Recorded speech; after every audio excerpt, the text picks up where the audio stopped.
თქვენს. წინ სადაც გნებავთ, დავბრძანდით, ოღონდ ცოტა წირო მოთავსდეთ. გამარჯობა.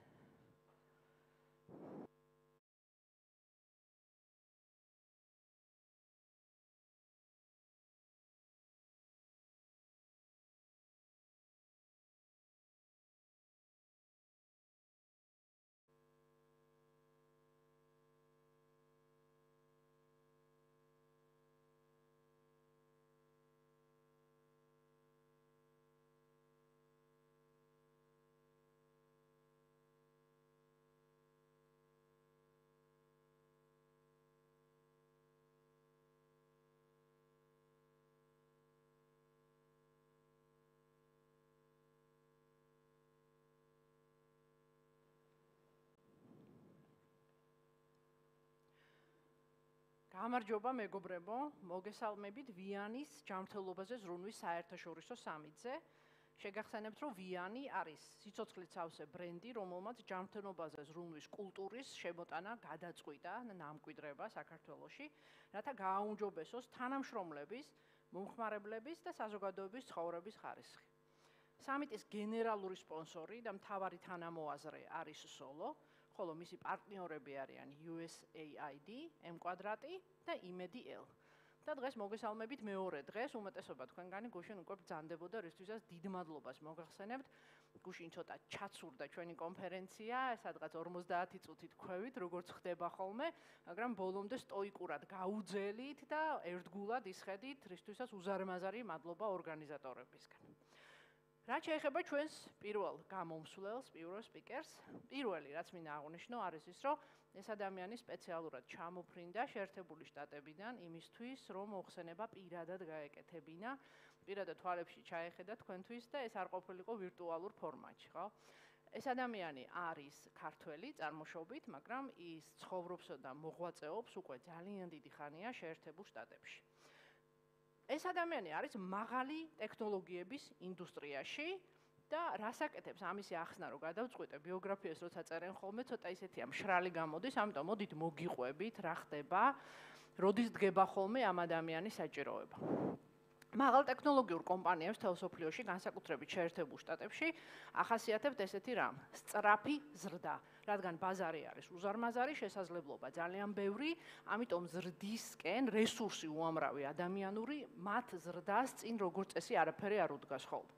და აი ესეთი კომპანიები, როდესაც ვითარდებიან ძალიან სწრაფად, რაღაცა ეტაპზე თავის განვითარების აღმოაჩენენ, რომ მათ აქვთ ადამიანური რესურსი, მათ აქვთ ყველანაირი რესურსი, ფინანსური კაპიტალი იმისთვის, რომ წინ წაიწიონ და ისინი პრინციპში კარგი პროდუქტებით გამოირჩევიან, მაგრამ მათი execution-ი, შესრულება ვერ არის ისეთი, როგორცაც მათი მესვეურები ისურვებდნენ და როგორც წესი ამას აქვს ხოლმე თავისი მიზეზები, აი ამ მიზეზების აღმოჩენას, როდესაც გადაწყვეტენ, ანა აგლაძეს ეპატეჟებიან თავის კომპანიაში და ანა შედის დიაგნოსტიკით, რომლის შედეგადაც ის დებს ამ კომპანიის, ასე ვთქვათ, შემდეგ ეტაპზე გადაყვანის გეგმას.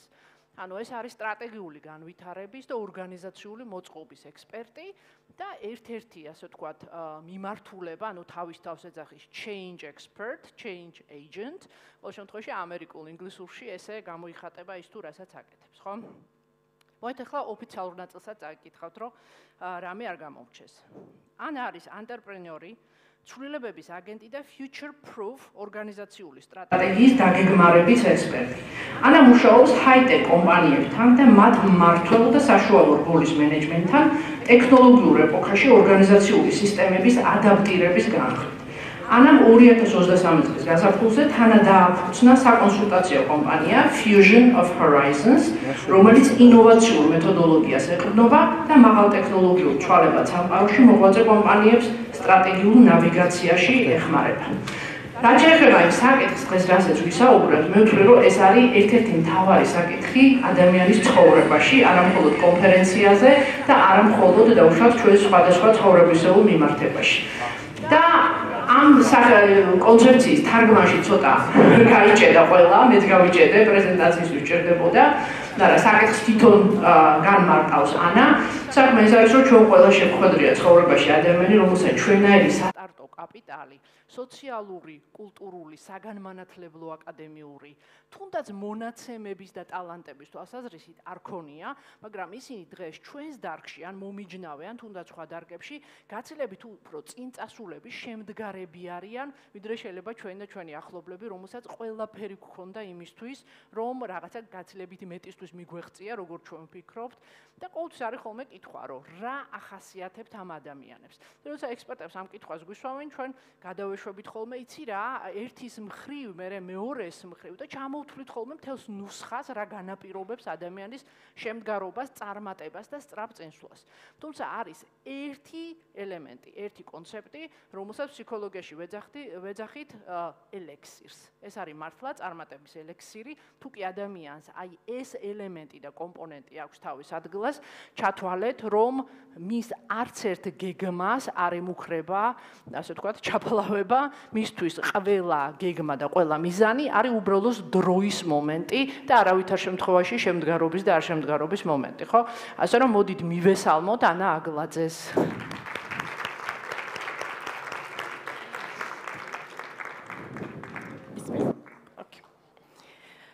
დილამშვიდობის, დიდი მადლობა მობრძანებისთვის.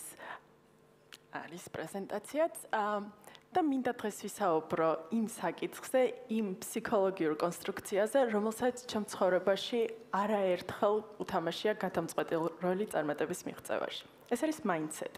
როგორც თამარმა ახსენა, ეს შედარებით ახალი ფსიქოლოგიური კონსტრუქცია, ჩამოყალიბებული და სამწუხაროდ ვერ მოვიპოვე ქართული თარგმანი. და არა მარტო ქართულად, არამედ მრავალ ენაზეც კი არ არსებობს mindset-ის თარგმანი ჯერჯერობით. ჩემი თხრობა მინდა დავიწყო მინი кейსით, რომელიც ერთი ქვეყნის პატარა ქალაქის საშუალო სკოლაში ვითარდება. მოდით ვთქვათ, რომ ეს არ არის საქართველო, არამედ ერთი არაფრით გამორჩეულ სკოლაში ასწავლიდა ქალბატონი ჯონსონი, მისის ჯონსონი დავარქვათ, მათემატიკის მასწავლებელი, რომელმაც თავის კლასში შენიშნა ძალიან საინტერესო ტენდენცია. გარკვეული ჯგუფი მოსწავლეების, განსაკუთრებით გოგონები, მიუხედავად მათი გარკვეულ შემთხვევაში გამორჩეული გონიერებისა და ნიჭიერებისა, მაღალ კლასებში საგნის გართულებასთან პარალელურად ვერ ახერხებდნენ განვითარებას და მეტის მიღწევას მათემატიკაში. ხოლო მეორე ჯგუფი, თუნდაც არ ყოფილიყვნენ ისინი ბუნებრივი ნიჭით მათემატიკაში გამორჩეულები, ახერხებდნენ ეტაპობრივად მაღალ კლასებში უფრო და უფრო გაუმჯობესებას. მისის ჯონსონს ძალიან უყვარდა თავისი მოსწავლეები და გადაწყვიტა უფრო ღრმად შეესწავლა ეს პატერნი, რომელიც მან დაიჭირა. ვინაიდან სკოლა ბუნებრივად იძლევა ექსპერიმენტზე დაკვირვების საშუალებას, მისის ჯონსონმა არ დააყოვნა და შეუდგა საქმეს. რაში მდგომარეობს ექსპერიმენტი ნომერი 1? იგი ეხება მისის ჯონსონის მოსწავლეს სარას. გოგონას, რომელიც დაწყებითი კლასებიდან ძალიან ნიჭიერი იყო და განსაკუთრებით ტექნიკურ საგნებში, მას ეს ხარტაზრონებას, რასაც ვეძახით, ხო? ზუსტად ამით გამოირჩეოდა. სარას აქებდნენ მასწავლებლებიც და მშობლებიც, განსაკუთრებით დეიდა, რომელიც ფიზიკოსი იყო და ეუბნებოდნენ, რომ ის დაბადებულია ამ ტექნიკურ საგნებში, ასე ვთქვათ, კარიერის გასაგრძელებლად და მას ყველაფერი აუცილებლად გამოუვა. სარამაც ეს დაიჯერა და ჩათვალა, რომ ის ბუნებრივად ესეთი გონიერი და ნიჭიერია. თუმცა გავიდა დრო, მათემატიკის პროგრამა გართულდა მაღალ კლასებში და სარას გაუჭირდა. თავიდან გაოცდა სარა, ვერ მიხვდა, რატომ არ გამოსდიოდა. შემდეგ ეტაპობრივად დაიწყო მან ნელ-ნელა რთულ ამოცანებზე თავის არიდება და გარკვეული პერიოდის შემდეგ საერთოდ რაღაც შეეშვა მათემატიკას და სხვა ტექნიკურ საგნებს, რადგან მას არ უნდოდა იმედი გაეცრუებინა მასწავლებლებისთვის და მშობლებისთვის. მოდით, ერთი წამი დავაპაუზებ და დარბაზში მსხდომნი. მომეხმარეთ და გავიხსენოთ ერთად, რამდენი მოსწავლე, თქვენი კლასელი გახსენდებათ, რომლებიც ძალიან ნიჭიერები იყვნენ დაწყებითი კლასებიდან. აიცით, როგორი ხარტიაზროვნება ქონათ მასწავლებელს, დამთავრებული რო არა აქ საუბარი და უცბად ჰაერში იჭერენ და ესმით, ხო, ყველაფერი. და არა მარტო მასწავლებლები, არამედ თქვენც ამ ადამიანებს ძალიან ნათელ მომავალს უწინასწარმეტყველებდით, თუმცა გავიდა დრო და არც არაფერი განსაკუთრებული არ მოხდა. მე 1, 3, 4 დიდი მადლობა 5-4 ნახეთ რამდენია 5 ძალიან ბევრი ხო? და რა საინტერესოა რატომ? ამაზე კიდევ უფრო მეც ვისაუბრებთ. თუმცა, მინდა ეხა მეორე ექსპერიმენტზე მოგიყვეთ, რომელიც იგივე კლასის მოსწავლეს ამჯერად ანას ეხება. ანაც ძალიან მონდომებული იყო მათემატიკის სწავლის წყურვილი ყავდა, თუმცა ისეთი გონიერი არ იყო და ისეთი ნიჭიერი, როგორც ჩვენი სარა. ანას გამოარჩევდა სარასგან ერთი ძალიან საინტერესო თვისება. მიუხედავად იმისა, რომ მას ბუნებრივი მონაცემები არ ჰქონდა, ის არ ეპუებოდა ამას და შრომის მოყვარეობით და ესეთი ჟინით მიიწევდა წინ. ანას მუდმივად აკებდნენ მისის ჯონსონიც და მშობლებიც, რომ ის ძალიან შრომის მოყვარე იყო და ანამაც დაიჯერა და ირწმუნა, რომ ის თავისი შრომით აუცილებლად განავითარებდა იმ თვისებებს, რომელიც შეიძლება ბუნებრივად მას დანათლებული არ ჰქონდა. და მართლაც ესე მოხდა. რეალურად ანამ გადაუსწრო ბუნებრივად ნიჭიერ მოსწავლეებს და მაღალ კლასებში მან თავისუფლად შეძლო არა მარტო ტექნიკური, არამედ ყველა საგნის სრულად ათვისება, ხო? რა არის შედეგი, რა დასკვნა გამოიტანა მისის ჯონსონმა? ის ერთი წუთით ავირიეთ ცოტათი. ის ბავშვები, რომლებიც გამოირჩეოდნენ თანდაყოლილი ნიჭით, თუმცა მათ ჯეროდათ, რომ ეს იყო მხოლოდ თანდაყოლილი სტატიური თვისება, საკმაოდ სწავლობდნენ ზედა კლასებში უკვე მასალის დაუფლებისას, ხოლო ის ბავშვები, რომლებსაც ჯეროდათ, რომ დაუღალავი შრომით შედეგის მიღწევა ყოველთვის შესაძლებელია, სწორედ ისინი ახერხებდნენ წინ წასვლას. ეს кейსი არ არის მოგონილი кейსი, ეს არის რეალური кейსი, რომელიც Carol Dweck's mindset-ის წიგნში არის გაშიფრული, უბრალოდ ცოტა სახელები შევცვალე. და Carol Dweck არის ძალიან ცნობილი დოქტორი და სტენფორდის ლექტორი ფსიქოლოგიაში და იგი ხაზს უსვავს ბავშვობის ასაკიდანვე განსაკუთრებით გოგონებში სწორი mindset-ის ჩამოყალიბებას. ეს кейსი კონკრეტულად რატომაც შევარჩი არის იმიტომ, რომ გოგონები და ზოგადად ქალები ძალიან მცირე ვართ ტექნოლოგიურ დარგში, ხო? რაღაც თითქოს ბავშვობიდანვე გვეუბნებიან, რომ არ არის შენი საქმე. კი ბატონო, დიდი მადლობა.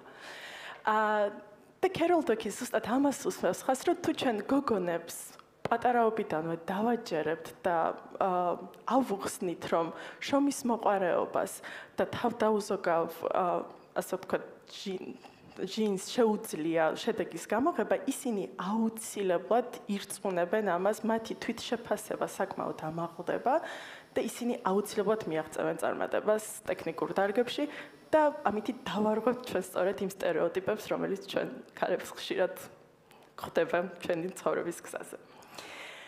კარგით, მოდით რა არის mindset-ი ვილაპარაკოთ, უფრო დეტალურად გავშიფროთ, ხო? Mindset-ი ეს არის ადამიანების, ორგანიზაციების და საზოგადოების ჩამოყალიბებული აღქმის, რწმენის და დამოკიდებულების კოლექცია.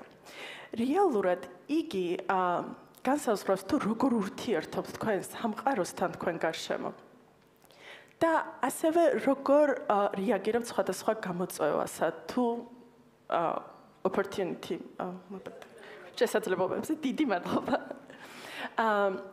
ეს ზოგადად არის ის ფსიქიკური ჩარჩო, რომელიც გავლენას ახდენს თქვენს ფიქრზე, თქვენს გადაწყვეტილების მიღების უნარზე და თქვენს ქმედებებზე. როგორც ინდივიდუალურად, ასევე კოლექტიურად. Mindset-ი არ გვაქვს მხოლოდ ადამიანებს, ის ახასიათებს საზოგადოებასაც და ის ახასიათებს ორგანიზაციებსაც. და მოდით კიდევ ერთი ნაბიჯი თქვენმოთ ჩავიწიოთ და მაპატეთ ისევ ინგლისურად მაქვს. თუმცა მოდით კიდევ უფრო გავშიფროთ რა შეადგენს mindset-ს. ხო, საკმაოდ მრავალმხრივი და რთული ფსიქოლოგიური კონსტრუქცია და იგი მოიცავს ადამიანის აზროვნებას, ადამიანის რწმენას, გრძნობას, ქცევას, აღქმას და ენის ტენდენციებს სხვადასხვა გარემოში. კიდევ მრავალი სხვა კომპონენტი ახდენს გავლენას mindset-ზე, თუმცა ეს არის ის 6 კომპონენტი, რომელიც აუცილებლად თანსდევს mindset-ს. სხვადასხვა სახის mindset-ები არსებობს, ამაზეც აუცილებლად ვისაუბრებთ. ფაქტობრივად mindset-ი ეს არის ის პრიზმა, რომელთაც თქვენ ცხოვრების ყველა ასპექტს უყურებთ, აანალიზებთ და განსაზღვრავთ თქვენს ქცევას, თქვენს ემოციას, დღის განრიგს თუ არჩევანს. როგორ აკეთებთ დროის გადანაწილებას, როგორ აკეთებთ თქვენი რესურსების ინვესტირებას და მრავალი სხვა. ფაქტობრივად ისევ ჩვენ გოგონებს რომ დაუბრუნდეთ, სარა შემთხვევაში ზუსტად იგივე მოხდა, ხო? მას უთხრეს რომ ის ნიჭიერი იყო და მან ეს ირწმუნა. და რაღაც სტატიურ თვისებად, სტატიურ დებულებად მიიღო, ხო? ჩვენს კულტურაში ითვლება, რომ თუ ადამიანმას დასრულ ასაკში რაიმე განსაკუთრებულს მიაღწია, ის აუცილებლად განპირობებულია მის ბავშვობაში იმ საგანში, ან იმ რაღაც field სფეროში გამორჩეულობით. და პირიქით. ხო? თუ ჩვენ ბავშვებთ საზოგადოებაში, რომ ის არ არის საკმარისად ნიჭიერი, არ აქვს მნიშვნელობა ის იქნება მათემატიკა, თუ ხატვა, თუ რაიმე სპორტის სახეობა, ხო?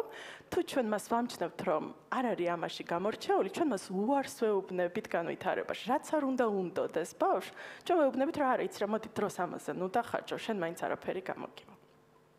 ამას უკვე ქვია რწმენა წარმოდგენა, ანუ ინგლისურად რომ ვთქვათ cultural belief, რომელსაც სამწუხაროდ საზოგადოების უმრავლესობა კითხვის დაუსმელად ვიჭერებთ. არც კი ვსვავთ კითხვას, რომ იქნებდა ესე არ იყოს და იქნებდა გამომდის, ხო, მაგალითად სმენა არ მაქვს საერთოდ. თუმცა სიმღერის სწავლა სრულიად შესაძლებელია და მეცნიერულად ეს დამტკიცებულია. ოკეი? კარგით. mindset-ს რაც შეეხება გარდა იმისა, რა კომპონენტებისგან შედგება, mindset-ს აქვს მრავალი სახეობა. ძალიან ბევრი ამოვკენკე და ამოვკენკე სპეციალურად ინგლისურად, რადგან ამ ტერმინებით თქვენ საკმაოდ ბევრი ინფორმაციის მოძიება შეგეძლებათ ინტერნეტში. თუმცა დღეს მინდა გავამახვილო ყურადღება growth და fixed mindset-ზე, რადგან ეს ის ორი mindset-ია, რომელიც Carol Dweck-მას სიღრმისეულად შეისწავლა მრავალი ექსპერიმენტის და კვლევის საფუძველზე. მოდით გადავიდეთ, მე მგონი ამის სლაიდიც უნდა მქონდეს. Here we go. კარგით, რა არის ფიქსირებული mindset-ი, ანუ fixed mindset ინგლისურად, ხო? ამ mindset-ის ადამიანებს ჯერათ, რომ მათი შესაძლებლობები, ინტელექტი და ნიჭი არის სტატიური თვისებები, რომელთა შეცვლა შეუძლებელია. და როდესაც ისინი გამოწვევებს აწყდებიან, მათთვის ბევრად უფრო მნიშვნელოვანია შეინარჩუნონ ეს public image, რასაც ვეძახით, ხო, კომპეტენტური გამომეტყველება, ვიდრე განაგრძონ ზრდა და სწავლა. ალბათ მიხვდით, რომ ეს არის სარა. სარას ჰქონდა fixed mindset. ხოლო რაც შეეხება მზარდ mindset-ს, ამ ადამიანებს სჯერათ, რომ მათი შესაძლებლობები და ინტელექტი შეიძლება განვითარდეს სრულიად თავისუფლად ძალისხმევისა და სწავლის შედეგად. ისინი აღიქვავენ გამოწვევებს, როგორც უბრალოდ ერთ-ერთ საფეხურს კიდევ ახალ სასწაულს და ისინი აღიქვავენ, რაც ყველაზე მთავარია მარცხს, უბრალოდ ერთ კიდევ წინ გადადგმულ ნაბიჯს წარმატებისკენ. მარცხი ეს არ არის დასასრული, მარცხი არის უბრალოდ კიდევ ერთი ნაბიჯი წინ. ალბათ მიხვდებით, რომ ეს არის ანა, რომელიც არა და არ შეეპუა, რომ არ იყო ნიჭიერი მათემატიკაში რა ეკნა, ხო? არა, გამოვიდა. ანას და სარას ისტორიის გაგრძელება რომ შეიძლებოდეს, მაგრამ ეხლა უკვე მეცნიერის თვალით, ხო, მეცნიერი როგორ გაშიფრავდა მათ mindset-ებს, როგორ დაახასიათებდა ამაგებულებას. ისევ ინგლისურად მოვედი, აპატიეთ. თუმცა პირველი რგოლი ჩვენი გოგონების შემთხვევაში, როდესაც ისინი მათემატიკის რთულ ამოცანას აწყდებიან, ხო? არის მოლოდინი. ანას შემთხვევაში მოლოდინი არის შემდეგი. მე ან გამომივა მათემატიკის ამოცანის ამოხსნა, ან არ გამომივა, რადგან სასწავლი ჯერ კიდევ ბევრი მაქვს. ხოლო სარას შემთხვევაში ის დარწმუნებულია, მას მოლოდინი აქვს, რომ მან აუცილებლად უნდა ამოხსნას ეს ამოცანა, რადგან ის ბუნებრივად ნიჭიერა და ეს შანსი არ გაუჭირდა. მოლოდინს ყოველთვის მოსდევს ემოცია, ნებისმიერ სიტუაციაში, ხო? ემოციის შემთხვევაში ანას ემოცია არის ძალიან პოზიტიური. ინტერესი, ახლის შეცნობის წყურვილი, ერთი სული აქვს, როდის შეეჭიდება ამ, ასე ვთქვათ, მორი გამოწვევას. ხოლო სარას შემთხვევაში ემოცია არის შემდეგი, რადგან მას უკვე უჭირს ამ ამოცანის ამოხსნა, ბრაზი, ფრუსტრირება, უკმაყოფილება საკუთარი თავით და რაც საინტერესო უკმაყოფილება მასწავლებლით. ემოციის შემდეგ მოდის ფიქრი. ანა, ჩვენი growth mindset გოგონა ხომ, ფიქრობს, რომ მას გაუჩნდა კიდევ ერთი შესაძლებლობა მორიგი, რომ კიდევ უფრო მეტი ისწავლოს და რაც უფრო მეტი, ზოგადად, რაც უფრო მეტი გამოწვევა შეხვდება, მით უკეთესი, მით უფრო მეც ისწავლის და მით უფრო ძლიერი გახდება. ხოლო სარას შემთხვევაში ის ფიქრობს, რომ უფრო რთული მასალაა მისთვის მოცემული, ვიდრე მის ასაკს შეესაბამება. რომ ისე კარგადაც არ აუხსნა მისის ჯონსონმა საგანი, როგორც საჭირო იყო და ზოგადად ან მეხსიერება არ უარგა, ან არც ისეთი ნიჭიერია მათემატიკაში, როგორც მას ეუბნებოდნენ, ხო? შემდეგი წამოვა აუცილებლად ქცევა ფიქრის შემდეგ. და ანას შემთხვევაში მოხდება შემდეგი, რადგან ანას ძალიან უნდა რომ დაძლიოს წინააღმდეგობა, ის დაიწყებს მაქსიმალური რესურსის მობილიზებას, დროის სახით, სახელმძღვანელოების სახით, ყველაფრის სახით და ასევე ანას არ მოერიდება ითხოვოს დახმარება. ითხოვოს დახმარება მასწავლებლისგან, ითხოვოს დახმარება გარშემომყოფებისგან, რომ მიაღწიოს მიზანს.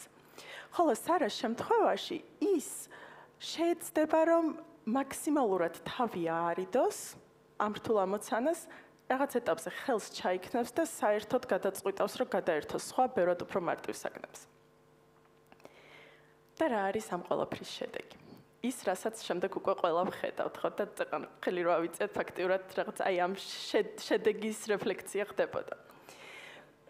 ანა არა მხოლოდ კარგად დაეუფლება საგნებს სკოლაში, არამედ აკადემიური ჩარჩოების გარეთაც კი ის შეძლებს ცხოვრების დასრულ ასაკში გამოწვევებთან მყარად გამკლავებას. აუცილებლად გამოუვა მას ნებისმიერი გამოწვევის გადალახვა, რადგან მას მთავარი აქვს ჩამოყალიბებული, ეს არის მისი mindset. ანას შემთხვევაში, როდესაც ის წააწყდება მრავალ სიახლეს და დღეს ტექნოლოგიურ ეპოქაში ვცხოვრობთ, სიახლე ყოველდღიურად ხდება ჩვენს ცხოვრებაში, ხომ? ის შეძლებს ადაპტირებას ძალიან სწრაფად უცხო გარემოში. რაც შეეხება სარას, სარა გარკვეულ ბაბლში, ესე ვთქვათ, რაღაც დახურულ წრეში ჩაიკეტავს თავს, აირჩევს საშუალო პროფესიას, აირჩევს საშუალო გამოწვევებს და არ ეცდება, რომ გასცდეს comfort zones, რასაც ვეძახით, ხო? შედეგად სარას საკმაოდ გაუჭირდება სიახლეებთან ადაპტირება და შეგუება და რაღაცა დროის შემდეგ ფაქტიურად ჩამორჩება დროს, როდესაც ანა წავაწინდა ახალს შეისწავლის და ახალ გამოწვევებს, ასე ვთქვათ, თავს გააძლიერებინებს, სარას შემთხვევაში მას უკვე აღარ ექნება ის mindset-ი, რომელიც დაიხმარება დროს ფეხი აუწყოს. mindset-ი გვაქვს ყველას. ნებისმიერ ჩვენგანს, ვინც აგვზივართ და ვინც არ ვზივართ, ხო? მიუხედავად იმისა, ამ ტერმინით ვეხმიანებით თუ არა, ის ყველას გვახასიათებს. ცოტა ხანი სარას და ანაზე საუბარს დავაპაუზებ, ასე ვთქვათ, დავასვენოთ ჩვენი პატარა გოგონები და ვისაუბრებ ჩემზე. ამერიკაში წავედი დაახლოებით 30 წლის ასაკში, პატარა ბავშვებთან ერთად და დავიწყე ფაქტურად ცხოვრების შენება ნოლიდან. ground zero იყო ჩემთვის. რაც ყველაზე საინტერესოა, ამერიკის კორპორატიულ სამყაროში კარი შემიღო არა ჩემო მრავალწლიანო მენეჯმენტის გამოცდილებამ, არამედ ჩემო პროგრამირების ცოდნამ. იმ პროფესიამ, რომელზეც მეუბნებოდნენ ეს ქალის პროფესია არ არის, რამ გაგაგიშაო, ხო? ამ კომპანიაში მუშაობის, ეს იყო e-commerce კომპანია, რომელიც საყოფაცხოვრებო ტექნიკას ყიდა ონლაინ და ასევე თავის შოურუმებიც ჰქონდათ. მოკლედ, მე მევალებოდა, რომ ამეგო ამ კომპანიის landing page-ები, ანუ ბლოგები და ამ კომპანიის ასე ვთქვათ, backlink-ები SEO-სთვის და ასე შემდეგ, ძალიან ტექნიკურს არ გავყვებით, თუმცა ეს მოიცავდა ძალიან დიდი რაოდენობის კვლევას და ასევე კოდირებას. ძალიან მალე 2-3 თვეში მომცეს საკმაოდ რთული პროექტი,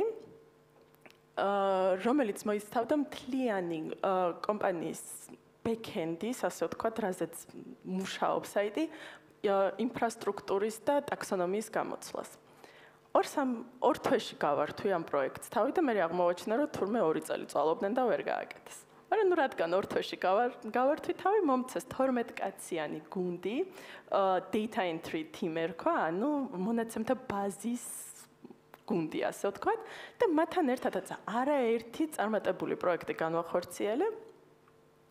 ახალი დეპარტამენტიც გავხსენი კომერციული განხრით, პროდუქტ მენეჯერის, ასე ვთქვათ, პოზიციაც მეკავა, არა მხოლოდ e-commerce მენეჯერის, თუმცა დადგა დრო, როდესაც ეს ყველაფერი რომ შევისწავლე, ფაქტობრივად 5 თითივით ვიცი, არა მხოლოდ ამ კომპანიის ბაზრის მდგომარეობა, არამედ მთელი მათი ტექნიკური აგებულებაც, მომივიდა ძალიან კარგი იდეა, რომ დამეკომპლექტებინა გარკვეული პროდუქცია და Black Friday მოდიოდა და მოდით მეთქი ეს დავაკომპლექტოთ და არა მარტო თქვენთვის არის კარგი, იმიტომ რომ გაყიდვები საკმაოდ აიწევა, არამედ მომხმარებლისთვისაც ძალიან მომგებიანი customer first mindset-ით, ხო? იმიტომ რომ მათთვისაც საკმაოდ კარგი, ასე ვთქვათ, ფასი იქნება თქო. იმდანად დარწმუნებული ვარ ამ ჩემ იდეაში და იმდანად ნათლად ხედავ, რომ არც კი რა დამინიშნია ცალკე შეხვედრა, ჩემ გუნდთან ერთად ერთ ოთახში ვიჯექ და იქ ჩემ CEO-ს და ჩემ მენეჯერს გავაცანი ეს იდეა ძალიან აღტაცებულმა და ბედნიერმა. ჩვენი კონკურენტები ვაკეთებენო ამასო და მიმითითეს ერთ-ერთ კონკურენტზე, რომელიც ზეპირად ყოფდა შესწავლილი, ვიცოდი რომ პირველი კონკურენტი იყო. არა აკეთებენ მეთქი და ზუსტად ამიტომ უნდა გავაკეთოთ, რომ მოდი ახლა ჩვენ გავიკვალოთ გზა. არა, ისინი თუ არ აკეთებენ, ესე იგი არ არის ეს კარგი იდეაო და მოდიო არ გვინდა. იმდანად დარწმუნებული ვარ ამ დროს ჩემ იდეაში, აი ეკეთა რომ ამომიხეთქა ამ ხმამ, რომ არა ეს უნდა გავაკეთოთ, ვერ ვაჩუმებ და გავიხუმრე ეს, რომ აი იქ რო წავიდა მეთქი, იქ რო გავაკეთოთ თქო ეხა თქო. მერე დამიჯერებთ თქო. შენო იქო ვინ მიგიღებსო? დამცინეს, ერთი წლის ჩამოსული ხარო. ეხა მოდი ხარ ასზეო. ქვეყნიდან რომელსაც დარწმუნებული ვარ, ჩვენც არ ვიცოდით და იმათაც არ ეცოდინებათ, ხო? იქ არც კი შემოგხედავენ. ორ თვეში მე ამ კომპანიაში მუშაობდი. ოღონდ როგორ დავიწყე იცით მუშაობა? LinkedIn-იდან მოვძებნე ყველაზე ახლო ვაკანსია რა შეესაბამებოდა ჩემ skills-ets და გავაგზავნე რეზიუმე. დამირეკეს, მივედი ინტერვიუებზე. ბოლო ინტერვიუს რამოდენიმე ეტაპად გადიხარ ხო ინტერვიუს ბოლო ეტაპზე ინტერვიუსი შემოვიდა CEO ამ კომპანიის და რაღაც ცოტა ხანი საუბრის შემდეგ მითხრა ესეთი რაღაცა შენ თუ გამბედაობა გეყო რომ აი ეს 30 წლის ასაკში ჩამოხვიდე თან ნიუ-იორკშიო და მე 1 წლის შემდეგ ესე ჰაერში აწიო სამსახური და მოხვიდა ქუჩიდან მომიკაკუნა რომ იცი რა მე იდეა მაქვს და მოდი გამაკეთებინე აი მე მაგის იმჯერა და მოდი გავაკეთოთ არ ვიცი გამოგვივა თუ არა მაგრამ let's give it a try. გამომივიდა. არა მარტო ის იდეა გამომივიდა და არა მარტო დააკოპირეს პირველმა კომპანიამ. მართლა დააკოპირეს, ჩასაფრებული ვიყავ და ვეძებდი რა აბა როდის გააკეთებ. ბევრად უფრო დიდი ხანი დაჭირდა, ვიდრე მე დამჭირდებოდა, იმიტომ რომ ფაქტობრივად ყველაფერი მზად მქონდა. თუმცა გააკეთეს. და არა მარტო ეს, ძალიან ბევრი შევწელი ამ ფაქტობრივად ყველა დეპარტამენტს შევეხი ამ კომპანიის agile ტრანსფორმაციაც გავაკეთე, customer services ფაქტობრივად ამოვატრიალეთ და ტექნოლოგიებზე გადავიყავთ, მოკლედ ძალიან ბევრი პროექტი განვახორციელე და შემდეგ უკვე დარო შევწყვით და გადავედით. თორე საოცრად ესეთი ჩემთვის ძალიან სწორი კულტურის კომპანია იყო. ამ ამბის შემდეგ გავიდა ალბათ 2-3 წელი სანამ აღმოვაჩინა ზოგადად mindset-ი რას ნიშნავდა და ზოგადად რას ვაკეთებდი, როგორც ვაკეთებდი. თუმცა იმ მომენტში ზუსტად აი ეს რაც ვახსენე, ხო, ეს იყო ის შინაგანი ხმა, რომელსაც ვეღარ ვაჩუმებდი. რაღაც მომენტში ჩუმაჩურჩულებს ხოლმე, მაგრამ რაღაც მომენტში ამოხეთქავს გიშვით. ვერ გავაჩუმებ. და სწორედ ეს შემდეგ როგორც უკვე გავეცანი და უკვე ჩაუღმოდი, აღმოჩნდა ის, რასაც ვსაუბრობ დღეს mindset-ი, ხო? მოდით შევაჭამოთ. მოდით შევაჭამოთ. ორგანიზაციებს აქვთ mindset. ხშირად ორგანიზაციული mindset-ი გვეშლება ორგანიზაციულ კულტურაში. სინამდვილეში კი პირიქით არის, mindset-ი არის ბირთვი ორგანიზაციული mindset და კულტურა შენდება ზემოდან. თუ mindset-ი სწორი არ არის, რაც არ უნდა ეცადოთ კულტურის დანერგვას, ფეხს ვერ მოიკიდებს, იმიტომ რომ ის მყარი ნიადაგი ჭირდება, რასაც mindset-ი ქმნის ორგანიზაციული. და რაც საინტერესო ორგანიზაციის mindset-ის ამოცნობა ჭკუა ვისწავლე პირველი მაგალითიდან და შემდეგ უკვე დავიწყე სპეციალური კითხვებით, სწორი კითხვების დასმით, ინტერვიუების დროსაც შეგიძლიათ თქვენ ორგანიზაციული mindset-ი გაშიფროთ და ამოიცნოთ და შეუსაბამოთ თქვენ mindset-ს, ხო? და ასევე როგორც პიროვნებას ჩვენ ყველას გვაქვს mindset-ი, ისმის? კი. ცოტკაცმა. დარწმუნებული ვარ თქვენს ყველას გესმით აი ამ ხმის და ყველა თქვენგანს რაც ძალიან საინტერესოა გახასიათებთ აზროვნების, ფიქრის და ემოციის თქვენი უნიკალური პატერნი, რომელსაც სხვადასხვა სიტუაციებში იყენებთ. და ჩემი ერთი თხოვნა იქნებოდა, აუცილებლად მიყევით აი ამ ხმას და ამ mindset-ს, იმიტომ რომ ის ბევრად უფრო იმაზე გონიერია, ვიდრე ჩვენ გონია. და ბევრად უფრო სწორს კარნახობს, ვიდრე ჩვენ დღეს წარმოგვიდგენია. კიდევ ერთი მინდა, რადგან ჩვენ mindset-ებზე ვსაუბრობთ, ერთი-ორი მაგალითად დროში ძალიან გადაცდენილი ხარ? კარგად. ოკეი. კიდევ ბევრი mindset-ები მოვიყვანე, მაგალითად და ორ კითხვას დაგისმენთ. მაგალითად ერთი. ხშირად გეძახიან მეოცნებას, რომ ისეთი იდეები მოგდით ხოლმე ზოგჯერ რაღაცა გრანდიოზული, რომ ვაიმე შენ სად გაფრინდი დაეშვი დედამიწაზე, ხო? თუმცა თქვენ დარწმუნებულები ხართ, რომ ეს გამოგივათ და არ გეზარებათ, ჩადოთ მთელი რესურსი, თქვენი ენერგია, რომ ეს იდეა განახორციელოთ. თქვენ გაქვთ moonshot mindset-ი, აი აქ არის moonshot mindset-ი, რომლის mindset-ის პატრონ ადამიანებს ჯერათ, რომ ლიმიტი მათთვის არ არსებობს. და ისინი ყველანაირ რისკზე მიდიან, რომ თავის ასე ვთქვათ იდეას მიაღწევს. ელონ მასკი არის ფანტასტიკური moonshot mindset-ის მაგალითი, რადგან მარსზე გავფრინდები და გაფრინდი. ხო? კი, მივიდა იქამდე, ხო? ან მეორე კითხვა, ხშირად თუ ცდილობთ მაგალითად რომ დაეხმაროთ თქვენ გარშემომყოფებს და თქვენ კოლეგებს იქნება ეს მეგობრებს იქნება მაქსიმალურად ხელი შეუწყოთ რომ წავიდნენ წინ ხო და მაქსიმალურად მიცეთ ის რესურსი რასაც შეიძლება თვითონ ვერ მიაგნონ ესე იგი თქვენ გაქვთ abundance mindset-ი აქ ჩას მე ვეფარები abundance mindset-ი და ამ mindset-ის მქონე ადამიანებს ჯერათ რომ სივრცე ყველას წარმატებისთვის არის დედამიწაზე და თუ ისინი მარტო ივლიან ძალიან სწრაფად, ერთად ისინი წავლენ ძალიან შორს. კარგით, მოდით mindset-ებზე ცოტა ხანი დავაპაუზებ და ზოგადად ვილაპარაკოთ სად ვართ დღეს ჩვენ. რა ეპოქაში ვართ დღეს ჩვენ. ეს არის ეპოქა, რომელიც არის სრულიად არაპროგნოზირებადი. ტექნოლოგიური ეპოქა, რომელშიც არავინ ვიცით ზუსტად რა იქნება ხვალ. ცვლილებები ხდება იმდენად სწრაფად და ტექნოლოგიური ზრდა არის იმდენად ექსპონენტური, ხო? ექსპონენტურს გულისხმობ გრაფას რა შეხედოთ, ესე ხო იზრდება, ექსპონენტური იზრდება აი ესე. და ტექნოლოგიურ ეპოქას ზუსტად აი ესეთი გეომეტრიული პროგრესიით ზრდა მოაქვს, ხო? შესაბამისად, ის უნარები და ცოდნა, რაც ჩვენ შეძენილი გვაქვს აქამდე, საკმარისი აღარ იქნება ძალიან მალე.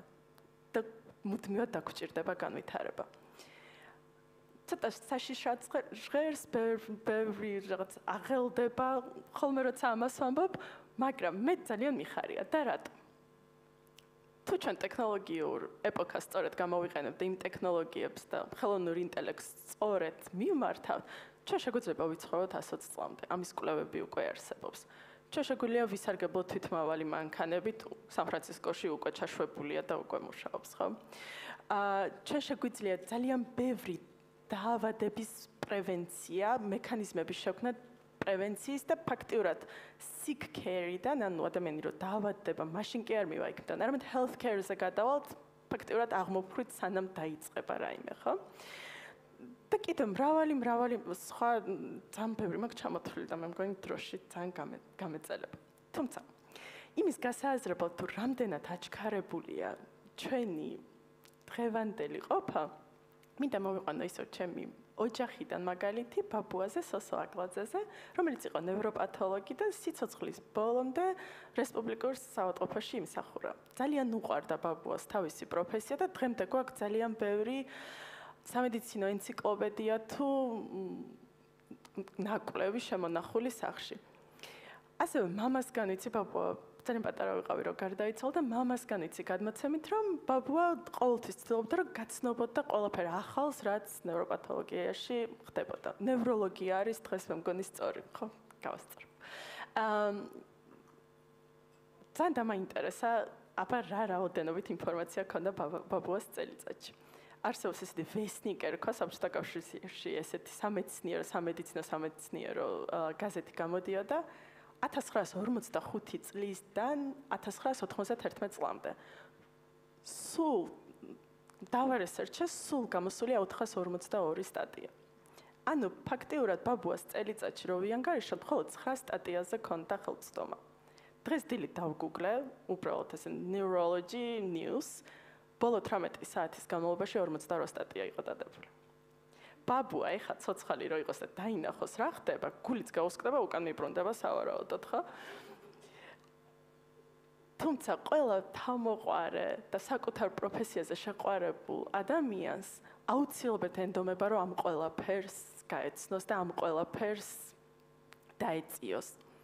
და სწორედ აქ შემოდის ჩვენი მაინდსეტი, როგორც ჩვენი ყველაზე მთავარი აქტივი, რომ შევძლოთ აი სწორედ აი ამ ცუნამში ადაპტაცია და ამ ცუნამმა რო არ წაგვლეკოს პირიქით, ეს ცუნამი ჩვენ მართოთ, ხომ?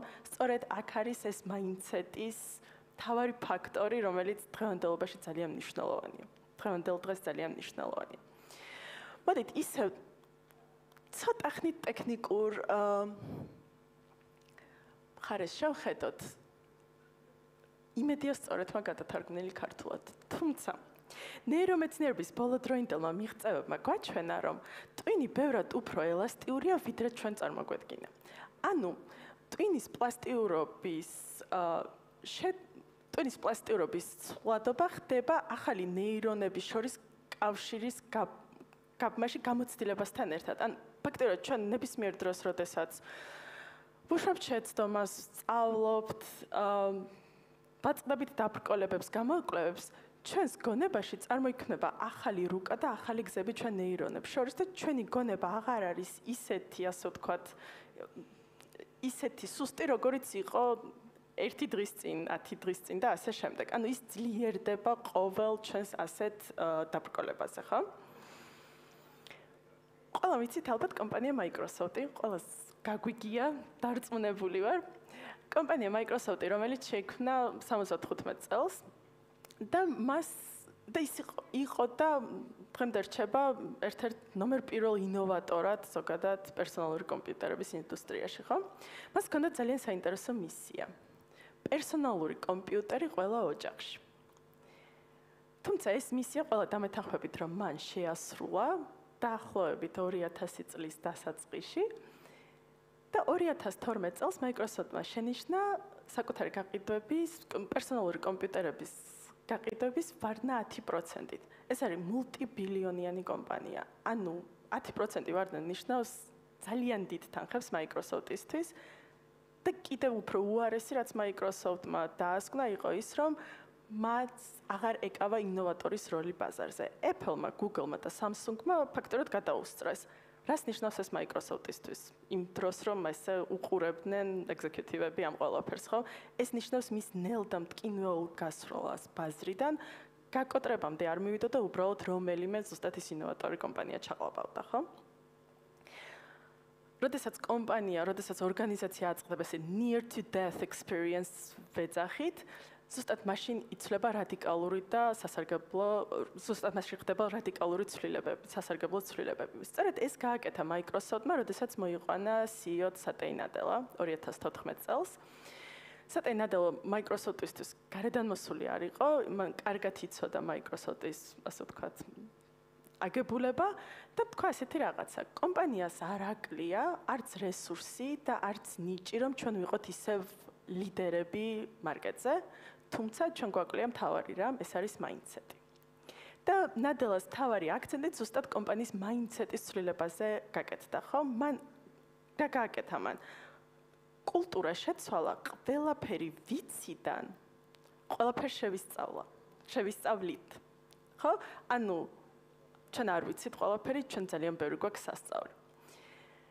და რაც ყველაზე მთავარია, Microsoft-მა დაიწყო შეცდომების და მარცხის აღიარება, როგორც ინოვაციის პროცესის განუყრელი ნაწილის. კიდევ ერთხელ უნდა გავიმეორო. Microsoft-მა დაიწყო შეცდომების და მარცხის აღიარება, როგორც ინოვაციის პროცესის განუყრელი ნაწილის. და სწორედ ეს გახდა Microsoft-ის ბაზარზე დაბრუნების საწინდარი. ხო, მარტივად ჟღერს ერთ წინადადებაში ჩავატია და ამ დროს ზუსტად ეს იყო მათი, როგორც ინგლისურად იტყვიან, comeback. ანუ თანამშრომლებს აღარ ეშინოდათ არც შეცდომების დაშვების, არც მარცხის და ისინი თავს გრძნობდნენ უსაფრთხოდ, რომ მათ ამის გამო არც სამსახურიდან გააგდებდნენ, არც შენიშვნას ეტყოდნენ და არც გაკიცხებდნენ, ან თუნდაც დაცინებდნენ, როგორც მე დამცინეს მაგალითად. ხო, სწორედ ეს ქმნის ინოვაციურ ძალას კომპანიაში და სწორედ ეს მოახერხა Microsoft-მა და შემდეგ უკვე შედეგად საოცრად, ასე ვთქვათ, ციფრებში საოცრად გადაითარგმნა, გაორმაგეს რევენი 86 ბილიონიდან ავიდან 162.1 ბილიონამდე 2020-21 წლისთვის და მათი აქციების ფასიც $46-დან გაექვსმაგდა $325-ზე ავარდა, ხო? და ეს კომპანიისთვის, რომელიც public trade არის, საკმაოდ დიდი მაჩვენებელია. აი ეს ქმნა თითქოს და უმნიშვნელო ერთწინადადებაში ჩატეულმა mindset-ის ცვლილება. და ეს არის სწორედ ის, რასაც შეუძლია ერთი ჩვეულებრივი ადამიანი, თითქოს და ჩვეულებრივი ადამიანი დიდ გამომგონებლად აქციოს და Microsoft-ის ეს ცვლილება არის ზუსტად ის, რაც 21-ე საუკუნის ბიზნესის უკდავების ელექსირს ვეძახი. თუ mindset-ი საფუძველი სწორედ გაიმართა, შემდეგ უკვე მრავალი გამოწვევების დაძლევა თავისუფლად შეუძლია, რაც არ უნდა დიდი იყოს კომპანია. და ბოლოს, თუ კი ესე მარტივად ბრჭყალებში შეიძლება mindset-ის ცვლილება, რატომ გვიჭირს და რატომ ვერ ვახერხებთ ამის გაკეთებას, ხო? ეგ მივდივართ უკვე mindset-ის მთავარ მტერთან, რომელიც არის სოციუმი და გარემო. გარემო, კი ბატონო, გარემო. ამერიკაშიც კი, რომელიც გახსნილი ჰორიზონტების ქვეყანა, ხო, წააწყდებით კულტურას, როგორც ჩემი პირველი კომპანიის შემთხვევაში, რომელიც ფიზიკურად არ გაძლევს დის საშუალებას. აღარაფერს ვამბობ საქართველოზე, ჩემი მეხსიერები და არა მხოლოდ მეხსიერები დღევანდელი შეხებითაც კი საზოგადოება უმეტესწილად აქცენტს აკეთებს შეცდომებზე და ხარვეზების აღმოჩენაზე. და არა ინოვაციებზე და ახალ ექსპერიმენტებზე და გამოწვევებზე და გამოწვევების დაძლევაზე, ხო? თუმცა საქართველოს აქვს ძალიან დიდი პოტენციალი ორგანიზაციების სახით. ორგანიზაციებს, კომპანიებს შეუძლიათ თავის ინსტიტუციაში შექმნან ის გარემო, რომელიც მათ თანამშრომლებს მიცემს ზუსტად აი ესეთი ზრდის და blossoms ვეძახი, გაფურჩქნის საშუალებას, ხო? ჩვენ შეიძლება არ შევწევს არც რესურსი და ძალა, რომ შევცვალოთ კულტურა ქვეყანაში, ეს ერთი ხელის მოსმით, თუმცა ჩვენ შევწევს უნარი, რომ შევცვალოთ კულტურა ჩვენს კომპანიებში, რომელსაც აუცილებლად ექნება ჯაჭვური რეაქცია. დიდი მადლობა. გავთიშე მე მგონი. ხო, დიდი მადლობა.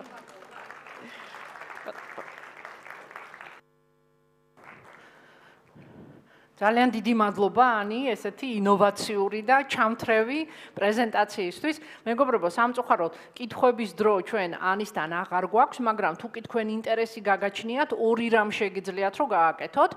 ერთი, შეგიძლიათ რომ პირადად მიხვიდეთ და გაიცნოთ და დაელაპარაკოთ და კითხოთ რაც გინდათ და მეორე, ანის დღეს აქვს workshop-ი 2 საათზე, რომელზეც ადამიანები წინასწარ არიან დარეგისტრირებული, მაგრამ ვისაც გნებავთ ამ workshop-ზე დასწრება, არ და ვინმე ვერ მოვიდა ან არ მოვიდა თქვენს ადგილზე მაინც მივაკითხავდი იმ ადგილს და დაველოდებოდი თუ ესეთი მწველი სურვილი გაგაჩნიათ. უღრმესი მადლობა, უღრმესი მადლობა. მეგობრებო, ეხლა უკვე გაცნობა აღარ გვჭირდება იმ ადამიანის, რომელიც სცენაზე ამოვა, ეს არის Tony Riddle, რომელსაც ჯერ თეორიული სესია ექნება. ჯერ თეორიული სესია ექნება და ყურადღებით მოусმინეთ, ძალიან წვრილად აქვს განხილული ბევრი მიმართულება ჯანმრთელი ცხოვრების, ჩაიწერეთ, მოდით ვიმეცადინოთ ერთად. შემდეგ კი ექნება ესეთი სიურპრიზი, ეს არის უფრო პრაქტიკული სესია, რომელზეც თქვენ დემონსტრირებას გაგიკეთებთ იმ კონცეპტების, რომელზეც მან თეორიულად ისაუბრა და ჩემი დიდი რჩევა იქნება, რომ არავინ არ გამოტოვოთ ეს შესაძლებლობა, რომ პრაქტიკულადაც ნახოთ და შეისწავლოთ ის რამ შეიძლება, ასე ვთქვათ, დიგიტალურად და სხვაგან აღმოაჩინოთ, ხო? ასე რომ, მოდით ტონის მივესალმოთ.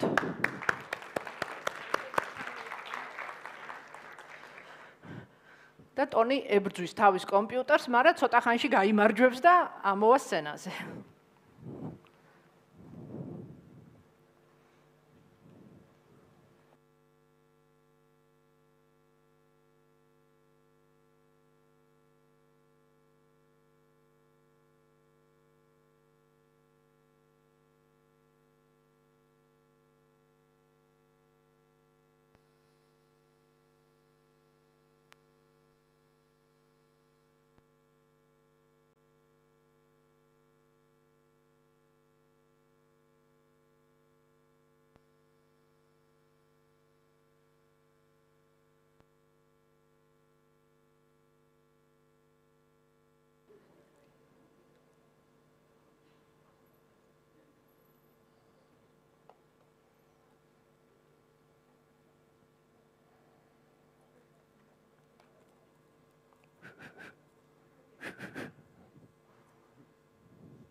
I need your help. Are we doing the woo? You want to do the woo? We start with the woo. Who was here yesterday? So some of you might not have experienced the woo. Firstly, I need your help. How do I say good morning? Dilatsha. Oh. Gamajova. Yeah, I can handle that. So yesterday we covered physical, social, spiritual needs, right? We also covered a bit of woo breath. So if you're not familiar with woo breath, it really helps me because when I get up and speak, sometimes I might be a little bit woo myself. So it's a simple practice to downregulate, and it helps drop into a rest and digest parasympathetic state. The opposite to what would be fight and flight when we can get quite anxious, especially if we're coming up in front of an audience. So it goes like this. We inhale all together. And on the exhale, we simply go woo.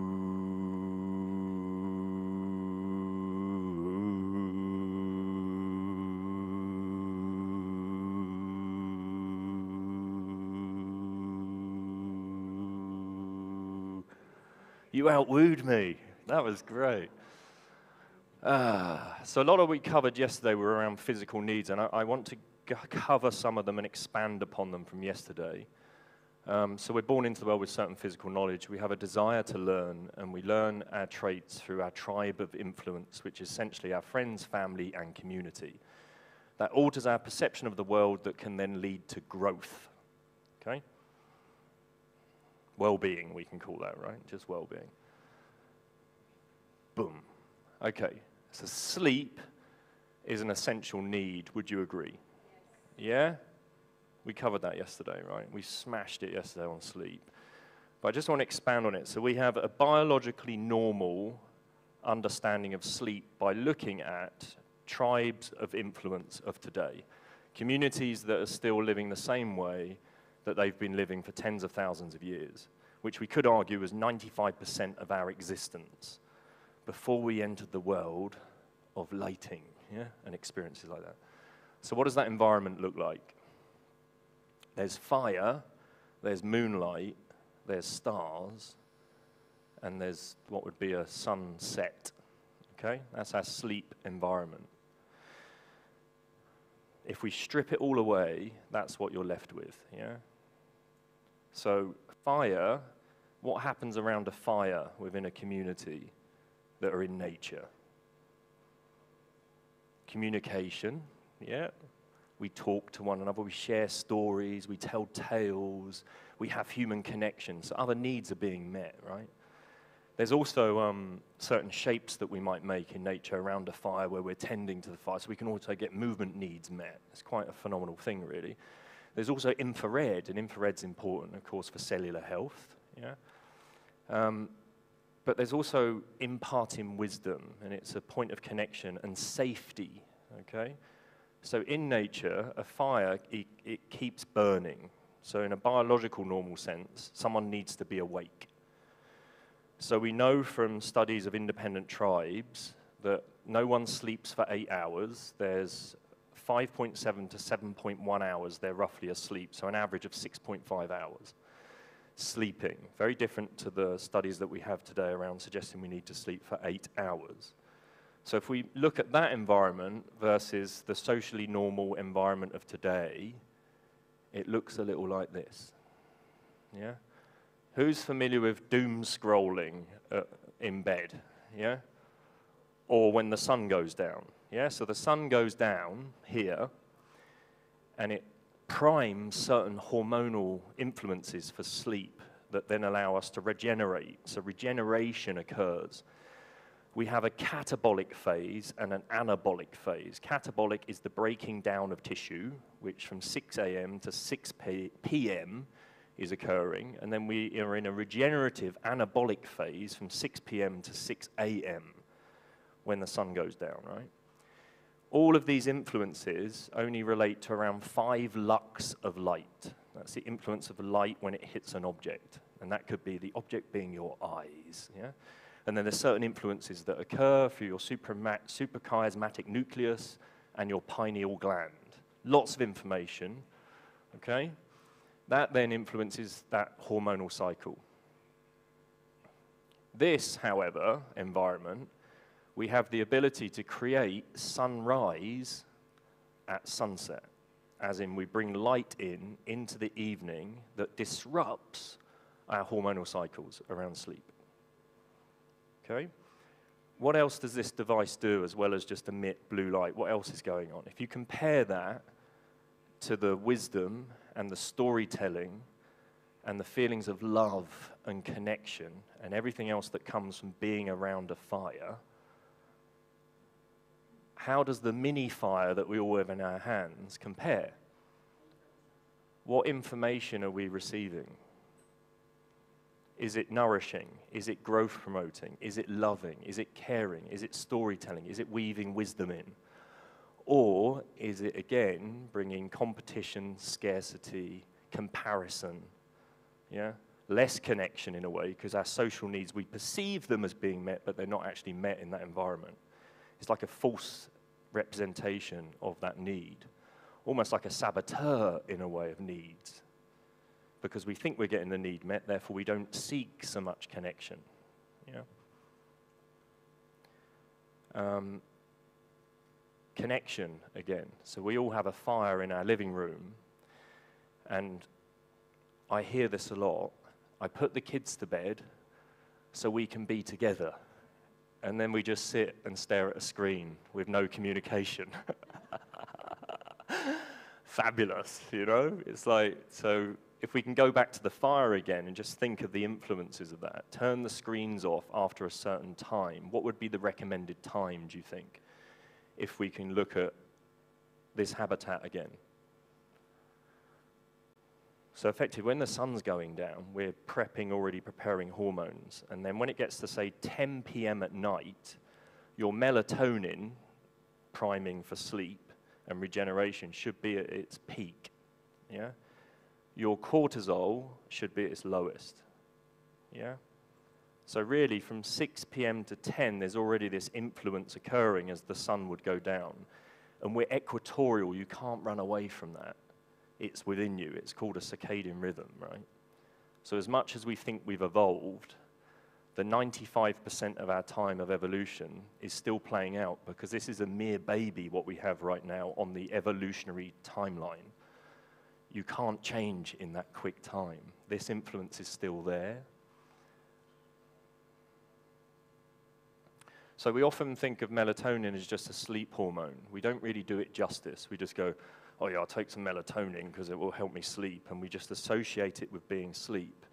But it's a scavenger molecule, controls your metabolism, okay? So if we think of things like obesity, yeah, if we think of certain hormonal influences that come in that tell you you're satiated or you need to keep eating or not eat, are governed by melatonin. That's its influence on that. Anti-obesity, anti-aging, anti-cancer, anti-inflammatory, regulates immune system, carcinogenic processes, controls reproduction, helps eye function. Okay, so if you have this in your hand and you're staring at the screen, you're knocking off melatonin, which helps eye function, but you're also creating a hypervisual state. Are you aware of that, like the hypervisual state? Hypervisual state, staring at something at close proximity, stimulates the same fight and flight mechanism. Only when you open up your peripheral view do you then drop into a more parasympathetic rest and digest. So just by having something here, we're getting upregulated and anxious. The information we receive is then can be upregulating and make us anxious. And at the same time, we're affecting eye function. So just have a think about that when you're doom scrolling in bed. Yeah? Protects against oxidative stress, protects against radiation, and controls many cellular processes. So not just the sleep hormone. It's hugely important. So I often say it's not the hours of sleep. It's the environment of which we sleep that determines the behaviors. So always think of habits and habitats. How are your habits playing out in your habitat, and how is your habitat supporting your habits? Yeah? 80% of human growth hormone is produced between 10 and 2. Okay, so when that melatonin reaches its peak at 10 a.m., that's what we need to be able to get human growth hormone between 10 and 2. The most beneficial sleep is really between 10 p.m. and 2 a.m. So who works late at night here? Yeah, okay. It's far better to go to bed earlier, to get your growth-promoting sleep in, and wake up a little earlier. We're programmed sometimes to think we're larks or owls. I'm a night owl, I like to stay up. I thought that until I had kids, and then I was just smashed, and I'd go to sleep much earlier. And now I'm a 9 till 5 guy. So I have a new 9 till 5. It's go to bed at 9 and wake up at 5 in the morning. And that allows me to ensure that I've got human growth hormone, that it's peak. Melatonin is at its peak. So from a cellular understanding and a health perspective, probably one of the most beneficial things for bridging that gap between wellness as an industry and wellness as a state of being. Yeah? Okay, food. Touched on this yesterday. The evolution of the human diet. 23 million years as primates, 95% frugivorous, herbivorous fruits, plants. Soils rich in fungal and microbiome. 5% eggs, termites, small wild animals, and opportunist insects. So we perceive primates like chimpanzees and bonobos as being just plant-based, but they go hunting. They hunt for other monkeys, okay? It's quite a social thing for them. The majority of their dietary requirements provided by fermentation in the gut. Yeah. Hominid diet, 6 million years as scavenging primates. So now higher intake of animal proteins, but that's coming from scavenging carcasses, like the ligaments, the tendons, and the meats. Predominantly plant-based, 75 to 80%, 20% coming through the meat intake, which is scavenged. Colonic fermentation may have controlled up to 50% of their needs, but 200 grams of fiber a day, 200 grams of fiber a day. Okay, 200,000 years. This is 95% of our evolution, again, as a sapien, as in a upright bipedal ape that walks, talks, runs, etc. Soils rich, again, in fungal microbial diversity, and a ratio of 65 to 35%. So that's wild plants to wild meats. Wild diet, in other words. Minimum of 30% calories from wild proteins and 30% from fats, and fiber of 100 grams per day. Where can we find hunter-gatherers? So 5% of the world's population, just 5% of the world's population are indigenous, yet they look after 80% of our world's biodiversity, right? 80%. So we then have to question, if that's 5% looking after 80%, what is the 95% of us doing for the environment? So that's one question, because the influences of that play out in how our soils and our microbial diversity would be. Yeah? Where it leads us is into farming. It's the first declining shift in soil biodiversity and environment. Introduction of grains, pseudograins, and modified plants. So we start to modify the plant system. The soils then, as we monocrop, start to be affected, and the biodiversity means that the plants aren't giving us what they used to give us. Yeah? So I'm now approaching 50 soon.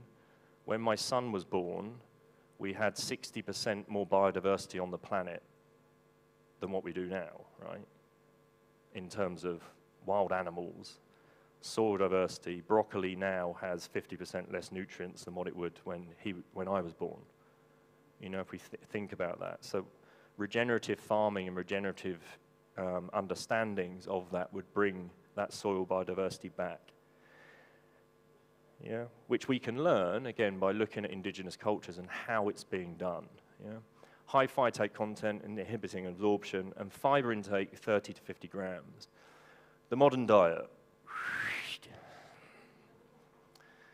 Exhausted soils, which we covered, right? Monocropping, and sprayed in pesticides, okay?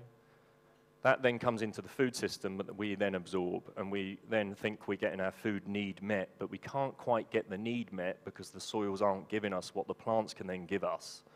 Or the animals that eat the plants, that the soil gives the biodiversity to the animal to us to eat again, right? Factory farm livestock pumped with antibiotics, synthetic hormones, and fed on pesticides.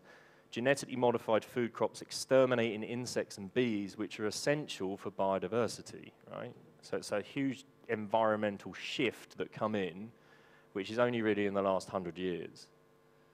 So it's just looking at your food, where your food comes from, what you're absorbing really, and what's the environmental impact, because this is then about future generations sitting in this room and what they're absorbing, you know? So sometimes it's don't do it for you, do it for the next generations, you know, because you're handing a baton over in a way. Proliferation of processed, highly palatable, manipulated, processed, and refined fake foods, right? So again, we think we're getting the food need met, but the food has been manipulated to make it more addictive. And what we end up with being overfed, but undernourished. So we think we're feeding ourselves, but we're not quite getting there because we're not getting the nutrients that we need or we would have received hunter-gatherer to farming kind of cusp of time. Reverse mineral balance of sodium and potassium, gut dysbiosis imbalance in bacteria. So the bacterial microbiome gets affected because of the exhausted soils and the connection to the food. There's other influences, how we are in that environment as well. And if we live in very clinical environments that are antibacterial, then it's hard for us then to get the microbiome we need. So I touched on a study yesterday where they put 4 nurseries or kindergartens, and they brought a forest in and planted it in the playground. And the kids could interact with the soils. It's for 28 days. For 90 minutes a day, the kids were allowed out in the playground to play with the soil, interact with it, and they found a huge shift in their microbiome, skin and gut, but also their natural killer cells. So their immune system was then boosted through that process because our immune system is influenced by our gut bacteria and our skin bacteria. So don't just apply that model to kids and get them out in the forest. They learn through us. We need to be out in the woods, in the woodland, in the forest, and in natural environments for them to observe that behavior, increasing our microbiome and their microbiome and our immune system. The human digestive system, so what can we learn?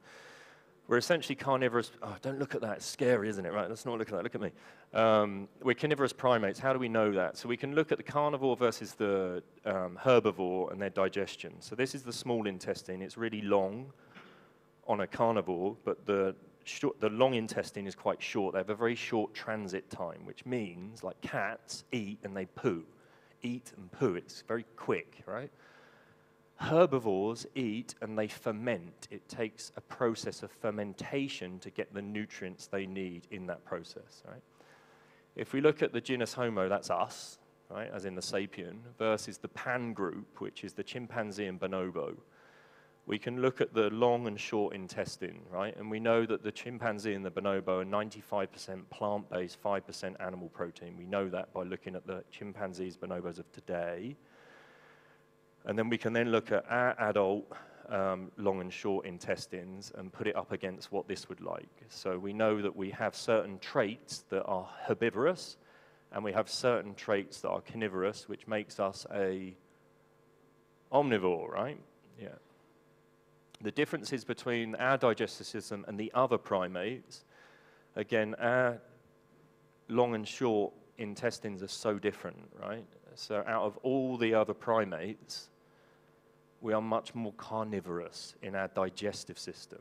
Not in our belief system, but in our digestive system, what would support the digestive system.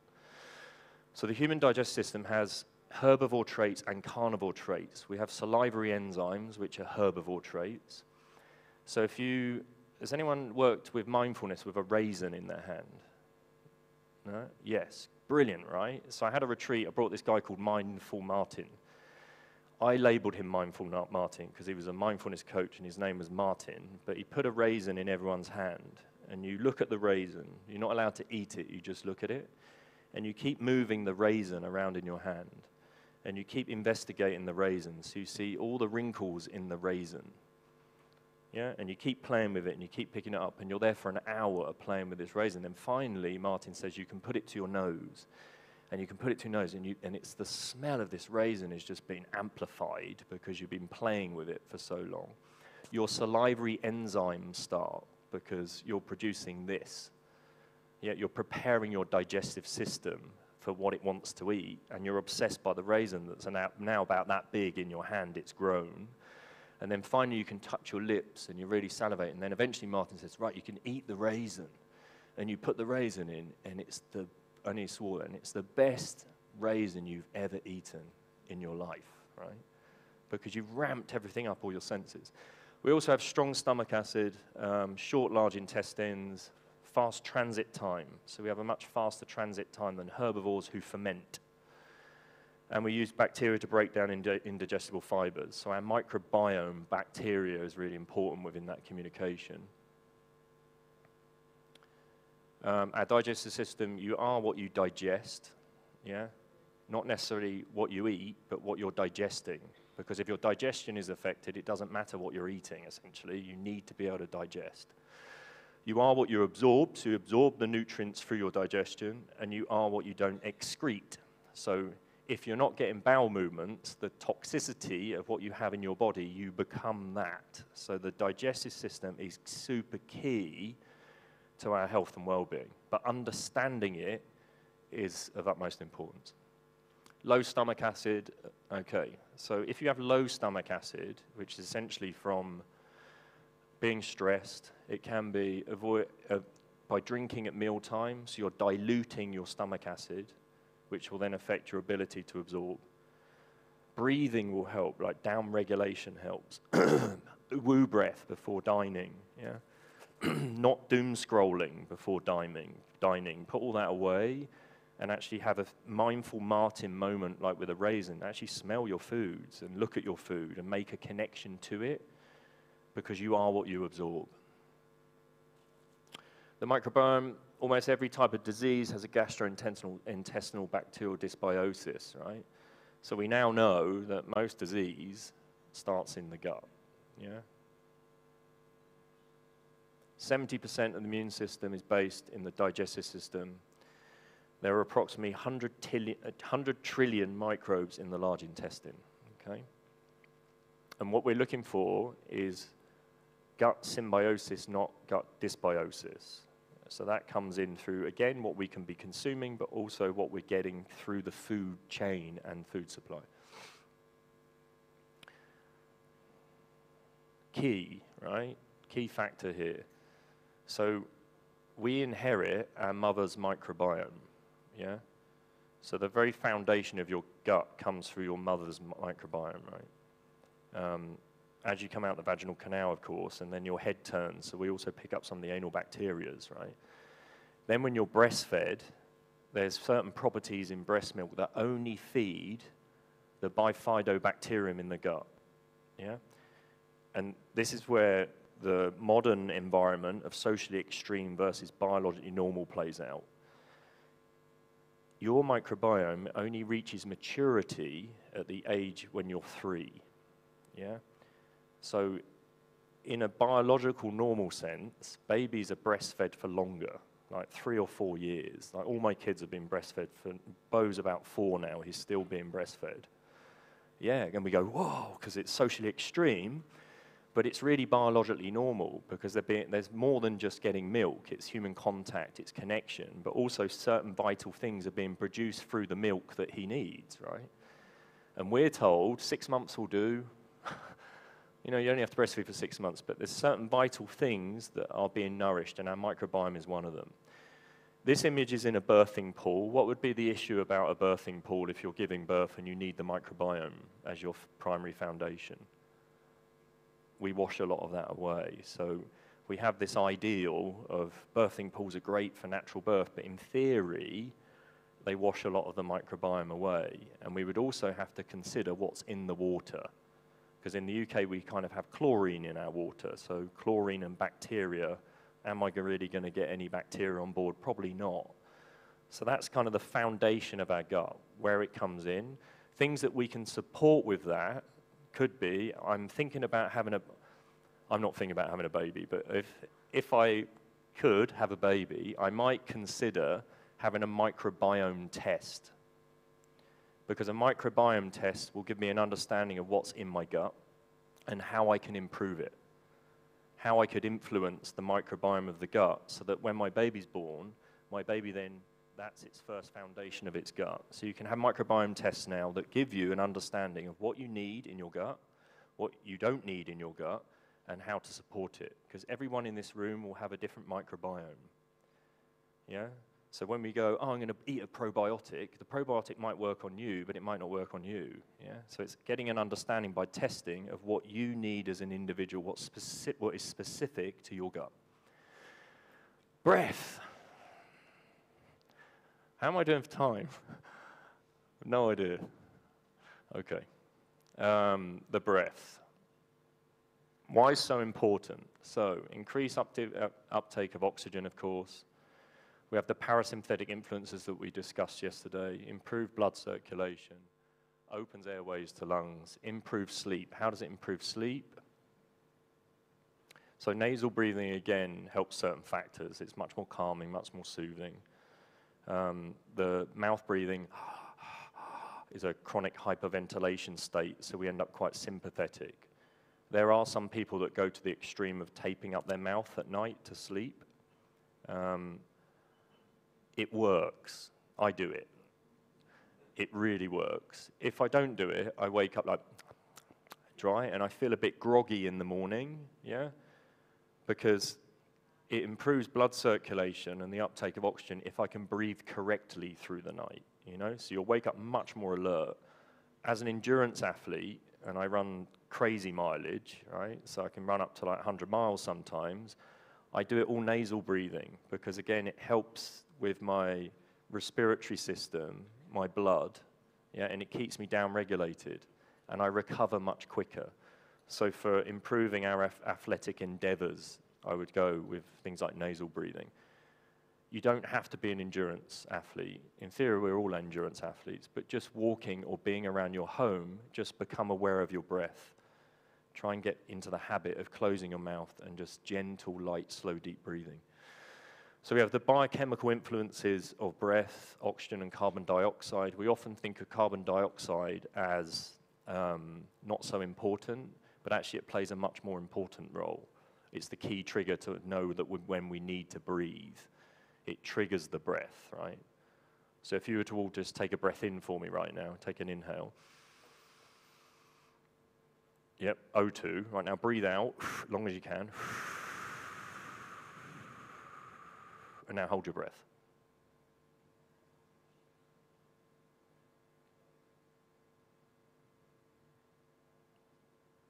And you can feel all those responses that kick in. Its CO2 levels rise, and then you get the cue to breathe again, right? Biomechanical is that's in the systems within us. So if I think of the rib cage and my thoracic spine, it should be incredibly mobile, right? Because it allows for function, yeah? It allows for diaphragm movement.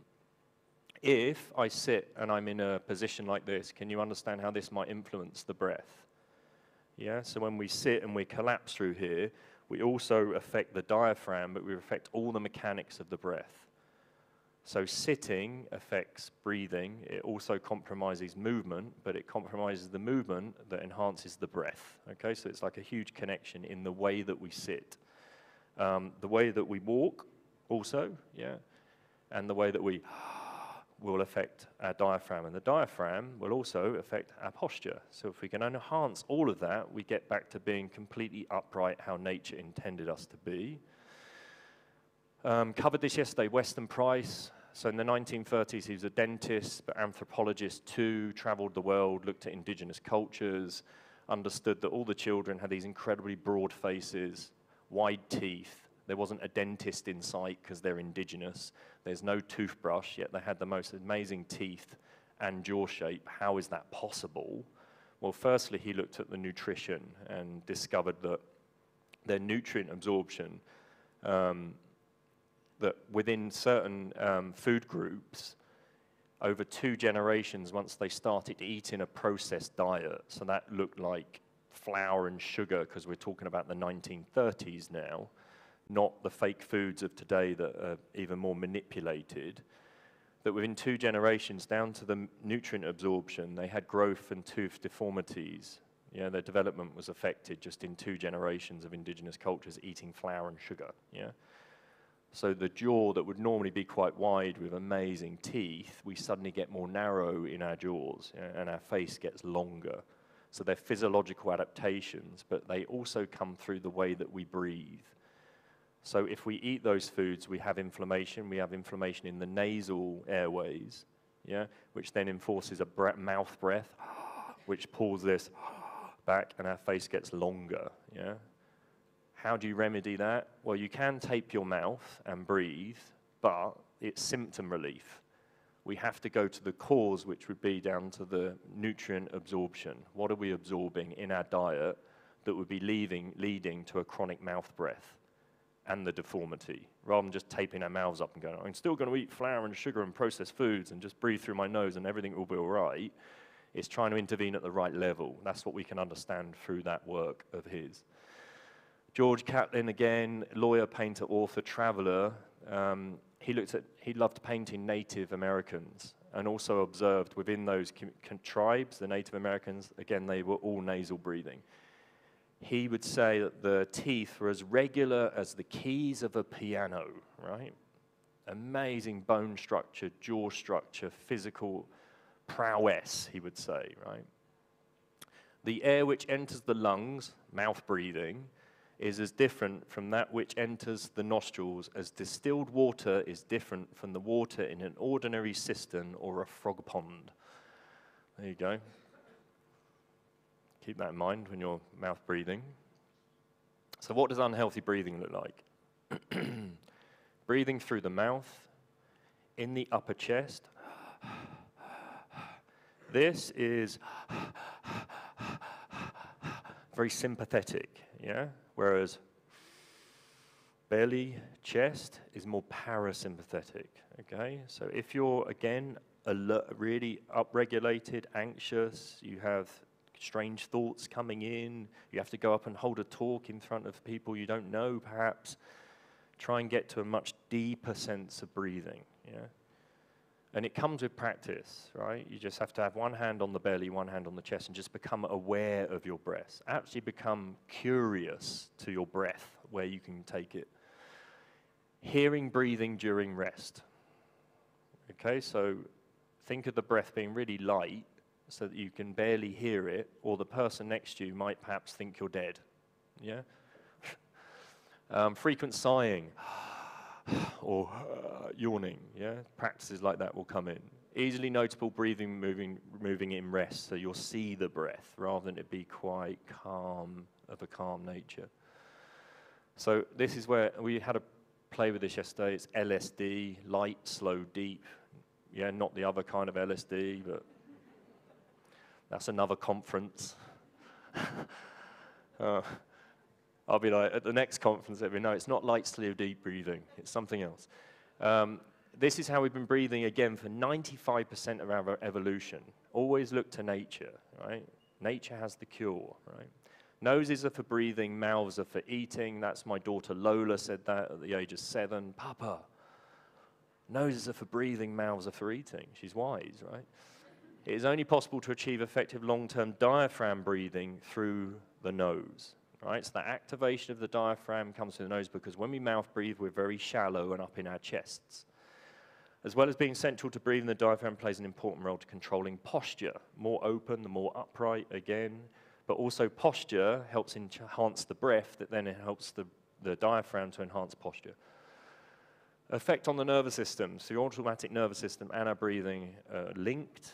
Sympathetic flight is activated, speeds up heartbeat in inhalation. So put your fingers on your pulse for me.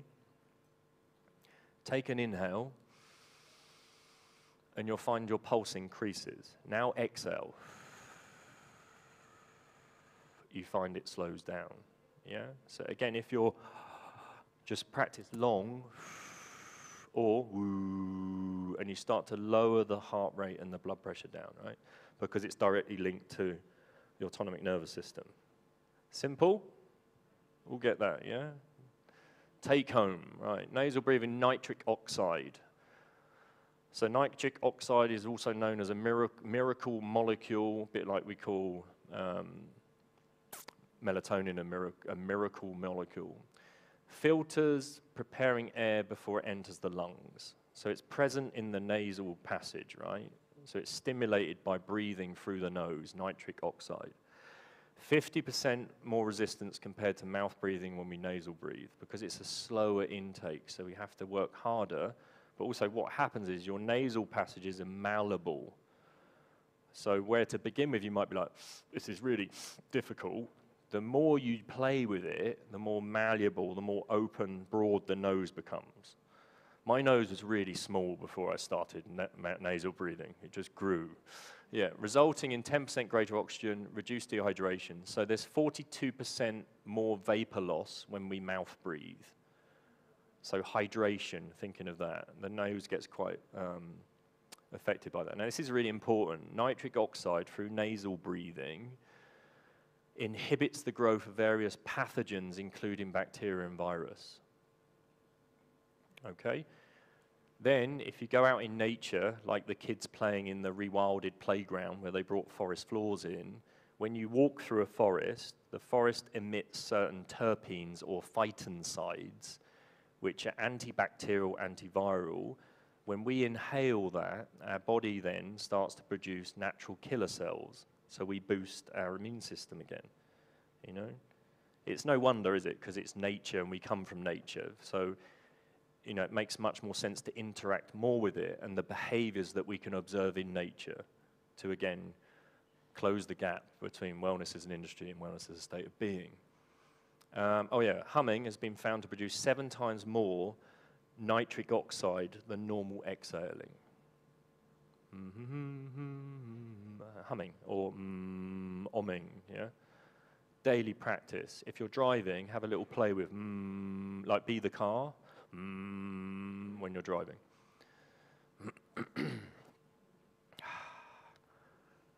My favorite topic, movement. Okay, that's my foot, by the way. There we go. Perception. Every living being has a fundamental physiological system based on its perception of the environment, right? So what we see influences, what we sense influences what we hear, because ultimately that controls our perception, right? So if I was to grow up in a tribe, and the tribe run like this, chances are, through my observation, I'll run like this. If I grow up in a community that run like this, the chances are I'll run like that. Yeah. If I grow up in a community where they move like this, the chances are I'll be able to do that into my 50s, 70s, 80s, because that's what you observe. It becomes your normality. You normalize it. If I only ever sit in a chair and see people sitting in chairs, I have no idea that this even exists as different rest positions that can be seen in nature. So we don't realize we have that within our physicality. Phylogeny, the adaptation of our species. Yeah? It's a good one, huh? I picked a shocker just deliberately.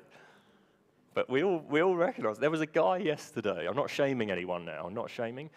There was a guy yesterday that Kane and I saw, and he was properly doom scrolling. He had his head on the table, and it was just this.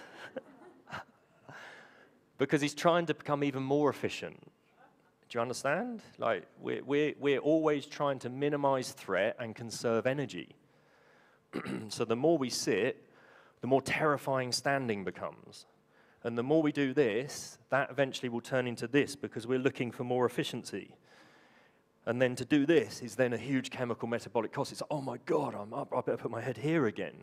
Your head is like nearly 6 kilograms in weight. It's a huge weight. It's a huge chemical metabolic cost to keep your head upright, which is why the breathing of the diaphragm, the posture, all of those mechanics are there for this to be here. Every motor skill milestone that you went through in a process called ontogeny, right, has led to this head being up here. Yeah? So phylogeny is the adaptation of a species, yeah? So from primate to where we are, I don't know what we call this now, right, to where we are. And the ontogeny is kind of your from cellular through to where you are today, right? Your journey of that. And we learn certain movement templates, again, by a perception of our environment, and even down to our motor skill milestones. So our understanding of quality movement, yeah, and our capacity to perform complex movements. So by complex movements, what do we mean by complex? You could call that walking, running, jumping, lifting, carrying, throwing, defending. Well, they're only ever as good as your foundational movements. So what do foundational movements look like? Well, in the modern world, we see them like this. But there's something very vital needs to occur in this that we don't see, which is simply a squat, a flat-footed squat, because I have to get to the squat to be in this shape to be able to get to here, because I have to recognize my weight on my feet before I stand up. This is a primary rest position. It's a foundational movement that then determines how my complex movement of standing, walking, running, balancing, jumping, lifting would play out. Because it nourishes the behavior of the ankle, the knee, the hip, which are all locomotive joints. They're incredibly mobile and supportive and strong. Your knee can cope with 500 pounds of pressure. But if it only ever recognizes bum level, it never gets the nourishment it needs to be able to get the strength in the real deep ranges that can only occur in really great foundational movements. So what do they look? Oh, who's that? Oh, hold on. There, okay. Foundational movements. There's actually around about 100 different rest positions that have been observed in nature. Not one of them has a chair, yeah? Each one of these positions, like this, for instance, that's the squat. My weight is committed to the base of support. My head is above the base of support. When I stand, my head is still above the base of support. To my very sophisticated movement brain and survival brain, I'm still recognizing the same weight. There's still the same chemical metabolic cost for being in that position. Each of these helps then nourish that position. Kneeling is a prerequisite of squatting. Yeah? Kneeling, prerequisite of squatting, kneeling, prerequisite. This shape here, like this, is a single-legged squat. So that's me squatting on one leg, and that's me squatting on two legs. Yeah? And you can just shape shift from one movement to the other. If anyone have like really young kids here, and you can see how they move around on the ground, and it's so fluid, right? Yeah, you can still do that, but you just have to remove a lot of this and just keep getting back to the ground. What I recommend is working with timers. Like you can set a timer for 30 minutes, and in one day, you accumulate whatever rest position within the day. So it could be 1 minute, 2 minutes, 3 minutes, whatever it is, but performing that within one day. These are the more complex movements that we were discussing. So each one of these involves that, yeah, as a foundation, really. There's more, I just couldn't fit them all on here, okay? So walking, running, jumping, quadrupedal, reaching, grappling. Some of these help influence others, like running is a series of single-legged hops. So that's running on one foot, yeah? And this is alternate, boom, boom, boom, boom. And I have to be able to stack this huge weight and balance on a very small base of support at 180 beats per minute with 2 times my body weight all happening. So balance is key, right? Really key. If at the age of 65 you fall over and you break your hip, there's a 30 to 40% chance of dying in that year. Balance is hugely important, right? But it can only be as good as the foundation of balance. So what is the foundation of balancing? What would be the foundation? If we look at that system. So we call this, this is how we balance, really. 10% is visual, 20% is vestibular, your inner ear, and 70% is your proprioceptive system, how you perceive yourself in the space. Now, 70% of that information when you're standing will come through your base of support. In this case, it's my foot. Not just my foot, the underneath of my foot, yeah? Okay? 70% of the information. I have an idea. All stand up. Let's stand up for a moment. If you're not sleeping. Sleep's important, just like, kudos. Okay. If you have high heels on, maybe take them off, because it's going to challenge the way that you're... And then I might have disclaimers put in place. Okay, just try standing on one leg without touching the chair or anyone around you. Just that, yeah? Now close your eyes. Try closing your eyes. Just try. There you go. Very different, right? Now, that's only taking 10% of that system away. Only 10%, okay? Right, you can sit down now. It's okay. All done. How do you get on, all right? Okay? Okay, so this is a foot-shaped foot. What's the widest part of this foot? Is the heel the widest, or is the widest across the toe box? Across the toe box, okay. Now have a look at your shoes. What's the widest part, the toe box or the heel? Some might argue a little. Okay, so will that affect that? Yeah, because you've removed the widest part of the balance and support. Does that make sense? So this is a shoe-shaped foot. You don't get a shoe-shaped foot unless you change the environment of the foot, which is the shoe, which means a narrow toe box creates a narrow footbed, yeah? It's not hereditary, all right? The only thing that you inherit is the same shape of the shoe that the other generations were wearing, yeah? Now you have 26 bones, 33 articulations, and over 200,000 extra receptors in your feet that send information to your sophisticated brain to tell you how to operate muscles, tendons, and joint actions to make you more efficient and minimize the risk of injury, yeah? So the shape of that foot determines how I use the 26 bones, 33 joints, and over 200,000 extra receptors in my feet. Now, if we went down the route of neuroplasticity and thought about what are those extra receptors feeding my brain, then that's a whole nother level of communication, right? But if we just think on a biomechanical level, what that means. So if I remove, I get my feet out in public now. If I remove my big toe and pull it over here, I change the performance of my ankle, yeah? The moment that goes there, the ankle has to learn how to then adapt, because I can no longer use that as a hinging point. You have 3 rockers in your ankle. You have a heel rocker, you have an ankle rocker, and you have a forefoot rocker. They are all used in walking. 1, 2, 3. In running, 2, 3. And in sprinting, 3.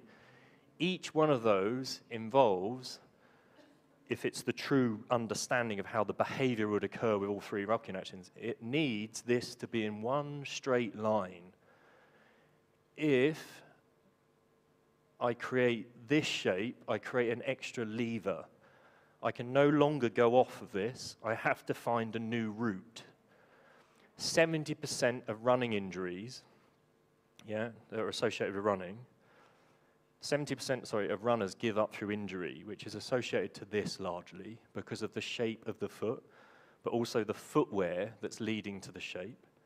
There's other factors in this. So if you put rubber underneath your foot, you lose your own potential to be elastic. So if I jump up and down on a really hard surface, doing, doing, doing, who gives, the hard surface or Tony? Who has to learn to be soft and compliant? Me, because the hard surface can't do it. If I jump up and down on a rubber surface, the rubber remains rubber, compliant, and I become stiff. So I no longer understand how to activate my elasticity, which comes through my tendons. Most running injuries are tendon issues. ITB, Achilles tendonitis, and plantar fasciitis. The more rubber you put between you and the earth, the stiffer and rigid your foot becomes, the stiffer your tendon actions become, the more muscle action. The more muscle action becomes inappropriate and leads to injury. So you not only have the influences of the ankle, the knee torsion, but you also then are up against the tendons not being able to fire in time, which leads to the 70% of runners giving up through injury. And we're not just talking running, we can bring walking into that communication. You could bring balance back into that communication. This is what it looks like real time. So this was Gabby, who is a doctor that I coached. That was her foot-shaped foot.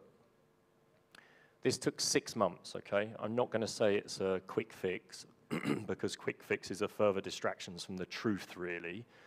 The truth is, 6 months I got her here. So taking a shoe-shaped foot back to that, but it meant she could no longer wear this. It meant much wider footbeds. It also meant certain exercises that I call toga, which is like yoga, but for your feet, toga. And wearing these, which just go between your toes. Rather like when you have a pedicure or something, when you have your nails done, a bit like that. But you wear them, but you also need something that's wide in the footbed, as a shape of the foot, rather than shoe-shaped. Studies, right? So in the University of Liverpool, Professor Chris Dort, put participants, it was a sponsored study, right? So he put participants in barefoot minimalist footwear. On this occasion, it's a brand called Vivo Barefoot, right? 6 months of wearing, going back to being wide in the toe box, within 6 months, they improved their foot strength by 60%, In the elderly population of the study, within 6 months, they improved their balance by 40%, So we have to question in the first place, why on earth would we remove 60% of our foot strength? If you're a parent, why would you remove 60% of your child's human potential of performance by removing 60%? And why on earth would we put ourselves in a position where we're removing 40% of our balance? We have to kind of ask questions like that. Because it's just aesthetics. The footwear industry isn't about functionality, it's about aesthetics. And we are the consumers, and the consumer drives the market. So it's understanding information like this is vital, really, I would say. So we go back to this, movement milestones, okay? I'm going to finish here, I believe. Yep. Movement milestones. So again, our complex movements are only as good as our foundational movements. So we're going to have a little play upstairs on the roof top with some foundational movements. Who's in? Are you all in? When I say all in, just those that have your hands up, just go, I'm all in. There we go. So we have a little play, just some movement. It's beautiful out there, so we're going to get other needs met. We get sunlight, yeah. We make human contact, connection, and we move, and we breathe together, and we will all come away being well-beings for it, yeah. We're all in. Brilliant. You will need something to be able to move around in, yeah. So if you're wearing quite tight gear, it might be a little challenging, but we'll see. We'll see how we get on. Am I leading you out, I guess? Yes. Thank you. Over, Madlova. Thank you so much.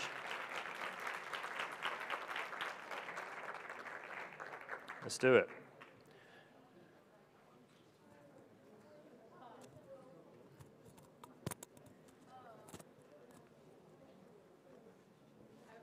Thinking about my house, where I decided to come right straight away like this. Yeah, you look great. My daughter was on a challenge. You know what?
ხარ ჩართული.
Sainto?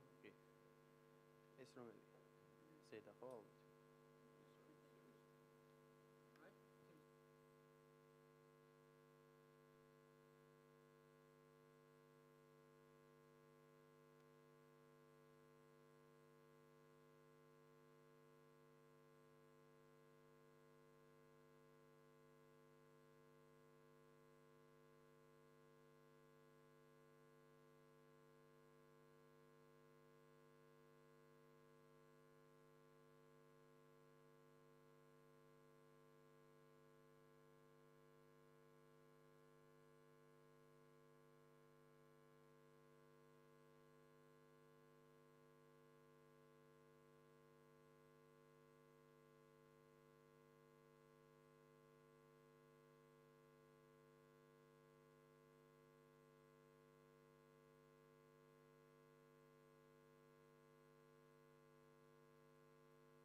მოგესალმებით მეგობრებო, ცოტას მაინც გაგეცდობით უცებ შემოვხდი ამ ამბავში.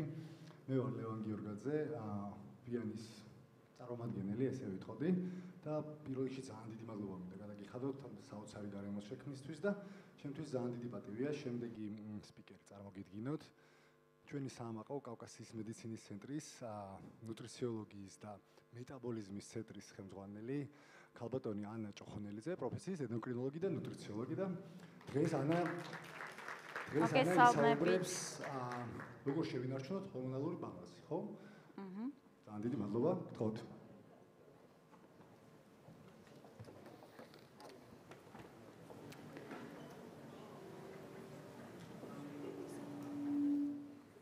დავიწყოთ ხომ? ისმის ხომ ჩემი ხმა კარგად?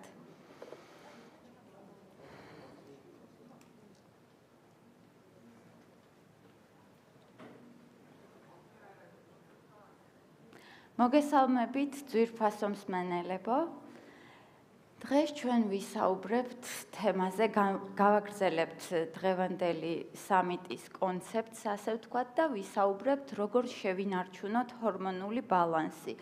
კერძოდ, რა არის ხანგრძლივი და ჯანმრთელი ცხოვრების გასაღები, ასე ვთქვათ. ჰომეოსტაზზე მინდა რომ ვისაუბროთ დღეს. ჰომეოსტაზი ეს არის წონასწორობა ჩვენს ორგანიზმში. ანუ ცოცხალი ორგანიზმი ყოველთვის ცდილობს რომ იყოს წონასწორულ მდგომარეობაში. ეს მისთვის არის კომფორტული. და ეს არის ბალანსი, რაც მუდმივად არის ჩვენს ორგანიზმში და გამოწვეულია, ამას ახერხებს ნერვული და ენდოკრინული სისტემის შეთანხმებული მოქმედებით. ანუ ფაქტობრივად ეს ორი სისტემა არის ხელმძღვანელი, რაც განაპირობებს ჩვენი ორგანიზმის ბალანსის, წონასწორობის მდგომარეობაში ყოფნას. შევადარებდი ამ სასწორის პინებს, რა დროსაც ჩვენ ჯანმრთელ მდგომარეობაში ვართ კომფორტულად. ენდოკრინული სისტემა თავის მხრივ რეგულირდება უკუკავშირის პრინციპით. მარტივად რომ წარმოვიდგინოთ, ნერვული სისტემა ენდოკრინულ სისტემას აძლევს იმპულსებს და ამ იმპულსების საშუალებით ხდება სტიმულირება ენდოკრინულ ჯირკვლებში ჰორმონების გამოყოფის, რომლებიც შემდეგ გადაისროლება სისხლში, ასრულებენ უამრავ ფუნქციას და რეგულირდება უკუკავშირის პრინციპით. ანუ რას გულისხმობს? როდესაც ერთი სიგნალი გადაეცემა კონკრეტულ სამიზნეს, შემდეგ იქიდანაც უკუკავშირის პრინციპით მოდის სიგნალი, რაც არეგულირებს პირველი გადამცემის რეგულაციას. ანუ შეთანხმებულად მოქმედებს ნერვული და ენდოკრინული სისტემა და უკუკავშირის პრინციპით ვინარჩუნებთ აი ამ წონასწორობას. რა არის მეტაბოლიზმი? მეტაბოლიზმი არის ნივთიერებათა ცვლა. ორგანიზმში მუდმივად მიმდინარეობს სამყაროსთან ნივთიერებათა ცვლა. ანუ რაც არის ცოცხალი ორგანიზმის ყველაზე მთავარი დამახასიათებელი ნიშან-თვისება, რაც ჩვენ აუცილებლად გვჭირდება როგორც ენერგიის წყარო. მარტივი მაგალითი რომ მოვიყვანოთ მეტაბოლიზმის, ეს არის მაგალითად სუნთქვა. როდესაც სუნთქავთ, ჩვენ შევისუნთქვავთ ჟანგბადს, ამოვისუნთქვავთ ნახშირორჟანგს, ეს არის აუცილებელი იმ სასიცოცხლო პროცესების მიმდინარეობისთვის, რაც მიდის ჩვენ ორგანიზმში და საკვებიც ასევე გვჭირდება ენერგიის წყაროდ, რომ მუდმივად ეს სასიცოცხლო პროცესები ემსახურება იმას, რომ ჩვენ გვქონდეს ენერგეტიკული ბალანსიც. რა არის ჰორმონები? ჰორმონები ეს არის ბიოლოგიურად აქტიური ნივთიერებები, რომლებსაც გამოყოფს ენდოკრინული ჯირკვლები, ისინი გადაისროლება სისხლში და სისხლის მიმოქცევით აღწევს სამიზნე ორგანოებს და ქსოვილებს და აკისრიათ უამრავი ფუნქცია. ანუ ფაქტობრივად ჩვენს ორგანიზმში არ მიდის არც ერთი პროცესი, რომელზეც გავლენა არ აქვს ჰორმონებს. ყველაფერი რეგულირდება ჰორმონების მეშვეობით. ანუ აი ასეთი ძალიან მნიშვნელოვანი ნივთიერებები არის ჩვენს ორგანიზმში ჰორმონები. რა არის დღეღამური რიტმი? ძალიან მნიშვნელოვანია დღის და ღამის და ძილის მნიშვნელობა ჩვენი ორგანიზმისთვის და ჯანმრთელობისთვის. ყველაზე ხშირად ჩემ პაციენტებს, როდესაც ვეკითხები, როგორი არის მისი კვებითი ჩვევა, ასევე რუტინული კითხვა არის, როგორი არის მისი ძილი. ზოგჯერ უკვირთ ხოლმე, რატომღაც ძილი და ძილის მოუწესრიგებლობა თითქოს დაკავშირებული არის ნევროლოგიურ პრობლემებთან და აუცილებლად, როდესაც ვეკითხები პაციენტს, რა გაწუხებთ, ცდილობს, რომ მითხრას ისეთი სიმპტომატიკა, რასაც მისი აზრით აკავშირებს, თქვათ, ჰორმონებთან და ენდოკრინულ სისტემასთან, ან წონასთან, რა პრობლემითაც მოდის, თქვათ, ვიზიტზე, ხო? მაგრამ დღეღამურ რიტმს სწორედ რომ გადამწყვეტი მნიშვნელობა აქვს ჰორმონების სწორად პროდუქციისთვის. ანუ არსებობს ჰორმონების გამოყოფის ცირკადული რიტმი, კერძოდ გასაგებენაზე რომ ვთქვათ, დღეღამის სხვადასხვა მონაკვეთში ჰორმონები გამოიყოფა სხვადასხვა კონცენტრაციით და ამას ეწოდება ცირკადული რიტმი. საკმარისია რომ დაირღვეს დღეღამური რიტმი, რასაც აუცილებლად ექნება გავლენა ჰორმონულ ბალანსზე, რაც თავისთავად მერე იწვევს გარკვეულ სიმპტომო კომპლექსს და რაღაც პერიოდში დაავადების განვითარებასაც. სტრესი 21 საუკუნეში არის ძალიან მნიშვნელოვანი ჩვენ ცხოვრების შემადგენელი ნაწილია, ასეც ვიტყოდი, იმიტომ რომ სტრესის გარეშე ფაქტობრივად ჩვენი თანმდევია მუდმივ რეჟიმში ეს სტრესული სიტუაცია.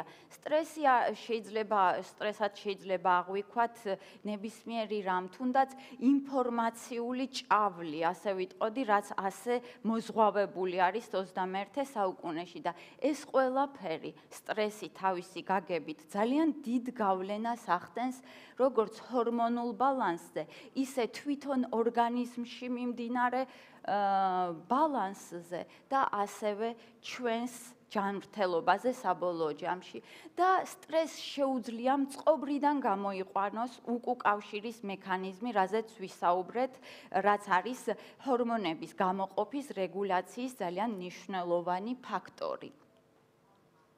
როდის ვითარდება დაავადება? აი ვერ წარმოიდგენთ, რამდენად სკრუპულოზურად არის დაკავშირებული ჩვენი ორგანიზმის ყველა ორგანო, ყველა სისტემა, რაოდენ შეთანხმებულად მოქმედებენ ერთმანეთთან. სწორედ რომ შევადარებდი საათის მექანიზმს. საკმარისია ერთი ჭანჭიკი სხვანაირად გადატრიალდეს, მას გავლენა აქვს მთლიან ორგანიზმზე, აბსოლუტურად ყველაფერი არის ურთიერთკავშირში.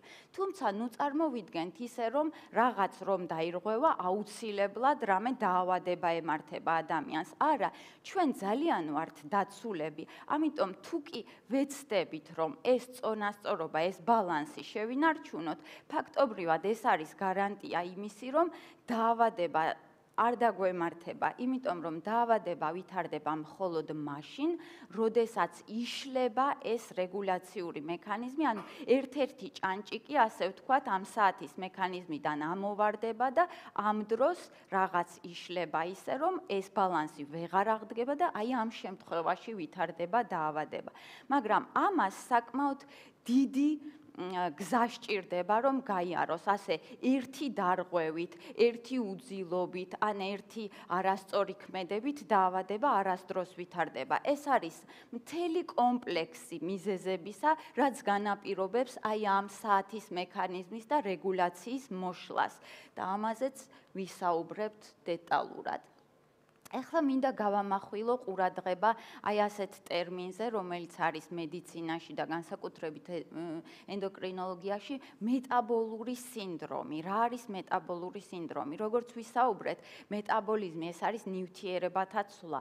მეტაბოლური სინდრომი არის ერთ-ერთი ძალიან გავრცელებული სინდრომი, რომელიც აერთიანებს ნივთიერებათა ცვლის დარღვევით მიმდინარე რამდენიმე დაავადებას და მათი სიმპტომო კომპლექსს, ასე ვთქვათ. თუმცა ეს იმდენად გავრცელებული არის მსოფლიოში, რომ თავისი აქტუალობაც შეიძინა დღეს და ინტერესიც ძალიან გაზრდილი არის მეტაბოლური სინდრომის მიმართ.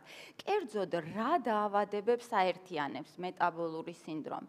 ეს არის პირველ რიგში ჭარბი წონა და სიმსუქნე, რაც 21 საუკუნეში მე შევადარებდი არაინფექციურ პანდემიასაც კი იმდენად გავრცელებული არის. ასევე შაქრიანი დიაბეტი ტიპი 2, რომლის ერთ-ერთი რისკ ფაქტორი, როგორც მოგეხსენებათ, არის ჭარბი წონა და სიმსუქნე.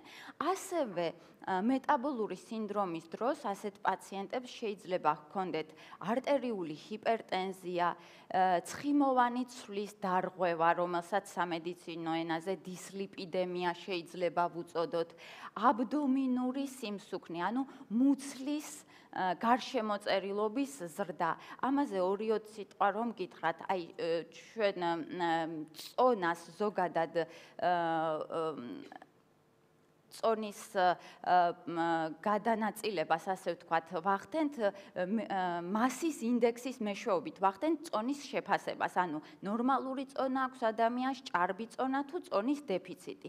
შეიძლება მასის ინდექსის მიხედვით ადამიანს ჰქონდეს ნორმალური წონა, მაგრამ მას ჰქონდეს დარღვეული ნივთიერებათა ცვლა და როდის შეიძლება ამაზე ვიეჭვოთ ნორმალური მასის ინდექსის შემთხვევაში, როდესაც მას აქვს მუცლის გარშემოწერილობა გაზრდილი, ანუ აბდომინური ტიპის გაცხიმოვნება, ასე ვთქვათ. თუმცა შეიძლება წონა ჰქონდეს ნორმალური და ეგრეთ წოდებული ღიპი ჰქონდეს და ეს იყოს ერთ-ერთი სიმპტომი, რომ ვიეჭვოთ იმაზე, რომ მას ხომ არ აქვს რაიმე ნივთიერებათა ცვლის დარღვევა.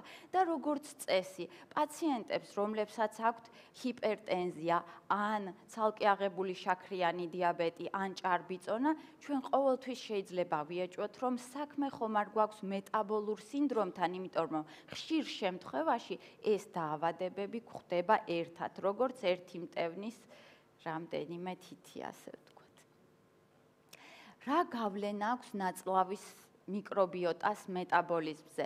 წინა მომხსენებელს უსმენდით და მან საკმაოდ დიდი დრო დაუთმო ამ თემის განხილვას და მე გავმეორდები და ვიტყვი ასეთ რამეს. პირველ სლაიდზე გითხარით, რომ გადამწყვეტი მნიშვნელობა ჩვენი ორგანიზმის ბალანსის რეგულირებაში აქვს ნერვულ და ენდოკრინულ სისტემას, მაგრამ მთელი რიგი კვლევები და მთელი მეცნიერების ინტერესის სფერო 21 საუკუნეში ახლა არის ნაწლავის მიკრობიოტა და რატომ? მთელი კვლევებით დადგინდა, რომ ნაწლავის მიკრობიოტა, რომელშიც არის 100 ტრილიონზე მეტი ცოცხალი მიკროორგანიზმი, ისინი განაპირობებენ ჩვენი ნივთიერებათა ცვლის ნორმალურ მიმდინარეობას, ასე ვთქვათ. ძალიან დიდი გავლენა აქვს ნაწლავის მიკრობიოტას ნივთიერებათა ცვლაზე და ჩვენს ჯანმრთელობაზე. არსებობს ასეთი კვლევები, რომ ნაწლავის მიკრობიოტას აქვს დიდი მნიშვნელობა წონის კონტროლზე, როგორი წონა აქვს პაციენტებს, ანუ განსხვავებულია ნაწლავის მიკრობიოტა ნორმალური წონის მქონე ადამიანებში და ჭარბი წონის ადამიანებში, წონის დეფიციტის შემთხვევაში, ანუ ნაწლავის მიკრობიოტას აქვს გადამწყვეტი მნიშვნელობა.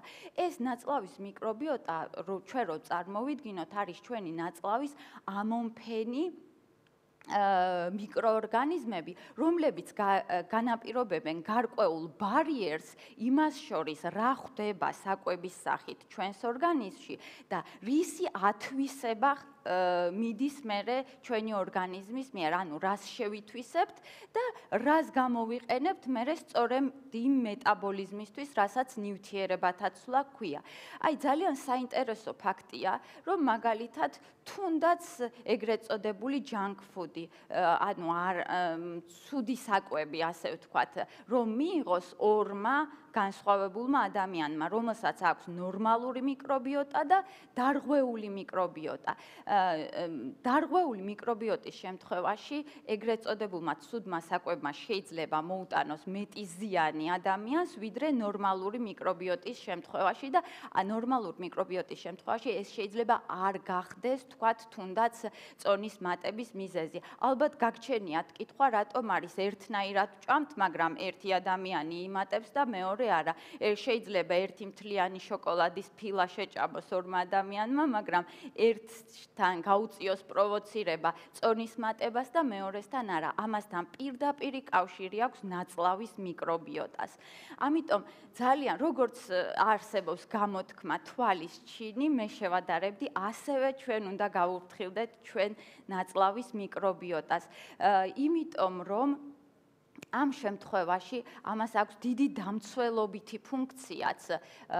იმუნური სისტემა პირდაპირ კავშირში არის ნაწლავის მიკრობიოტასთან და არის მთელი რიგი კვლევები, რომ მაგალითად სიმსუქნის მკურნალობა, მაგალითად შაქრიანი დიაბეტის მკურნალობის ერთ-ერთი მეთოდი შეიძლება დაინერგოს როგორც ჯანმრთელი ნაწლავის მიკრობიოტის გადანერგვა და ეს არის აბსოლუტურად უსაფრთხო და განსხვავებით სხვა მედიკამენტური საშუალებებისგან ფაქტობრივად გვერდითი მოვლენები და უკუჩვენებები ამ მეთოდს არ აქვს და ამაზე მიდის მთელი რიგი კვლევები ამ მეთოდის, უსაფრთხო მეთოდის დანერგვაზე, რომელსაც აქვს ძალიან გამოხატული და კარგი ეფექტი. და კიდევ ერთ ვიტყვი, საქართველოში განსაკუთრებით ყურადსაღები ფაქტი იყო, რომ არარაციონალურად ხდებოდა ანტიბიოტიკების გამოყენება, რაც არის ერთ-ერთი მიზეზი ნაწლავის მიკრობიოტის დაზიანებისთვის. იმიტომ რომ ანტიბიოტიკებს, როგორც მოგეხსენებათ, შეუძლიათ არა მხოლოდ დაავადების გამომწვევი მიკრობების მოკვლა, ასე ვთქვათ, არამედ იმ ჩვენი ეგრეთ წოდებული მეგობარი ბაქტერიების დაღუპვაც, რომელიც შედის ნაწლავის მიკრობიოტაში და გამოიწვიოს ხანგრძლივი პერიოდის შემდეგ სხვა რაღაც გამომწვევ მიზეზებთან ერთად გარკვეულ დაავადებებს გაუწიოს პროვოცირება. ძალიან მნიშვნელოვანი ფაქტი არის, რომ პირდაპირ კავშირშია ჩვენი კვებითი ჩვევა ნაწლავის მიკრობიოტის ჩამოყალიბებასთან. ანუ იმ შემთხვევაში, თუ კი ჩვენ სწორად ვიკვებებით, მაგალითად უჯრედისით მდიდარი საკვები ძალიან დადებითად აისახება ნაწლავის მიკრობიოტაზე, ასე რომ დარღვეული ნაწლავის მიკრობიოტა არ ნიშნავს იმას, რომ ეს ვერასდროს შეგვიძლია აღვადგინოთ, შეგვიძლია ჩვენ მოვიქცეთ სწორად ისე, რომ თანდათან ხელი შეუწყოთ ამ ნაწლავის მიკრობიოტის აღდგენას, რომელსაც გადამწყვეტი მნიშვნელობა აქვს ნივთიერებათა ცვლაში. ასეთი რიტორიკული კითხვა მექნება დარბაზთან, როგორ ფიქრობთ, თქვენი აზრით, ასაკი მხოლოდ ციფრებია?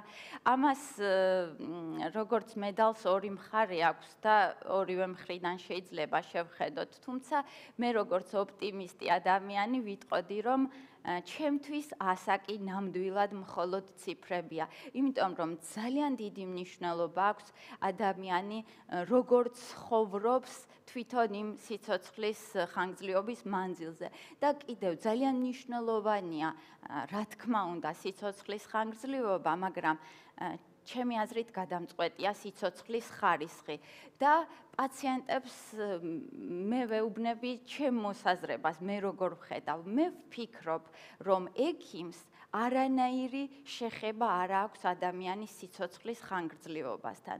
ჩემი აზრით სიცოცხლის ხანგრძლივობა ეს არის განგება. რაც გვაწერია, ის იქნება.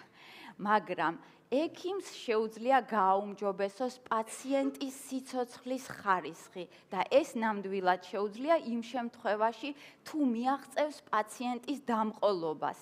და რატომ? მე შეიძლება საოცარი რჩევები, აბსოლუტურად სწორი, ყველა პროტოკოლზე დაყრდნობით გაიდლაინით, აბსოლუტურად გამართლებული რეკომენდაცია მივცე ჩემ პაციენტს, მაგრამ მას არ არგოს ამან, იმიტომ რომ მან არ შეასრულა. ანუ თუ მე ვერ მივაღწევ, ჩემი ამოცანა არის არამხოლოდ სწორად დავსვა დიაგნოზი, არამხოლოდ სწორი რეკომენდაცია მივცე, არამედ მე მქონდეს, ასე ვთქვათ, ჭიდრო კომუნიკაცია ფსიქოლოგიური ჩემს პაციენტთან, რომ მე მივაღწიო მის დამყოლობას.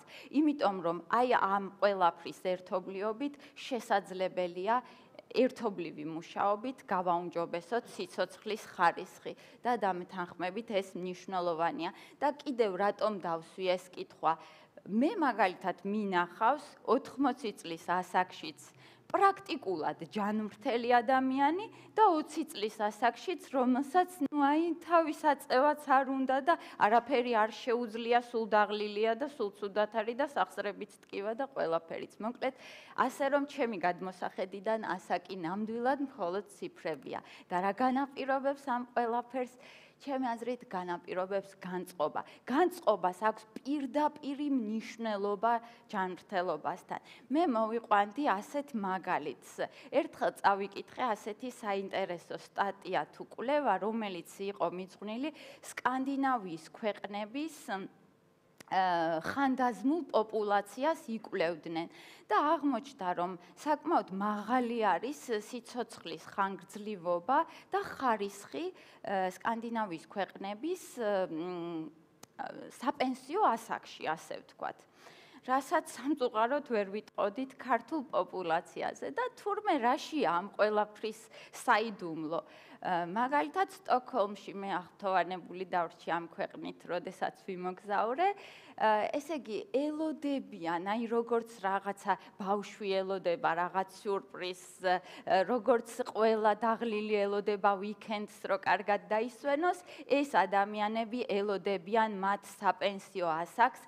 ერთი სული აქვთ გავიდნენ პენსიაზე, იმიტომ რომ პენსია მათთვის ნიშნავს ახალი ცხოვრების, ახალი სუნთქვის დაწყებას, ასე ვთქვათ, იმიტომ რომ აქვთ საოცარი, ანუ უზრუნველი პერიოდი, მაგის მერე იწყებენ ცეკვის წრეებზე სიარულს, იწყებენ ექსკურსიებზე, დგება ახალი წყვილები მათ შორის და სიყვარული, რა ვიცი, ეს ხო მაცოცხლებელი ენერგია არის ჩვენთვის და ამიტომ მათი ეს განწყობა, მოლოდინის და პოზიტიური განწყობა განაპირობებს აი სწორედ საპენსიო ასაკში მათი სიცოცხლის მაღალ ხარისხს, ასე ვთქვათ. რასაც ვერ ვიტყოდით ზოგიერთ პოპულაციაში, ნუ დავჩაგრავთ ახლა ქართულ პოპულაციას, არის ბევრი, რომელიც მაღალი ხარისხით ცხოვრობს და განწყობით, ანუ ჩვენი განწყობის ცვლილებით ეს შესაძლებელია. ნუ არის ზოგიერთი ახალგაზრდაც, არ ვიცი ქართულად როგორ თქვა, კოსმეტიკის ჩანთარო, სავსე აქვს, მაგალითად ვალერიანით და კიდევ ბევრი სხვა წამლებით. ასე რომ განწყობაზე ბევრი რამ არის დამოკიდებული და ალბათ აი თუნდაც ონკოლოგიური პაციენტების მაგალითი რომ მოვიყვანოთ, ყველა გამარჯვებული შემთხვევის უკან დგას მათი განწყობა. ვისაც აქვს საბრძოლო განწყობა, რომ ის დაამარცხებს ამ საშინელებას, ისინი მართლა ამარცხებენ. ვინც თავიდანვე ფარხმალდაყრილი არის, იქ სამწუხაროდ სავალალო შედეგი დგება და ნუ ოდესმე ახლა ყველა ვკვდებით. ასე რომ განწყობას დიდი მნიშვნელობა აქვს. ალბათ აქედან არის, რომ გავუღიმოთ სამყაროს და სამყაროც გაგვიღიმებს. ანუ მე ვეთანხმები მაგალითად ამ მოსაზრებას. და დაავადების მკურნალობას რო შევეხოთ ორი სიტყვით, ნუ პაციენტები შეიძლება დავყოთ ორ პოპულაციად, ისეთები, ვისაც უყვარს წამლის მიღება და ისეთები, ვისაც არ უყვარს. მაგრამ ერთ რამეს ვიტყვი და ექიმებიც შეიძლება დავყოთ ორ ნაწილად, ისეთები, ვინც ბევრ წამლებს ნიშნავენ და ისეთები, ვისაც წამლების დანიშვნა არ უყვარს. ნუ გვიწევს ახლა ბევრი თუ ცოტა, ეხა მარტო დაჟინებული მზერით ვერ ვუმკურნალებთ პაციენტებს, ასე რომ მედიკამენტებს ასე თუ ისე ყველანი ვნიშნავთ ექიმები. მაგრამ ძალიან მნიშვნელოვანია ის ფაქტი, რომ მედიკამენტი არ არის მკურნალობის გარანტი, ასე ვთქვათ. თუ ამ მედიკამენტურ მკურნალობას არ აქვს წინაპირობა, ამ შემთხვევაში ეს მკურნალობის კურსი ჩემი გადმოსახედიდან არის განწირული. მაგალითად, შაქრიანი დიაბეტის მკურნალობას რომ შევეხოთ ორი სიტყვით. თქვენ მოგეხსენებათ, ეს იმდენად გავრცელებული დაავადება არის, რომ მთელი მსოფლიოს მასშტაბით უამრავი თანხა იხარჯება კვლევებზე, პრევენციაზე, მკურნალობაზე, უამრავი რესურსი იხარჯება ამ ყველაფერზე, მაგრამ დღემდე, აი 2023 წლის რეკომენდაციებშიც კი არის ახალი გამოგონებები, უამრავი მედიკამენტები, მაგრამ პირველი პუნქტი ეს არის ჯანსაღი ცხოვრების წესი. თუ ეს არ არის, რაც არ უნდა იყოს საოცარი მედიკამენტი, მას შედეგი ფაქტობრივად არ აქვს ან ანახევრებს მედიკამენტური მკურნალობის შედეგს. ასე რომ ჯანსაღი ცხოვრების წესი არის ძალიან მნიშვნელოვანი. და მოკლედ შეჯამება რო გავაკეთოთ, რას გულისხმობს ჯანსაღი ცხოვრების წესი? ეს არის სწორი კვება პირველ რიგში და ნამდვილად ის ვართ, რასაც როგორც ვიკვებებით, თუმცა მე მაგალითად თუნდაც ნუტრიციოლოგიის გადმოსახედიდან არ ვარ მომხრე არც ერთი რადიკალიზმის. როდესაც რაღაც ძალიან რადიკალურად თუნდაც აი ახირებასავით არის ეს სწორი კვება, ის უკვე შეიძლება სტრესის მომტანი იყოს კონკრეტული ორგანიზმისთვის, ამიტომ ინდივიდუალური მიდგომა არის ჩემი არჩევანი ამ შემთხვევაში, თუმცა ამ დეტალებზე ახლა დროის უკონლობის გამო აღარ გავჩერდები. ძალიან მნიშვნელოვანია წყლის სათანადო რაოდენობით მიღება და არა 2 ლიტრი ყველას. ესეც არის ინდივიდუალური. ანუ წყალი ფაქტობრივად არის ჩვენი ორგანიზმის დაახლოებით 80%, ამიტომ წყალი აუცილებლად გვჭირდება და ეს ძალიან მნიშვნელოვანი კომპონენტია. ადეკვატური ფიზიკური აქტივობა და რატომ? ერთხელ ვუყურებდი აი ასეთ რაღაც ვიდეოს, სადაც ერთ-ერთი ადამიანი, რომელიც, ასე ვთქვათ, დამხმარე კონკრეტული პაციენტის თუ წონის დაკლების მსურველის, აკეთებინებდა საოცარი ტიპის ვარჯიშებს. მე არ მაქვს ჭარბი წონა, მაგრამ მე რო ის ალბათ გავაკეთო, შეიძლება გული გამიჩერდეს. ამიტომ ძალიან მნიშვნელოვანია ფიზიკური დატვირთვა იყოს ინდივიდუალურად შერჩეული და ადეკვატური. ერთ რამეს ვიტყვი. დღესდღეობით ყველანაირი ჩატარებული კვლევით ყველაზე ადეკვატური და ყველაზე სწორი ფიზიკური აქტივობა არის ფეხით სიარული. იმიტომ რომ ამ დროს ჩართულია აბსოლუტურად ყველა კუნთი, ამ დროს დადასტურებულად გამოიყოფა დოფამინი და ენდორფინები, ანუ არის ბედნიერების წყაროც და თუნდაც წონის კორექციისთვის ყველაზე ადეკვატური, რაც არაფერს დაუშავებს არც კარდიოლოგიური რისკის მქონე პაციენტებს, არის ფეხით სიარული. მაგრამ პოზიტიური განწყობა, რაზეც ბევრი ვისაუბრეთ უკვე და აღარ შევჩერდები, ბალანსი ფიზიკურ და გონებრივ დატვირთვას და დასვენებას შორის. ყველა აი ახლა ვინც ასე ჩართულია, ან ზოგი საერთოდ არ მუშაობს და არაფერს აკეთებს, ან ვინც მუშაობს, იმდენად აი გადაღლილია თავისი მუშაობით, რომ ფაქტობრივად უკვე არაეფექტურიც ხდება მისი მუშაობა. ანუ ძალიან მნიშვნელოვანია ჩვენ ბალანსი დავიცვათ მუშაობას და დასვენებას შორისაც, რომ ჩვენი სამუშაო იყოს ეფექტური. ამიტომ ამიტომ დიფერენცირება სწორად დროის მენეჯმენტის, ასე ვთქვათ. კონტაქტი ბუნებასთან, ეს ძალიან მნიშვნელოვანია. ჩვენ შეიძლება ფეხით ვიაროთ სარბენ ბილიკზე და ვიაროთ ფეხით სიმწვანეში. დამეთანხმებით ამ ორ შორის ძალიან დიდი განსხვავება და მავნეჩვევებზე უარის თქმა. ნუ როგორ გითხრათ, მავნეჩვევაც სუბიექტურია, ამასაც ყავს რაღაც მიმდევრები. ეხლა რაც არ უნდა ვილაპარაკოთ ბევრი ჩვენ რომელია მავნე და რომელი არა, ყველამ კარგად იცის, მაგრამ ნუ მაინც ყველა მიცის, რომ ვთქვათ, სიგარეტის მოწევა ცუდია, მაგრამ ბევრი აქ მჯდომიც ალბათ ეწევით სიგარეტს და შეიძლება მაგალითად რომელიმე კონკრეტული მავნეჩვევის მიმდევარმა, ასე ვთქვათ, მოიყვანოს მაგალითად ცნობილი ადამიანიდან, რომელსაც ჰქონდა მავნეჩვევები, მაგრამ იცხოვრა 100 წელი, ხო? ამიტომ ვამბობ, გამონაკლისი არ ქმნის სტატისტიკა. სტატისტიკა არის ის, რაც ხდება ყველაზე ხშირ შემთხვევაში და ამ დროს ვიტყოდი ერთ რამეს. შევადარებდი ამ ყველაფერს ლატარეას. ჩვენ ვიცით კვლევებით, რომ მაგალითად წეველების 10-დან 6 შეიძლება დაემართოს ფილტვების კიბო და ჯეკპოტი შეიძლება მოიგოს 1,000,000-დან 1-მა. ყოველთვის, როდესაც თამაშობთ, მე არ ვთამაშობ, მაგრამ თუ რაღაც ლატარის ბილეთს ვყიდულობთ, გვაქვს გულის სიღრმეში ის იმედი, რომ იქნებ მე ვარ ის 1,000,000-დან 1, მაგრამ არც ერთი მწეველი არ ფიქრობს, რომ მე იმ 10-დან 6 ხომარ ვარ. ამიტომ დავფიქრდეთ ამ ყველაფერზე. და თქვენი აზრით რა არის ჯანმრთელობის გასაღები? ასე შევაჯამებდი. ჩემი აზრით ეს არის ყველაფერში წონასწორობის დაცვა და ყველაფერში ზომიერების დაცვა. ანუ არ უნდა გადავიდეთ არც ერთ უკიდურესობაში და მთელი გულით გისურვებთ ჯანმრთელობას.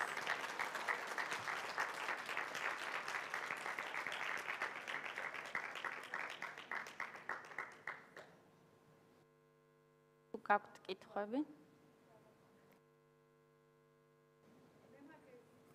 კი ბატონო.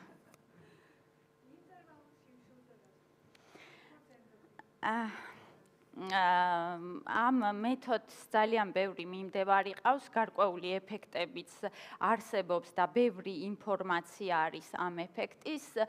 მე ვფიქრობ, რომ ეს არის დანერგილი მეთოდიც დიეტოლოგიაში, თუმცა გააჩნია ყველაფერში ზომას. აი ჩვენ ვილაპარაკეთ მაგალითად წყალზე. წყალი კარგია, მაგრამ კონკრეტული ადამიანი გულის უკმარისობა ვისაც აქვს, თუ დალევს მაგალითად დღეში თუნდაც 2 ლიტრს წყალს, მისთვის შეიძლება ეს იყოს პრობლემა. ინტერვალური შიმშილის შემთხვევაში არის ეს დანერგილი მეთოდი, მაგრამ დიდი სიფრთხილეა, საჭირო და სპეციალისტის ჩართულობა. აქ აქვს ძალიან დიდი მნიშვნელობა ხანგრძლივობას, ან რამდენად ხანგრძლივად და რამდენად ბარბაროსულად მიმართავს ის ამ მეთოდს კონკრეტული მიმდევარი. ასე რომ შეიძლება ეფექტი მივიღოთ, მაგრამ უსაფრთხოდ. რა თქმა უნდა. დიახ.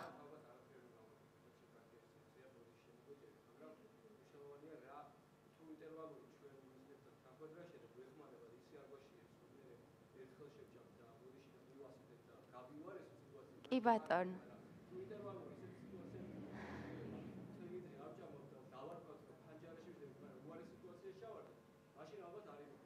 კი ბატონო, ამაზე მქონდა ერთხელ ვრცელი საუბარიც და ერთს დავამატებ. მიზანი თქვენ სწორედ აღნიშნეთ. მიზანი ზოგადად ცხოვრებაში ყოველთვის ძალიან მნიშვნელოვანია და როგორც წესი დაკვეთ, როგორ გითხრათ, როდესაც მიზანი არ არის სწორად დასახული, ამას მოყვება იმედგაცრუება. და როგორც წესი, მოდის პაციენტი კონკრეტული დაკვეთით, 2 კვირაში მინდა 20 კილოს დაკლება. ეს არასწორია და ჩემი მთელი დრო მიდის იმის ახსნას, რატომ ასე არა. 20 კილოს დაკლება მას შეუძლია, მაგრამ გააჩნია რამდენ ხანში.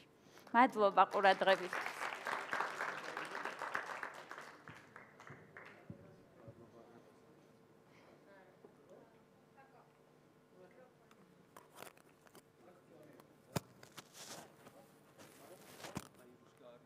ეხლა ისმის, მადლობა. ძალიან დიდი მადლობა ქალბატონოვანა. საუბარი იყო, მე მგონი ხო ფასტინგზე კიდე ცალკე ერთი თემა უნდა შემოვიდა რა აშკარად. საინტერესო. ხო, მეც მაინტერესებს ძალიან ეგ ამბავი.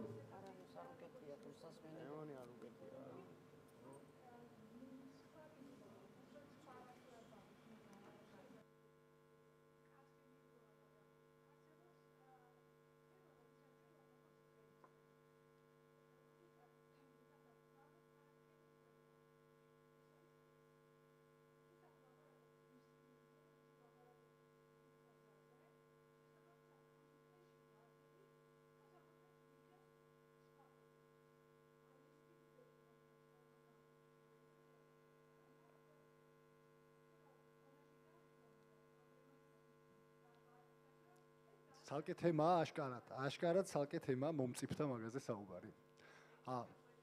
კი ბატონო, ნამდვილად. ეხლა მე მინდა გამოვაცხადო შემდეგი სპიკერი.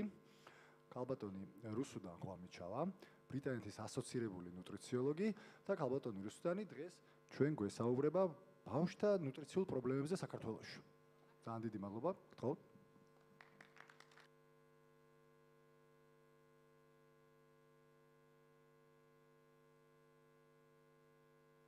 ისმის ახლა კი. გამარჯობა, პირველ რიგში მადლობა, რომ 2 დღეა ესეთ მნიშვნელოვან თემებს უთმობთ დროს. გარეთ ფანტასტიკური ამინდია, მაგრამ თქვენი ჯანმრთელობა უფრო პრიორიტეტია ამ ვიკენდზე მაინც. დღეს უნდა ვისაუბროთ, გესაუბროთ ერთ ჩემ ყველაზე საყვარელ თემაზე და ჩემი პროფესია ამ თემას დაუკავშირდა თითქოს ძალიან პატარა ასაკიდან. და ჩვენ ძალიან ბევრი ვახსენეთ გუშინ როგორი მნიშვნელოვანია ზრუნვა, ჰარმონიული ურთიერთობა ოჯახში პატარა ასაკიდან და ამას როგორი მნიშვნელობა აქვს, რომ შემდეგ დასრულ ასაკში ადამიანი ვთქვათ იყოს უფრო თავისუფალი, დამოკიდებულებები ვთქვათ ნაკლებად ქონდეს და ასე შემდეგ. ამ ყველაფერს აერთიანებს ერთი მთავარი მიზეზი, რის გამოც აქ დღეს ჩვენ ვართ, ეს ყველაფერი არის განათლება და ცოდნა, ამ ყველაფრის გაზიარება და დღეს ზუსტად გესაუბრებით ბავშვთა კვების პრობლემებზე საქართველოში, რა სიტუაცია გვაქვს და ასევე მშობლების განათლების პროგრამაზე და ჩემს კვლევაზე, რომელსაც გაგიზიარებთ ჩემი პრეზენტაციის ფარგლებში. მოკლედ რომ ვთქვათ, გვექნება პატარა შესავალივით, შეგახსენებთ რა მნიშვნელობა აქვს ამ ყველაფერს, ვისაუბრებთ პრობლემაზე, რა ხდება საქართველოში, ბევრი სტატისტიკის ნაკლებობა გვაქვს, მაგრამ რაც შესაძლებელი ემაზე მოგიყვებით, მიზანი და ამოცანები რა იყო შემდეგ კვლევაზე, რომელსაც გაგიზიარებთ, მეთოდოლოგია, ინტერვენცია, ანალიზი და ასე შემდეგ რეკომენდაციებზე ბოლოს შეგვიძლია ერთად მივიდეთ. პირველ რიგში ასევე სანამ დავიწყებ, უნდა ვთქვა, რომ განათლება არის ერთ-ერთი საუკეთესო ინვესტიცია ყველა დამეთანხმებით ჯანმრთელობის შემდეგ და თუ საუბრობთ ჯანმრთელობის განათლებაზე, მაშინ 2 ყველაზე პრიორიტეტული თემა ერთიანდება, რომელიც სავსე ცხოვრებისთვის, როგორც ვიანმა შემოგთავაზა ეს არაჩვეულებრივი ფრაზა, ძალიან კარგად ერთიანდება. რა არის ჯანსაღი კვება ბავშვებში? ზოგადად რა არის ჯანსაღი კვება? ძალიან დიდი მცნებაა, ზოგისთვის ეს უკავშირდება ჯანსაღ კვებაზე, ეგრევე ახსენდებათ დიეტა, ზოგს ეგრევე ახსენდება რაღაცა ნეგატიური ასოციაცია გვაქვს ხშირად რაღაცა საწყალი მოხარშული ქათმის ფილესი, ან ბრინჯის, ან სალთის ფოთოლის და ხშირად ჩემი კლიენტები ძახიან ხოლმე, რა ოღონდ სალთის ფოთოლი აღარ იყოს, იქ სხვა ყველაფერს შევჭამ, მაგრამ სადღაც დაირღვა ზოგადად ცნება დიეტა ნიშნავს ზოგადად კვების რეჟიმს. შეიძლება კარგიც იყოს, ცუდის, მაგრამ ჩვენს მეხსიერებაში ეს სიტყვა ძალიან სხვანაირად დაინერგა. რას ნიშნავს ზოგადად ჯანსაღი კვება? ჯანსაღი კვება აერთიანებს ბავშვებში, გადავერთოთ ახლა კონკრეტულად ბავშვებზე, ძალიან ბევრ დეტალს. პირველ რიგში ჯანსაღი ფიზიკურის დაგანვითარების პროცესი და გარკვეული ასაკი არის ისეთი, რომლის ანაზღაურებაც დასრულ ასაკში ვეღარ ხდება. ამ დროს ყალიბდება პირველ რიგში ესე ვთქვათ ძვლოვანი სისტემა, გონებრივი შესაძლებლობები, ძალიან მნიშვნელოვანია რომ მაქსიმალურად მხარდაჭერა ქონდეს ამ ყველაფერს. უამრავი სხვა გარემო ფაქტორია, ვთქვათ, რა თქმა უნდა, გარემო ფაქტორებზეც კიდე ბევრს გესაუბრებით შემდეგ სლაიდებზე და ერთიანდება, ესე ვთქვათ, ეს ყველაფერი. აქ კიდე ბევრი პუნქტი შეიძლება ეწეროს, მაგრამ შევეცადე მოკლედ, ესე ვთქვათ, 6 მთავარი ფაქტორი გამაერთიანებინა. ასევე აუცილებლად უნდა გითხრათ, რომ აქ ტყუილა არ წერია მაღალი აკადემიური შედეგები. ძალიან საინტერესო კვლევა იყო ფინეთში, რომელიც იკვლევდა კავშირს ბავშვების კვებასა და მათი კითხვის უნარს შორის. მასალისათვისებაც კი არა, მხოლოდ კითხვის უნარზე იყო ორიენტირებული. დაწყებით კლასებში პირველ 3 კლასზე იყო საუბარი და აღმოჩნდა, რომ ბავშვები, რომლებიც სათანადო რაოდენობით და ასე ვთქვათ, პრიორიტეტი იყო მათ რაციონში ცილის მიღება, რომელიც დამეთანხმებით არაერთხელ აღვნიშნეთ, როგორი მნიშვნელოვანია და ბოსტნეული საკმარის მიღება, მათ ბევრად უფრო მარტივად შეეძლოთ ეს სწავლაც და გაევითარებინათ უკვე მოგვიანებით კითხვის უნარი. ამიტომ ყველაფერი დაკავშირებულია ასევე წარმატებასთან, ეს ჯანსაღი ბავშვებშიც, რომელიც დაწყებით კლასებში და უკვე სკოლის პერიოდში შემდეგ უნივერსიტეტში ძალიან მნიშვნელოვანია. ამიტომ ჩვენ მხოლოდ პრევენციაზე არ ვისაუბრებთ, რაც ასევე რა თქმა უნდა, რომ აუცილებელია, მაგრამ მინდა რომ ეს კომპონენტიც აუცილებლად გაითვალისწინოთ.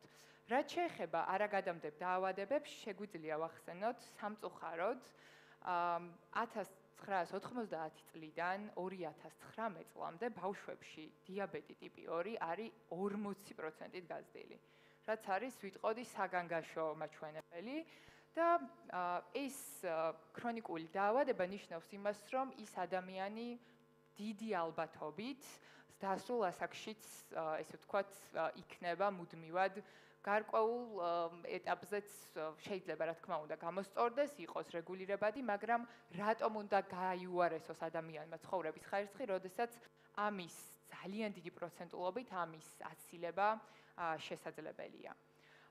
გარდა ამისა, რა თქმა უნდა, გვაქვს სწორი ჩვევების გამომუშავება, გუშინ ჩვევებზე ბევრი ისაუბრა სანდრომაც, ასევე სხვა პრეზენტაციებში ვნახეთ და ჩვევების თავიდანვე სწორად, ესე ვთქვათ, ჯანსაღად მიდგომა და ამის შესწავლა ბევრად მარტივია, ვიდრე დასრულ ასაკში. ეხლა რამდენიც გდომებიათ, რომ რაღაცა შევცვალოთ და ამას უზარმაზარი ძალისხმევა ჭირდება. და რა თქმა უნდა, ეს ყველაფერი ბოლოს რაზე აისახება? ცხოვრების ხარისხს და საბოლოოდ ჩვენ გვინდა, რომ თავი კარგად ვიგრძნოთ, ვიყოთ ბედნიერად და ეს არის რეალურად ჯანსაღი კვების უზარმაზარი კომპონენტიც. ეხლა მინდა გადავიდე მალნუტრიციაზე და კონკრეტულად ამ თემაზე გელსაუბროთ ბავშვებში რა ხდება.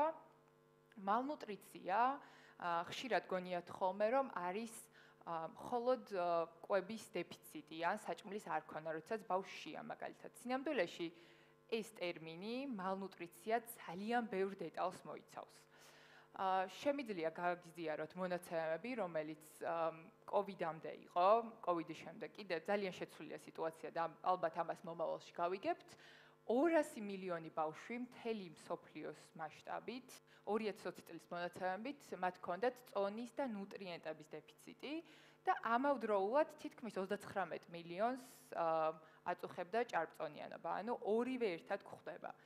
შეიძლება ეს სტატისტიკა ცოტა ისეთია, ციფრებზე, რა თქმა უნდა, ისედაც ვიცით, რომ გარკვეულ, ვთქვათ, ნაწილში მსოფლიოში საკვების წყლის სერიოზული პრობლემა დგას, მაგრამ თუ ცოტა სხვანაირად შევხვედავთ ამ ყველაფერს და გეტყვით, რომ 5 წლამდე ბავშვების გარდაცვალების 45% თითქმის ნახევარი უკავშირდება მალნუტრიციას, ბევრად მივხვდებით, რომ ძალიან მძიმეა ეს ინფორმაცია მოსასმენადაც კი. ან თითქმის ნახევარზეა საუბარი და აქ ხვდებით, რომ რაღაცა რეალურად შესაძლებელია და შემდეგაც ეს თემა არ არის მხოლოდ ერთჯერადი. მთელი აი ამ განსაკუთრებით დაწყებითი, როდესაც იბადება ბავშვი და ცხოვრებას იწყებს, აი ამ ასაკიდანვე ძალიან მნიშვნელოვანია, რომ ამას კონდეს სერიოზული მხარდაჭერა. როგორც ვახსენე, რეალურად მალნუტრიცია არ არის მხოლოდ ეს ვთქვათ, შიმშილი, როგორც ხშირად თითქოს ესე გვესმის. გარკვეული ტერმინები არის ინგლისურ ენაზე, დიდი ბოდიში ამისთვის, მაგრამ ძალიან ვცდილობთ, რომ ამ სფეროში ძალიან ჭირს ქართული ტერმინების გამოყენება და იმედი მაქვს მომავალში უფრო დაინერგება. undernutrition, რაც არის როგორც წონის ნაკლებობა, ასევე ნუტრიენტების, მაგრამ აქ კონკრეტულად იგულისხმება წონის ნაკლებობა და სამ ნაწილად იყოფა. ეს არის ჯანდაცვის მსოფლიო ორგანიზაციის მიხედვით დაყოფილი სამ ნაწილად. პირველი არის wasting, რომელიც არის წონის დეფიციტი სიმაღლესთან მიმართებაში.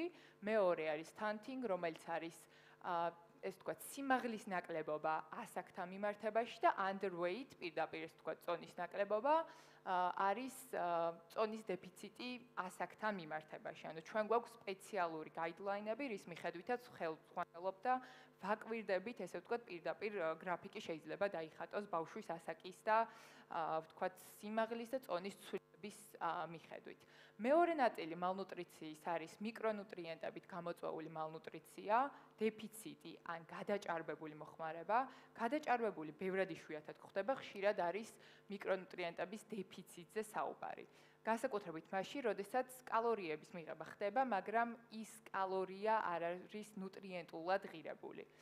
მესამე ნაწილი არის ჭარბწონიანობა, სიმსუქნე და კვებით გამოწვეული არაგადამდები დაავადებები, რომლის სტატისტიკაზეც ესე ვთქვათ, გესაუბრეთ წინა სლაიდში და სამწუხაროდ ეს მონაცემი იზრდება და ეს ვთქვათ სიმსუქნის პანდემიათაც კი არის გამოცხადებული უკვე ეს პერიოდი.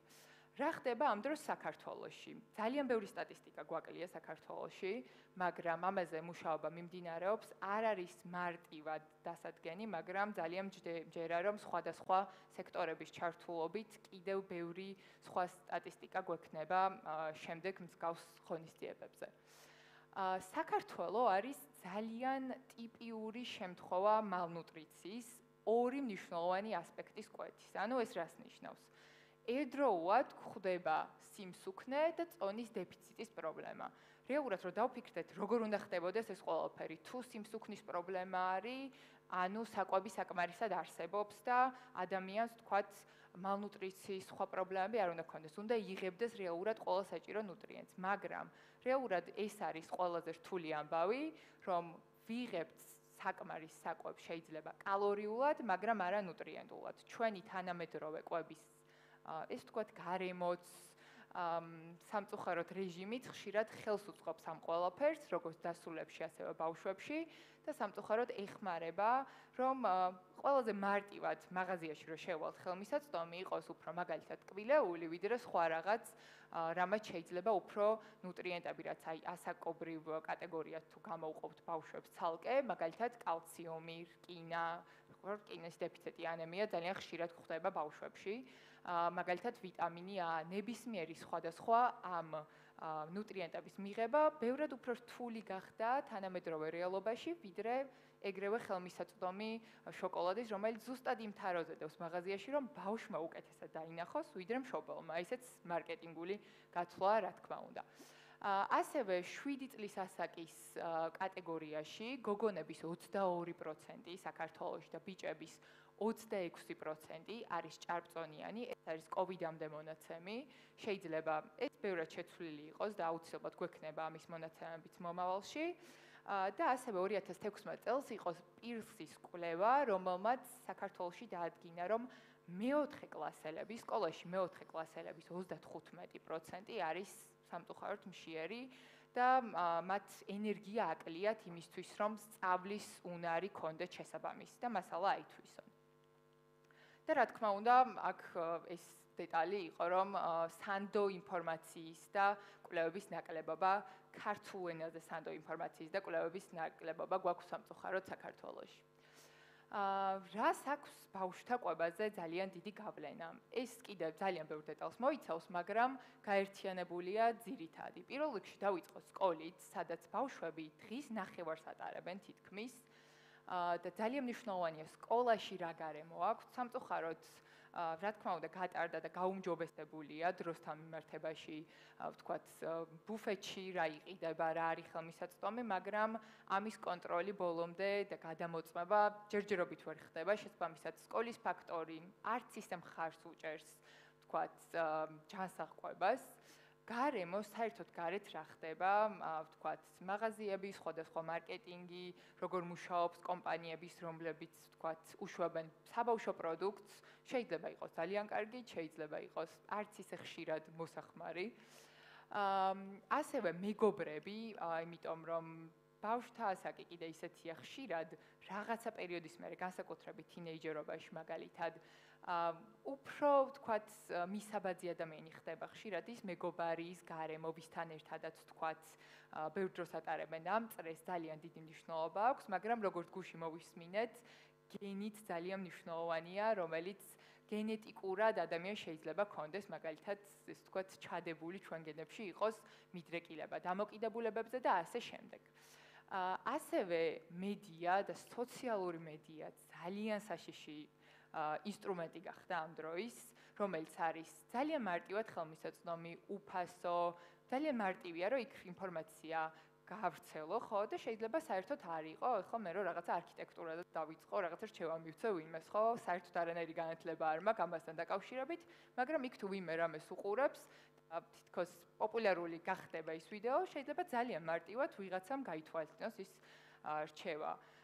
ბევრად საშიშია ეს ყველაფერი ჯანმრთელობასთან დაკავშირებით, როდესაც ჯანმრთელობას ეხება, ამიტომ სოციალური მედია, სანდო ინფორმაციის წყარო, თუ კონკრეტულად ვიღაც ადამიანს არ ეკუთვნის ეს აკაუნტი, ესე ვთქვათ, ძალიან საშიშია და ყველაზე მთავარი გავლენა არის ოჯახი და მშობელი. ამიტომ დღეს ზუსტად კვლევაზეც ამ ნაწილზე მოგიყვებით და ამ ნაწილზე უფრო დეტალურად განვიხილავთ. მშობლების როლი რეალურად რა არის? მშობელი არის მთავარი მაგალითი ბავშვისთვის, რომელსაც დაბადებიდან ეს ვთქვათ ბავშვის პირველი კონტაქტი არის ძირთად უმეტეს შემთხვევაში მშობელთან, ხო? განსაკუთრებით დიდი როლი აქვს ამ ყველაფერში დედას, რადგან კვებასთან სოფლიოში ესე აღმოჩნდა, რომ კვებასთან დაკავშირებული რჩევები და ზოგადად გადაწყვეტილებების უდიდესი უმეტესობა არის ქალების ხელში. შესაბამისად, ქალები იღებენ უფრო გადაწყვეტილებას სახლში, რა უნდა მომზადდეს. მარკეტში ძირთად ისინი ყიდულობენ საკვებს, არაფერი არ გვაქვს საწინააღმდეგო, მე მგონი, რომ პირიქით ორივე მხარე ჩართული იყოს, უბრალოდ ამჟამინდელი მდგომარეობა ესეთია. შესაბამისად, ქალების განათლება და დედების, ესე ვთქვათ, ცოდნის ამაღლება ამ თემის შესახებ კიდევ უფრო მნიშვნელოვანი აღმოჩნდა. შესაბამისად, პირველი კვებითი ჩვევების ჩამოყალიბებაში მშობლებს აქვთ ყველაზე დიდი როლი. შეიძლება ძალიან ბევრს გეცნობათ ეს სიტუაცია, როდესაც ბროკოლის ჭამა არაფრით არ უნდა თუ ხედავთ და ძალიან ცუდად გამოხატავენ ხოლმე ბავშვები ხშირად ამას, ხო? ხატია გოგონდა, რომელიც ტირის და არ უნდა ბროკოლის გასინჯვა. შესაბამისად, ძალიან ბევრ დეტალს აქვს მნიშვნელობა, აკრძალვა და რაღაცის დაძალება, რომ გამოსავალი არ არის, მე მგონი ამ თემაზე უკვე ყველა დიდი ხანია შევთანხმდით და ძალიან დიდია ოჯახის გავლენა ასევე ფრაზების მიმართ. ძალიან საინტერესო ფრაზები გვაქვს ხოლმე, რამდენს უთქვამ თქვენთვის, რომ მაგალითად ბოლომდე დაამთავრე საჭმელი, თორე რაღაცა ლამაზი ქმარი ან ცოლი არ გეყოლება. დარწმუნებული ვარ, ბევრს გონია მსგავსი შემთხვევა. იქნებ ბებოს ხათრით დაამთავრო და არ დატოვო საჭმელი, ესე ძალიან ხშირია. და ამიტომ აი ესეთი ფრაზები ჩვევებად ყალიბდება. მე მაგალითად მახსოვს, რომ ესე მაინდა-მაინც არ მეუნებოდან, მაგრამ საკვების დატოვება ძალიან ცუდ ტონად ითვლებოდა. შესაბამისად, დღემდე დაკურებული ვარ ჩემ თავზე, მიუხედავად იმისა, რომ ამ სფეროში ვარ, ყოველთვის ვცდილობ, რომ საკვები დიდად არ დავტოვო და ამაზე მუშაობა დამჭირდა, რომ ეს დანაყრები შეგრძნება, უფრო კარგად დავკურებოდი ჩემ ორგანიზმს, რომ იქნებ მეტი აღარ მინდა და არაფერი არ მოხდება ისეთი, თუ რაღაც საკვებს მაგალითად შევინახავთ და მეორე დღეს გამოვიყენებთ.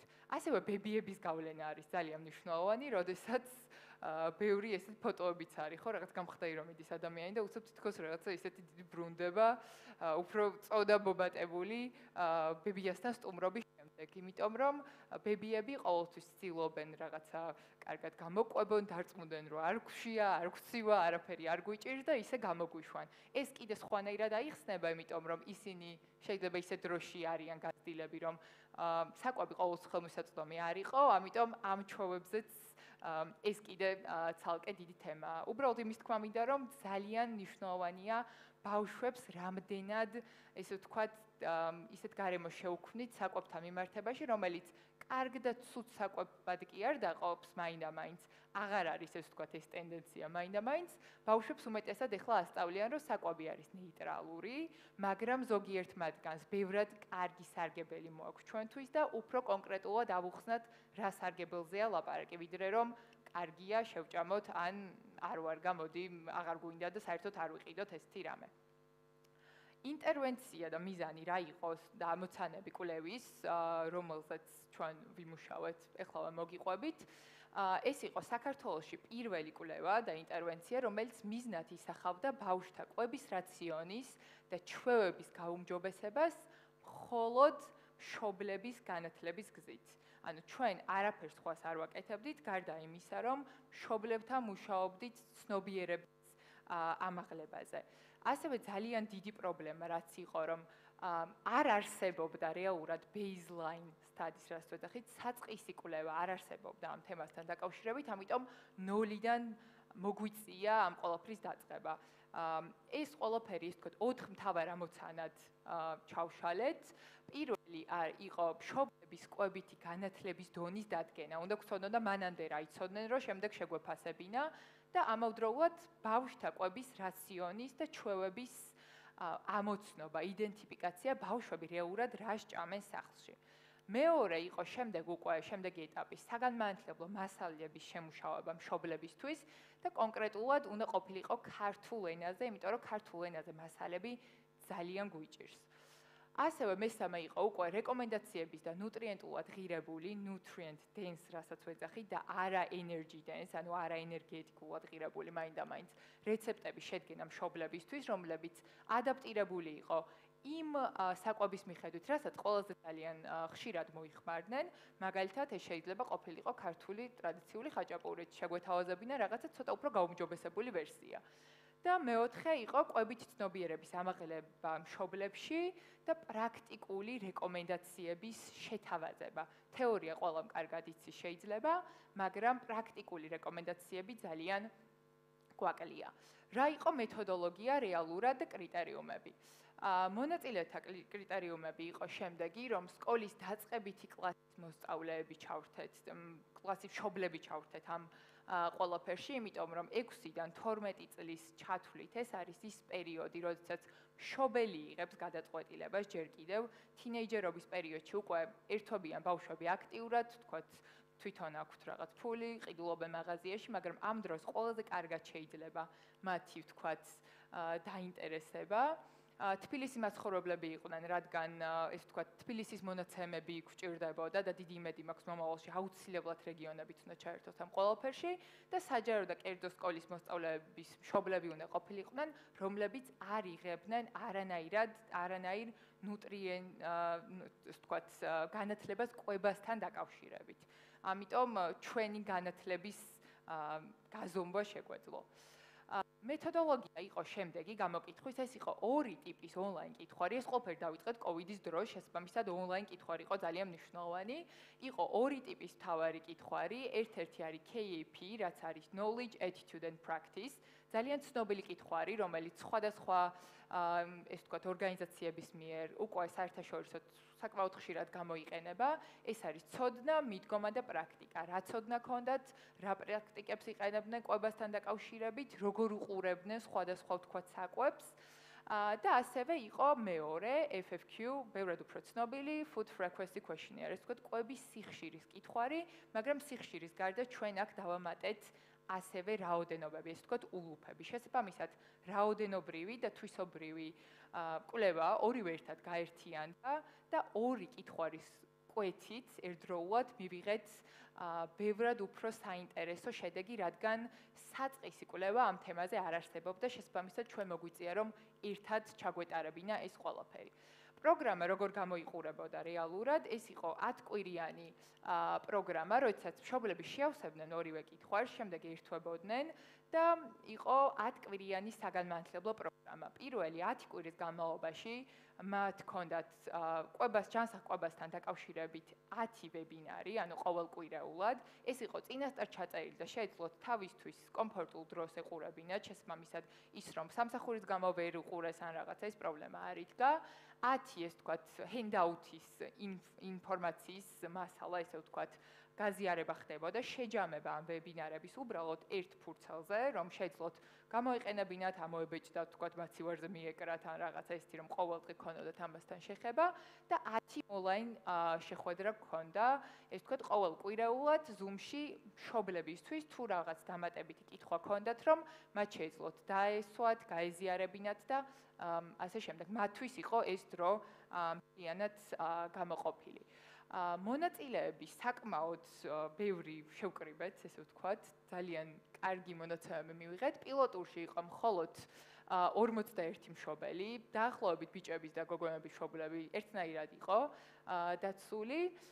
უკვე scale-up-ზე დავამატეთ კერძო სკოლები და მივიღეთ ჯამში იმ მშობლების რაოდენობა დაიწყო 365-მა, შემდეგ შემცირდა, რა თქმა უნდა, იმიტომ რომ მეორეჯერ ბევრმა აღარ შეავსო, ანუ ამ საგანმანათლებლო ეტაპის შემდეგ ისინი ავსებდნენ მეორეჯერ და ჯამში მივიღეთ 328 ეს თქვათ მშობელი, მონაწილე მშობელი, რომელიც ის ნიშნულია, რაც სტატისტიკოსების დახმარებით ის ნიშნულია, რომელიც შეგვიძლია ვთქვათ, რომ წარმოადგენს თბილისის მონაცემებს.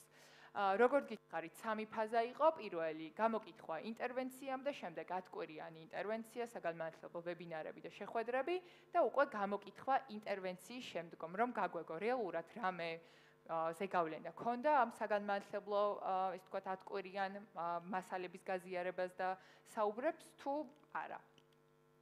ინტერვენციის შედეგები რა იყო? პირველ რიგში BMI for age, რაც არის, ანუ სხეულის მასის ინდექსი 100-აქთან მიმართებაში, რომელიც სპეციალურად ითვლება, ფორმულა არის ჯანდაცვის მსოფლიო ორგანიზაციის, შეიცვალა და შემცირდა, განსაკუთრებით შემცირდა იმათი, ვინც იყო ჭარბწონიანი და ეს ძირთად დაყოფილია გოგოებად და ბიჭებად, იმიტომ რომ სხვანაირი ფორმულით ითვლება. რა თქმა უნდა, ამან ზოგიერთ შემთხვევაში გავლენა იქონია იმათზეც, ვისაც არ ქონდა, თქვათ, ჭარბი წონის პრობლემა, მაგრამ მაინც, ესე ვთქვათ, ეფექტურად ჩაითვალა ეს მიდგომა და შეგვიძლია ვთქვათ, რომ შემცირდა. რაც შეეხება ასევე ჩვევებს, ძალიან საინტერესო იყო დაკვირვება იმაზე, რომ საუზმის მიღება გაიზარდა 8.3%-ით.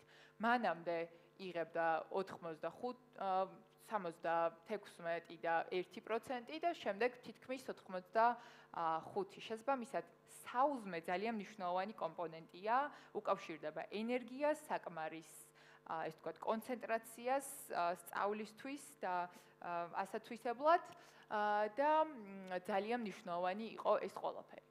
შემდეგ მოკლედ გეტყვით, რომ მაკრონუტრიენტების თანაფარდობაც შეიცვალა, მინიმალურად, მაგრამ ტენდენცია დავიჭირეთ. შესაბამისად, ცოტათი გაიზარდა ცილის რაოდენობა და შემცირდა ნახშირწყლების, ეს არ იყო ძალიან დიდი ცვლილება, მაგრამ დავინახეთ, რომ შესაძლებელია მსგავსი ტიპის ინტერვენციით ამის ცვლილება. და ასევე საინტერესო იყო, რომ მაღალშემოსავლიან ოჯახებში ბევრად მაღალი იყო ბოსტნეულის დღიური მოხმარება. შესაბამისად, აღმოჩნდა, რომ ეს საკვები არც ისეთი ხელმისაწვდომია, ან სხვანაირი მიდგომა ჭირდება. ანალიზი მოკლედ რომ შევაჯამოთ, რეალურად რა იყო?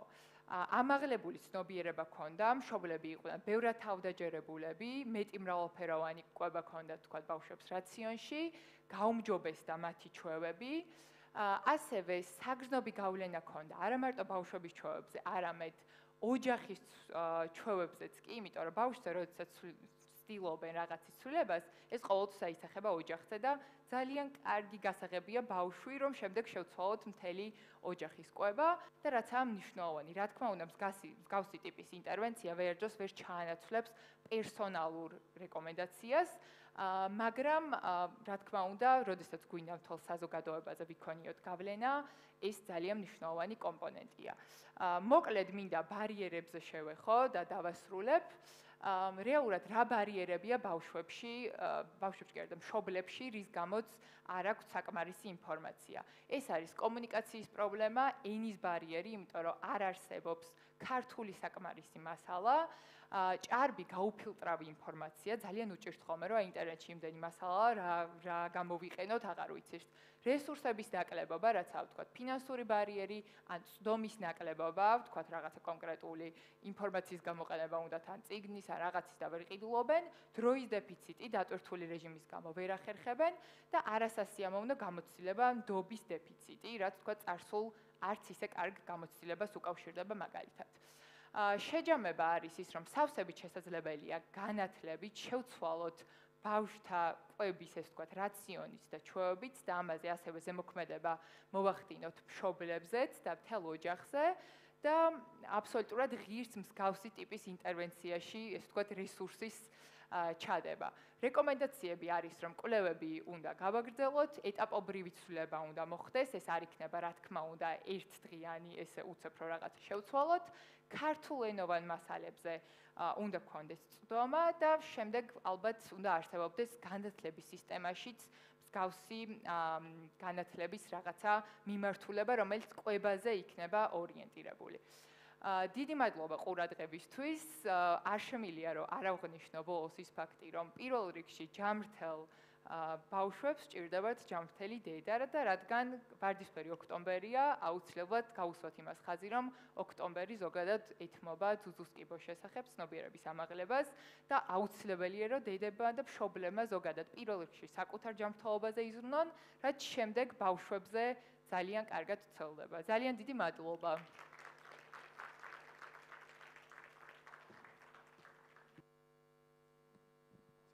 შემდეგ, როდესაც მთლიანად დამთავრდება, პერსონალურად სიამოვნებით გიპასუხებთ, მე მგონი დროში რო არ ავწდეთ.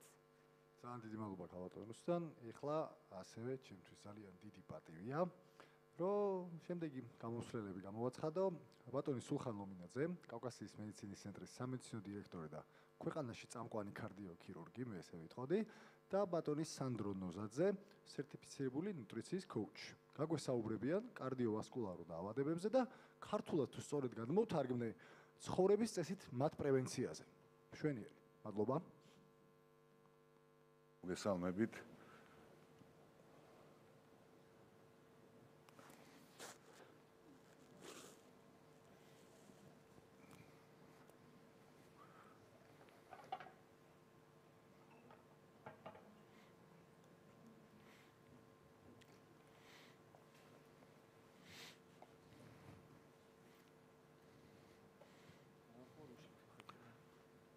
სლაიდებს. ჩან სლაიდები კარგად.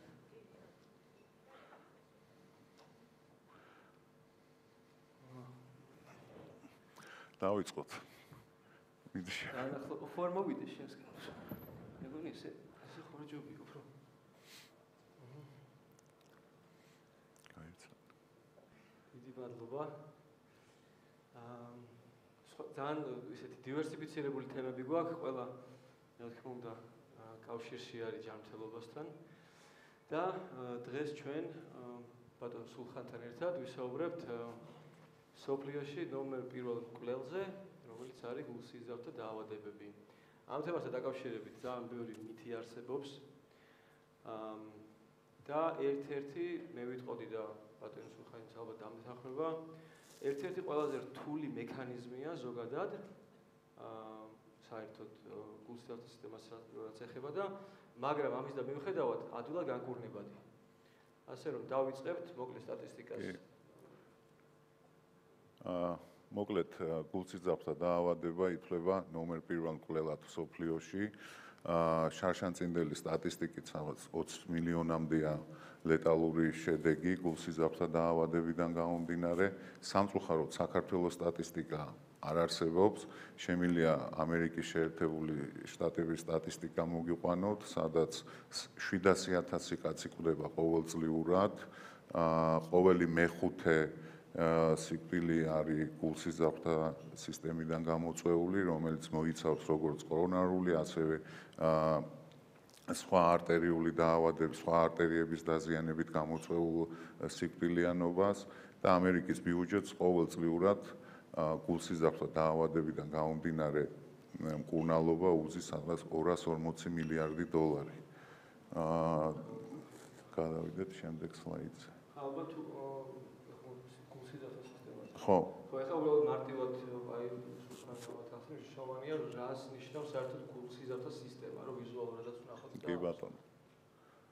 მოკლედ ორგანიზმში სიზარღვები იყოფა ორ ნაწილად, არტერიები და ვენები. არტერიებია სიზარღვები, რომელიც მიაწოდებს ჟანგბადს ორგანოებს, ვენებია სიზარღვები, რომლებსაც მოაქვთ უკვე გაჯერებული ნახშირორჟანგით სისხლი გულთან, ფილტვებთან. და არის კაპილარები, რომელიც ყველაზე ვიწრო სიზარღვებია, რომელიც კერძოდ უკვე უჯრედებამდე მიაქვს ჟანგბადი და თმის ღერის 1/3-ია კაპილარი.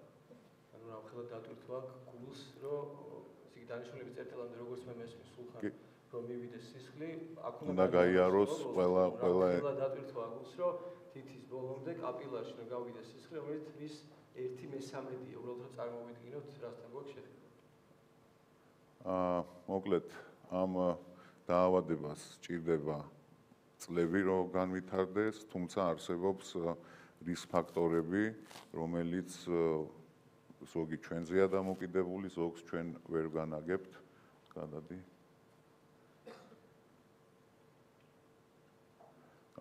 არაკონტროლირებად რისკ ფაქტორებში მოისაზრება გენეტიკა, ასაკი, მენოპაუზა და მამრობითი სქესი.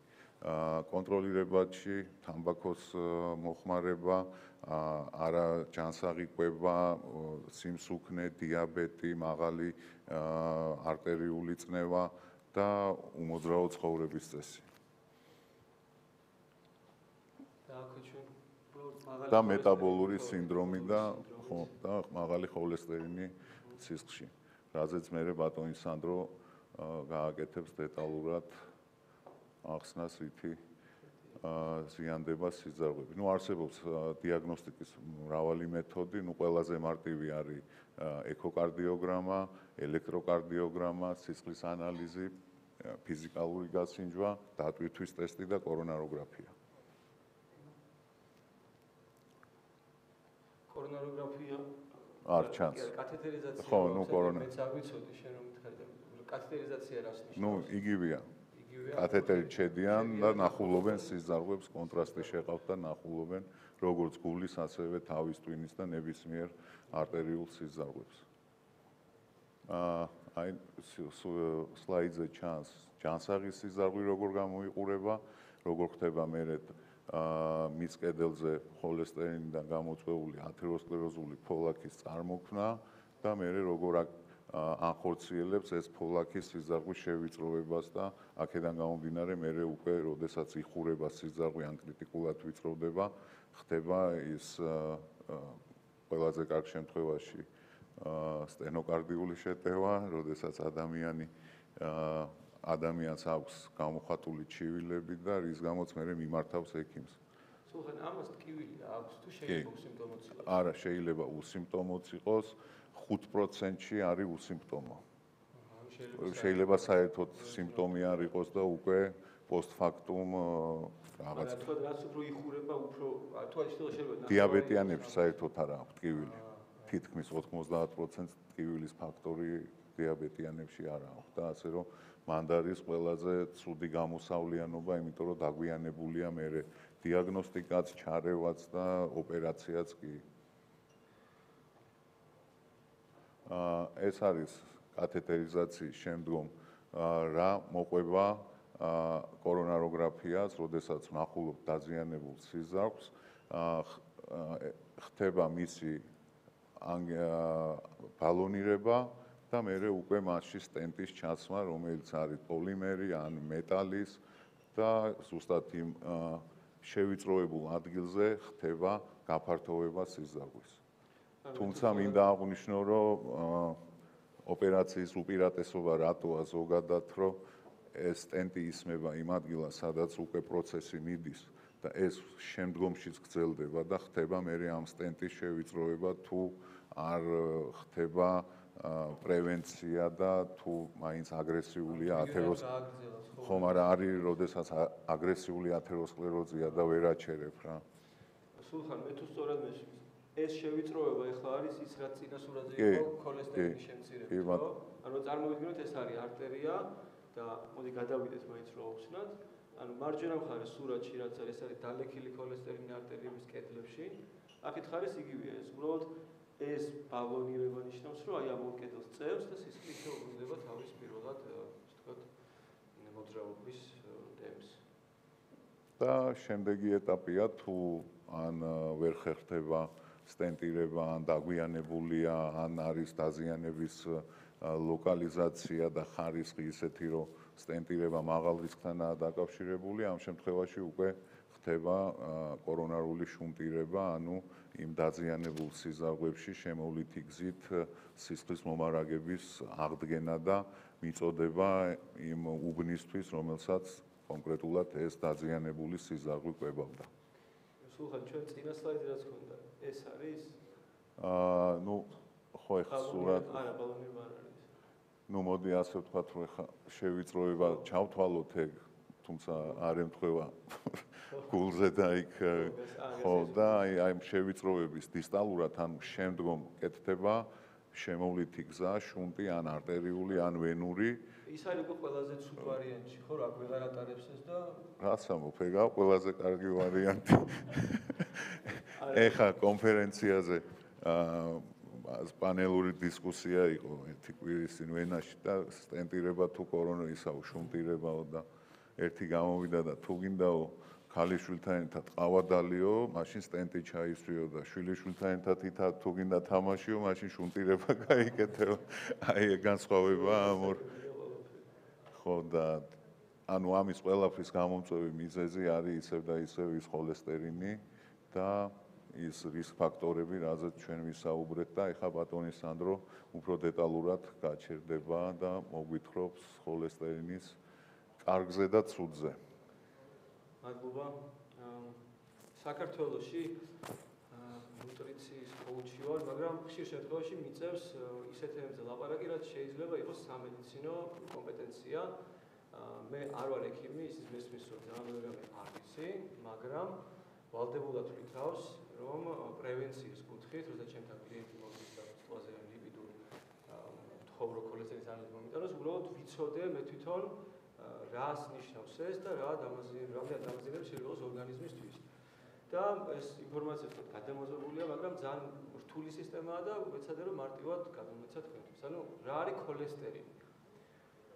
ყველას გონია რომ ქოლესტერინი არის ცუდი. ხო, აუ ქოლესტერინია და არ ჭამო, მაგაში ქოლესტერინი არ ჭამო, ქოლესტერინი. ეს არ ცდარიცნებაა და რატომ? ქოლესტერინი ორგანიზმისთვის არის აუცილებელი. ქოლესტერინის გარეშე ჩვენ მოვკვდებოდით. ქოლესტერინის ერთ-ერთი მთავარი დანიშნულება არის რომ უჯრედი, რომელიც მიახლოებით 35 ტრილიონი უჯრედისგან შევდგებით ჩვენ, უჯრედს აქვს გარსი და გარსის ფორმირებაში ქოლესტერინის ერთ-ერთი მნიშვნელოვანი როლი აქვს. ასევე ნახავთ, არის ესე იგი ნაღველი, რომელიც გამომშავდება ღვიძლის მიერ და ამ ნაღველის ფორმირებაშიც მნიშვნელოვანი როლი აქვს ქოლესტერინს და რიგი ჰორმონების. ანუ ესე იგი შევთავაზეთ, რომ ქოლესტერინი თავისთავად არის ძალიან მნიშვნელოვანი ცხიმის მოლეკულა.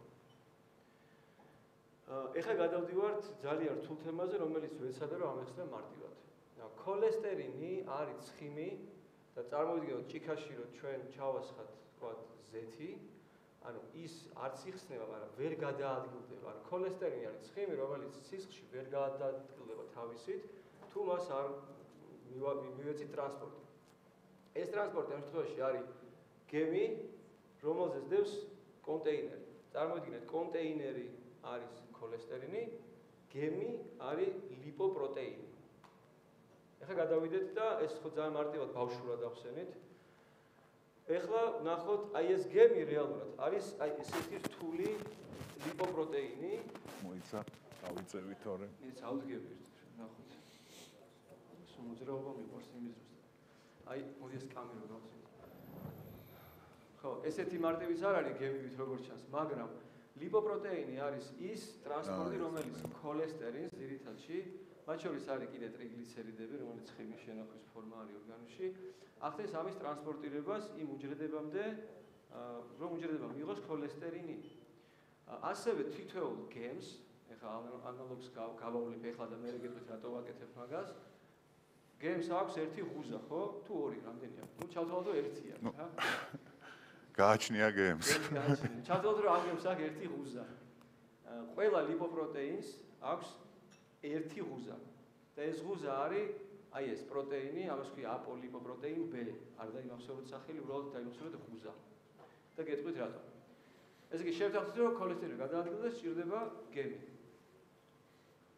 ეს არის სტანდარტული, ამასაც ახიან, სტანდარტული ლიპიდური პანელი. ანუ თქვენ რომ მიდიხართ ექიმთან, ან ანალიზზე და ქოლესტერინი გამისინჯეთ, ხო? ზოგი გაკეთებს იმას, რომ შენი ჯანური ქოლესტერინი ნორმაშია და სხვა ყველაფერი დაიკიდე, ეგრე არ არის.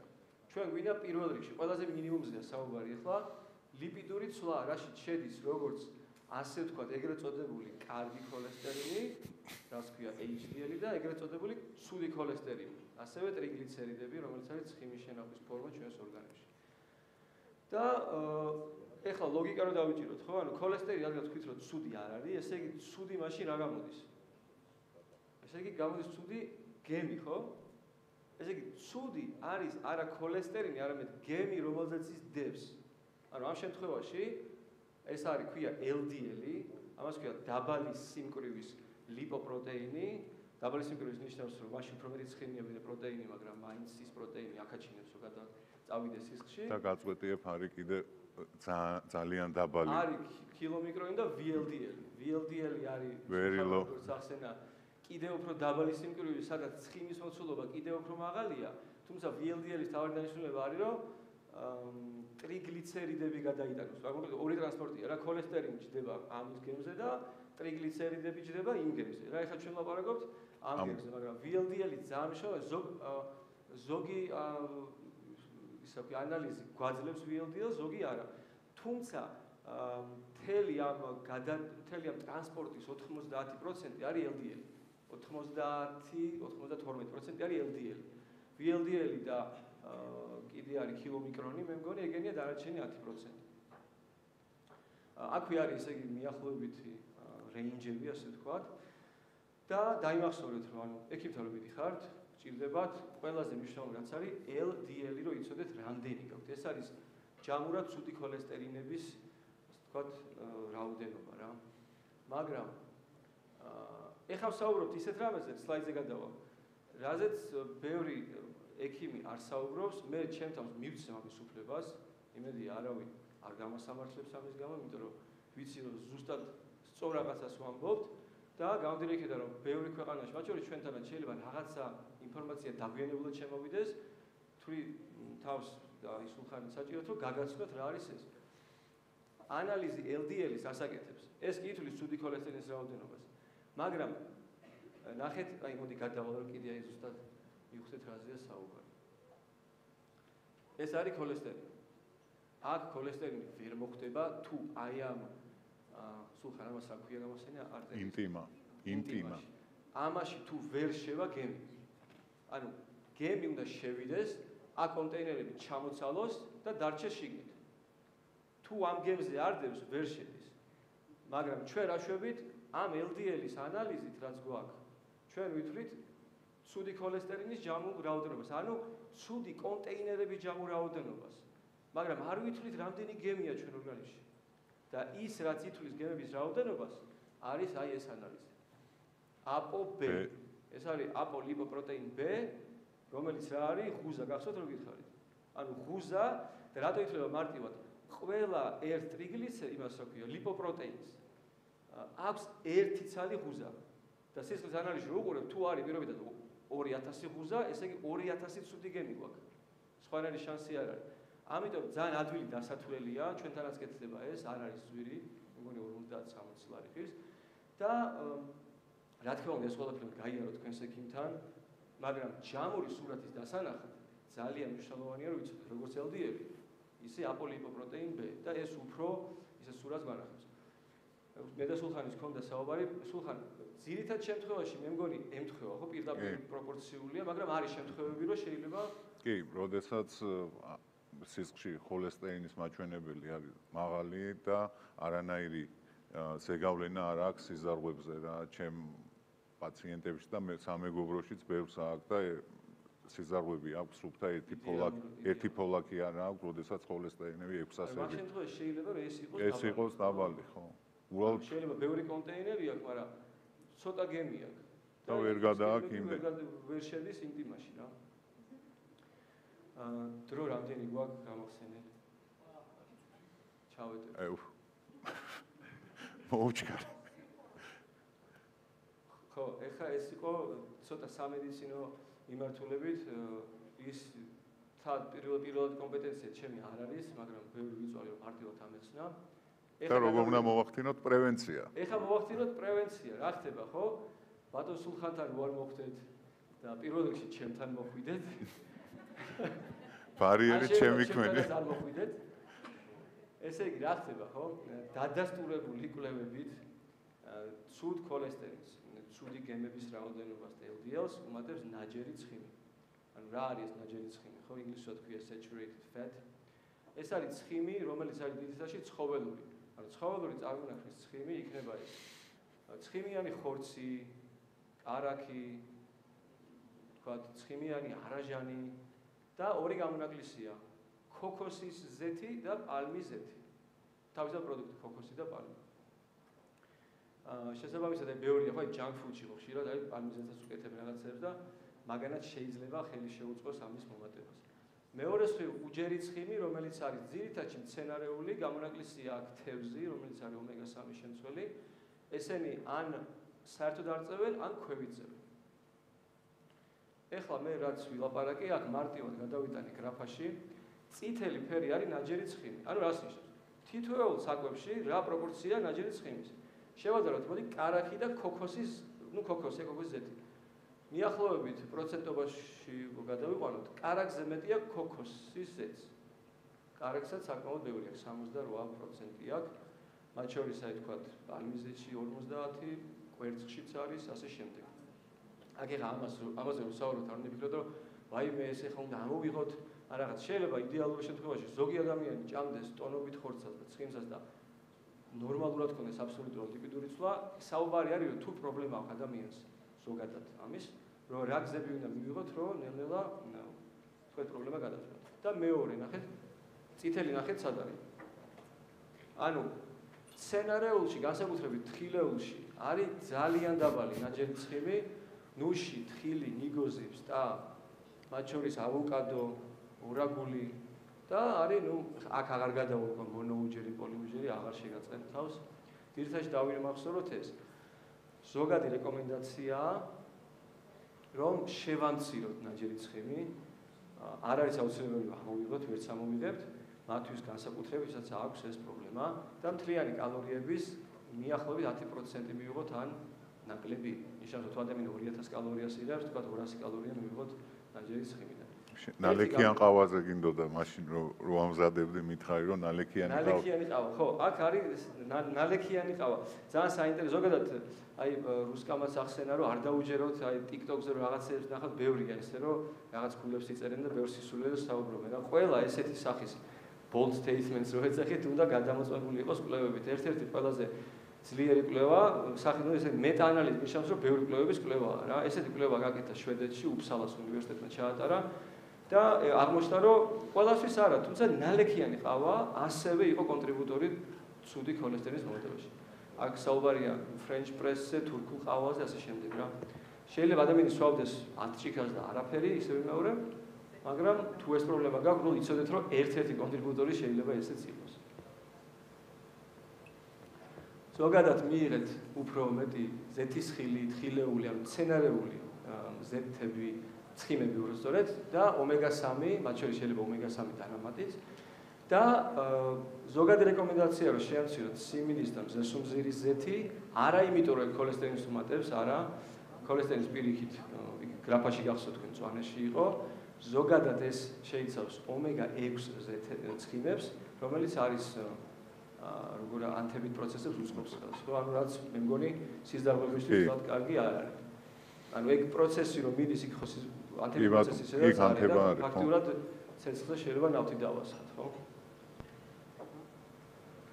არკოსნები, მარცვლეული შვრია, მუხუდო, ოსპი, ამაში არის ბევრი უჯრედისი ფაიბერი, ასე ინგლისურად ქვია და ფაიბერიც ასევე ერთ-ერთი ეფექტური მეთოდია, რომ პოტენციურად დავწიოთ ცუდი ქოლესტერინი და ზოგადად ხილი და ბოსტნეული. ეს არის რაღაცა ერთი სიტყვით ძალიან მარტივად ახსნილი, რა უნდა გავაკეთოთ, რომ პოტენციურად ამ დაავადებას თავი ავარიდოთ და თუ გვაქვს მომატებული შესაძლოა შემცირდეს. ასევე სულხანი. კი ბატონო. ეს არის ჩვენი კონტროლირებადი რისკ ფაქტორები, რომელიც ჩვენ ხელშია და განსაკუთრებით, როდესაც გენეტიკური დატვირთვა აქვს ადამიანს, ეს საერთოდ მის ცხოვრებაში უნდა იყოს მოგვარებული, თამბაქოს მოხმარება, წნევის დარეგულირება მაინც ექიმთან მისვლით და კონსულტაციით და ვარჯიში ეს ერთ-ერთი მთავარი არის აქტიური ცხოვრების წესი, სულ არ არის სავალდებულო რამაც კროსები ირბინოს, სიარული ჩვეულებრივი არის საკმარისი ამის პრევენციისთვის. სულხან, ორი წუთი ცხოთ მიყვარს ხოლმე ანალოგიების მოყვანა რა, რომ ჩემთვის მე ყოველს კარგად ვხვდები თუ რაღაც ანალოგს მოვიყვან და აი მაღალ წნევასთან დაკავშირებით ხა შენ მიხარი მე შეიძლება ვწდები. ესეთი წარმოდგენა მაქვს მე რომ ავტობანზე რომ მივდივარ 300-ით და მოსახვევია ძალიან ესეთი როგორ მეძახით რესკი ხო შარპ ხო შარპ მოსახვევი მაქვს მანქანა დიდი ალბათობით შეიძლება ჯებირ დაეჯახოს ხო ვერ მოუხვიოს ჩემი წარმოსახვაში მაღალი წნევაც ამაშუება რომ ეს გემი თუ მოდის მაღალი სიჩქარით შეიძლება ამ ინტიმაში უფრო დიდი ალბათობით გაიჭედოს. ინტიმა კი არა, შეიძლება გარეთაც გამოვიდეს. ასე რომ ეს სერიოზული პრობლემაა, მით უმეტეს მაღალი წნევის დროს ხდება სიზარგვის სპაზმი, შევიწროება და იქ თუ ფოლაქია და ისედაც ავიწროებს, ეს ემატება და მერე უკვე შედეგიც ინფარქტი და ასე შემდეგ.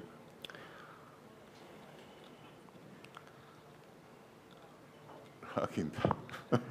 ესე იგი აქ რაღაც გვინდოდა რომ ჩვენ რაღაცა ესე იგი შემაჯამებელი რეკომენდაციები ვით. მე ერთამეს ვიტყვი კიდევ ერთხელ აღნიშნავ ვისაც გენეტიკურად დატვირთული აქვს ნებისმიერი სიზარღვოვანი პათოლოგია განსაკუთრებით დედის მხრიდან რაღაც 35 წლის მერე უკვე აუცილებლად უნდა მიმართოს ექიმს პირველ რიგში გაიგეთოს ის ხოლესტერინი ლიპიდური ცვლა და უნდა იყოს მაქსიმალურად თავის კონტროლი უნდა განახორციელოს რომ არ განვითარდეს ის რაზეც ვისაუბრეთ ჩვენ პირველ რიგში ვისაც გენეტიკური დატვირთვა აქვს რა და სხვას თავისთავად ყველასთვის რეკომენდირებულია დროულად ექიმთან მისვლა და ჯანმრთელი და ჯანსაღი ცხოვრების წესით ცხოვრება ერთსაც დავამატებ რა შეგაწყინეთ მაგრამ ერთი ანალოგიც მინდა ეხა გენეტიკური რას თქვი მე როგორც ჩემ წარმოსახვაში ეს იგი ამის ფილტრი ერთ-ერთი რომ ცუდი ქოლესტერინის გამოდენოს არის ღვიძლი რა ანუ ღვიძლს აქვს რეცეპტორი რომელიც ცუდ ქოლესტერინს იჭერს და ასე ვთქვათ ფილტრავს რა შეიძლება იყოს დარღვევა გენეტიკური მე ესე მესმის რომ არის წარმოიდგინეთ ბეისბოლის ესე იგი ბურთი და ხელთათმანი და ზოგის ღვიძლზე უბრალოდ ხელთათმანი იმედად პატარაა რომ ეს ბურთი ვერ ეტება ზედ რა და ვერ ფილტრავს. ამიტომ შეიძლება იყოს შემთხვევა რომ თქვენ დაიწყოთ ჯანმრთელობის ცხოვრება რაღაც, მაგრამ რაღაც დონეზე შეამცირებთ, თუმცა ბოლომდე შეიძლება მაინც არ გიშველოთ. ამიტომ აღნიშნე ზუსტად რომ როდესაც აგრესიული ათეროსკლეროზია რაც უნდა აზრი არაა. ხო, ანუ ვერ აჩერებ. შეიძლება რაღაცნაირად დროში გაწელო, მაგრამ სრულად ვერ აჩერებ. მოკლედ რომ შევაჯამოთ, პრობლემა თუ არის, აუცილებლად ექიმთან გადიხართ. ჯერ მე და სულხანთან არ მოდიხართ. კვები და ჯანსაღი ცხოვრების წესით. მე პოტენციურად მედიკამენტები და ერთ-ერთი არის სულხანაც აღნიშნა, ყველაზე ნომერპირველი მკვლელია, რომელიც აბსოლუტურად ექვემდებარება მკურნალობას მედიკამენტებით. და ეს ვიცით, დადგენილია ძალიან ბევრი მედიკამენტია და კიდევ ბევრი მედიკამენტი გამოდის, როგორც ვიცი, რამდენი წელიწადში კიდევ შეიძლება უფრო ეფექტური მედიკამენტები იყოს. და ბოლოს ქირურგიული ჩარევა არავის არ ურჩევთ. თუმცა მზად ვართ 24 საათი 7-ზე. დიდი მადლობა ყურადღებისთვის.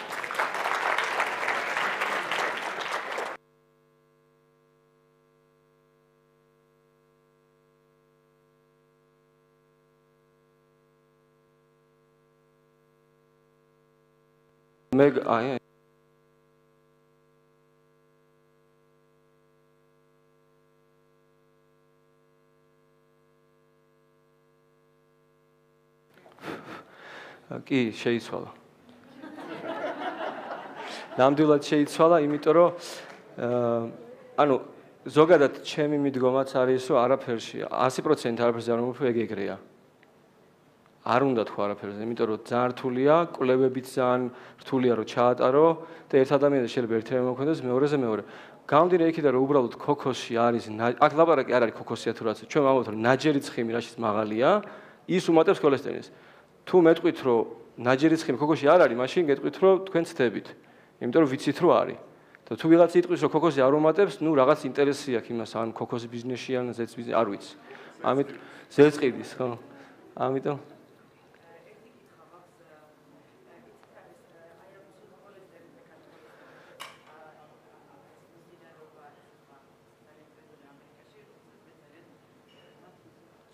დიახ. დიახ.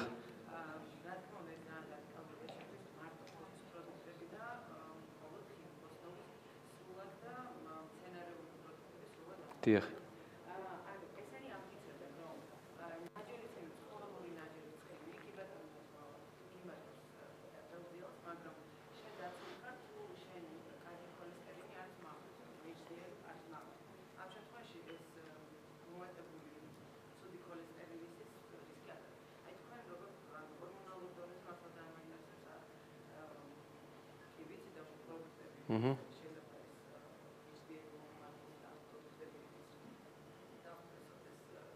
კი.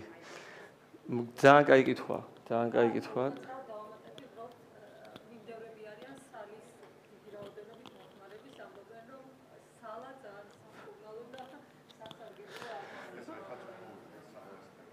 მოდი ესე ვთქვათ.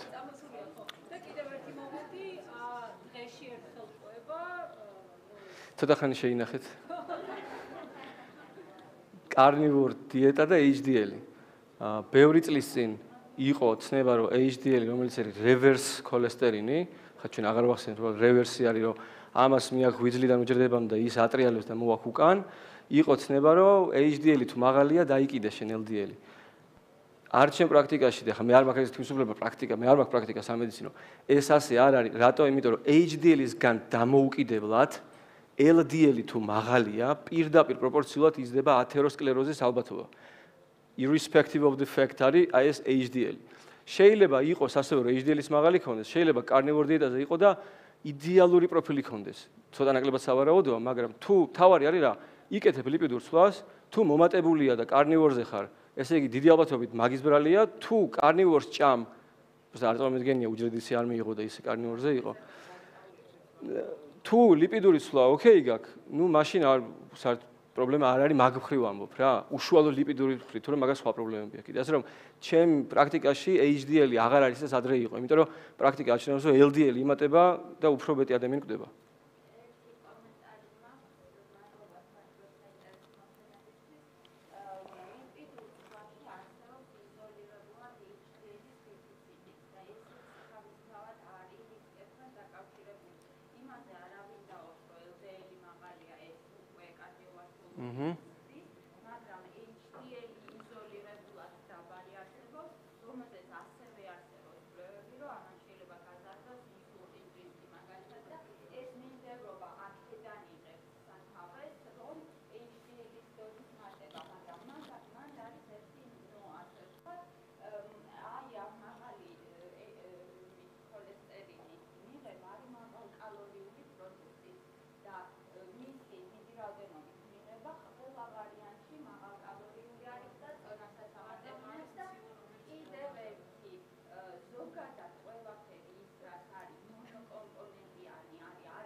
ეს აი მას დავამატებ HDL-ზე, ანუ რაც ბრძანეთ აბსოლუტურად მართალია, უბრალოდ ჩემი ცოდნით დაბალი HDL-ი ერთ-ერთი ხუთია მეტაბოლური სინდრომის, ხო დეფინიცია მეტაბოლური სინდრომი რა არის, ხო ტრიგლიცერიდები ამატებული, რეზისტენტულობა და HDL-ი, ანუ შეიძლება მაგკუთხით თუ დაბალი HDL-ი აქვს, შეიძლება 5-დან 1 კი არა, შეიძლება circumference-ას ვიძახით, გარშემოწერილობაც მაღალი კონდეს და მაგის გამო იყოს ეს.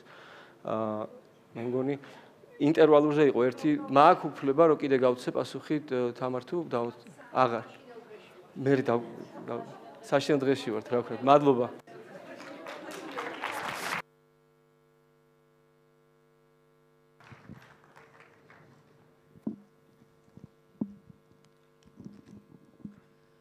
კიდევ ერთხელ მოგესალმებით მეგობრებო. ისმის? არა, ახლა ისმის. კიდევ ერთხელ მოგესალმებით მეგობრებო, მოდით გავიხსენოთ, რომ ვიანი წარმოგვიდგენს ჯანმრთელობაზე ზრუნვის საერთაშორისო სამიტს. სამიტის გენერალური სპონსორი და მთავარი თანამოაზრეა სოლო. სამიტის პარტნიორები არიან USAID, M-კვადრატი და იმედი-L. ჩვენი შემდეგი მომხსენებლის შესახებ იმდენი რამ შეიძლება ითქვას, რომ ძალიან დიდხანს მოგვიწევს ჯერ კიდევ აქ ყოფნა, ყველაფერი ის რომ ჩამოვთვალო, რითაც ეს ადამიანი არის გამორჩეული. მოდით ორ სიტყვას ვიტყვი იმაზე, თუ რა ხდებოდა საქართველოში ერთი თუნდაც 5 წლის წინ და სამწუხაროდ ეს რეალობა დღესაც ბოლომდე არ არის გადასული. ანუ სექსუალობას და ქალს ერთ წინადადებაში ვერ ახსენებდი იმის გარეშე, რომ ვიღაცის რისხვა არ გამოგეწვი. Okay? იმიტომ რომ ეს ორი ცნება ერთად არ მოიაზრებოდა, რა თქმა უნდა, პატრიარქალურ ქვეყანაში ეს არავის არ უყვირს, მაგრამ სამწუხარო ამბავი, რომელიც ამ ყველაფერთვის სექსუალობის და ნებისმიერი ყველაფერი სექსუალურის დემონიზება ქალთან მიმართებაში რა ამ ფენომენმა რაც გამოიწვია არის შემდეგი, რომ გავრცელდა ძალიან ბევრი მითოსური, აბსოლუტურად მეცნიერებას აცდენილი პრაქტიკები, სექსუალური პრაქტიკები ქალებთან მიმართებაში, რომელიც, არ ვიცი, ზღვარგადასული იყო ყველაფერს, რაც შეიძლება რომ ადამიანს ჯანმრთელობას მიაწერა, ხო? ქალბატონი მადონა არის ის ადამიანი, რომელმაც ძალიან დიდი ცოდნა არა მხოლოდ თვითონ შეიძინა, არამედ გადაწყვიტა, რომ ცოდნა გაეზიარებინა და თავისი სამედიცინო პრაქტიკის მიღმა საგანმანათლებლო ცენტრად ექცია ის ადგილი, ყველა ის ადგილი, სადაც თვითონ მუშაობდა. მოდით ბიოგრაფიას მოკლედ მოგახსენებთ.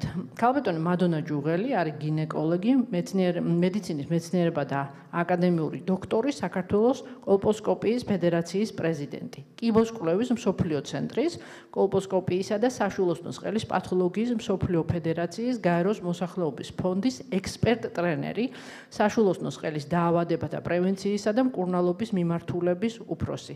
დღეს ის წარმოგვიდგენს ძალიან საინტერესო და ყველა ქალისთვის უზომოდ საჭირო და გამოსადეგ თემას. ეს არის სექსუალური დისფუნქციები ქალებში და მათი მენტალური ჯანმრთელობა. მოდით მივესალმოთ ქალბატონ მადონა ჯუღელს.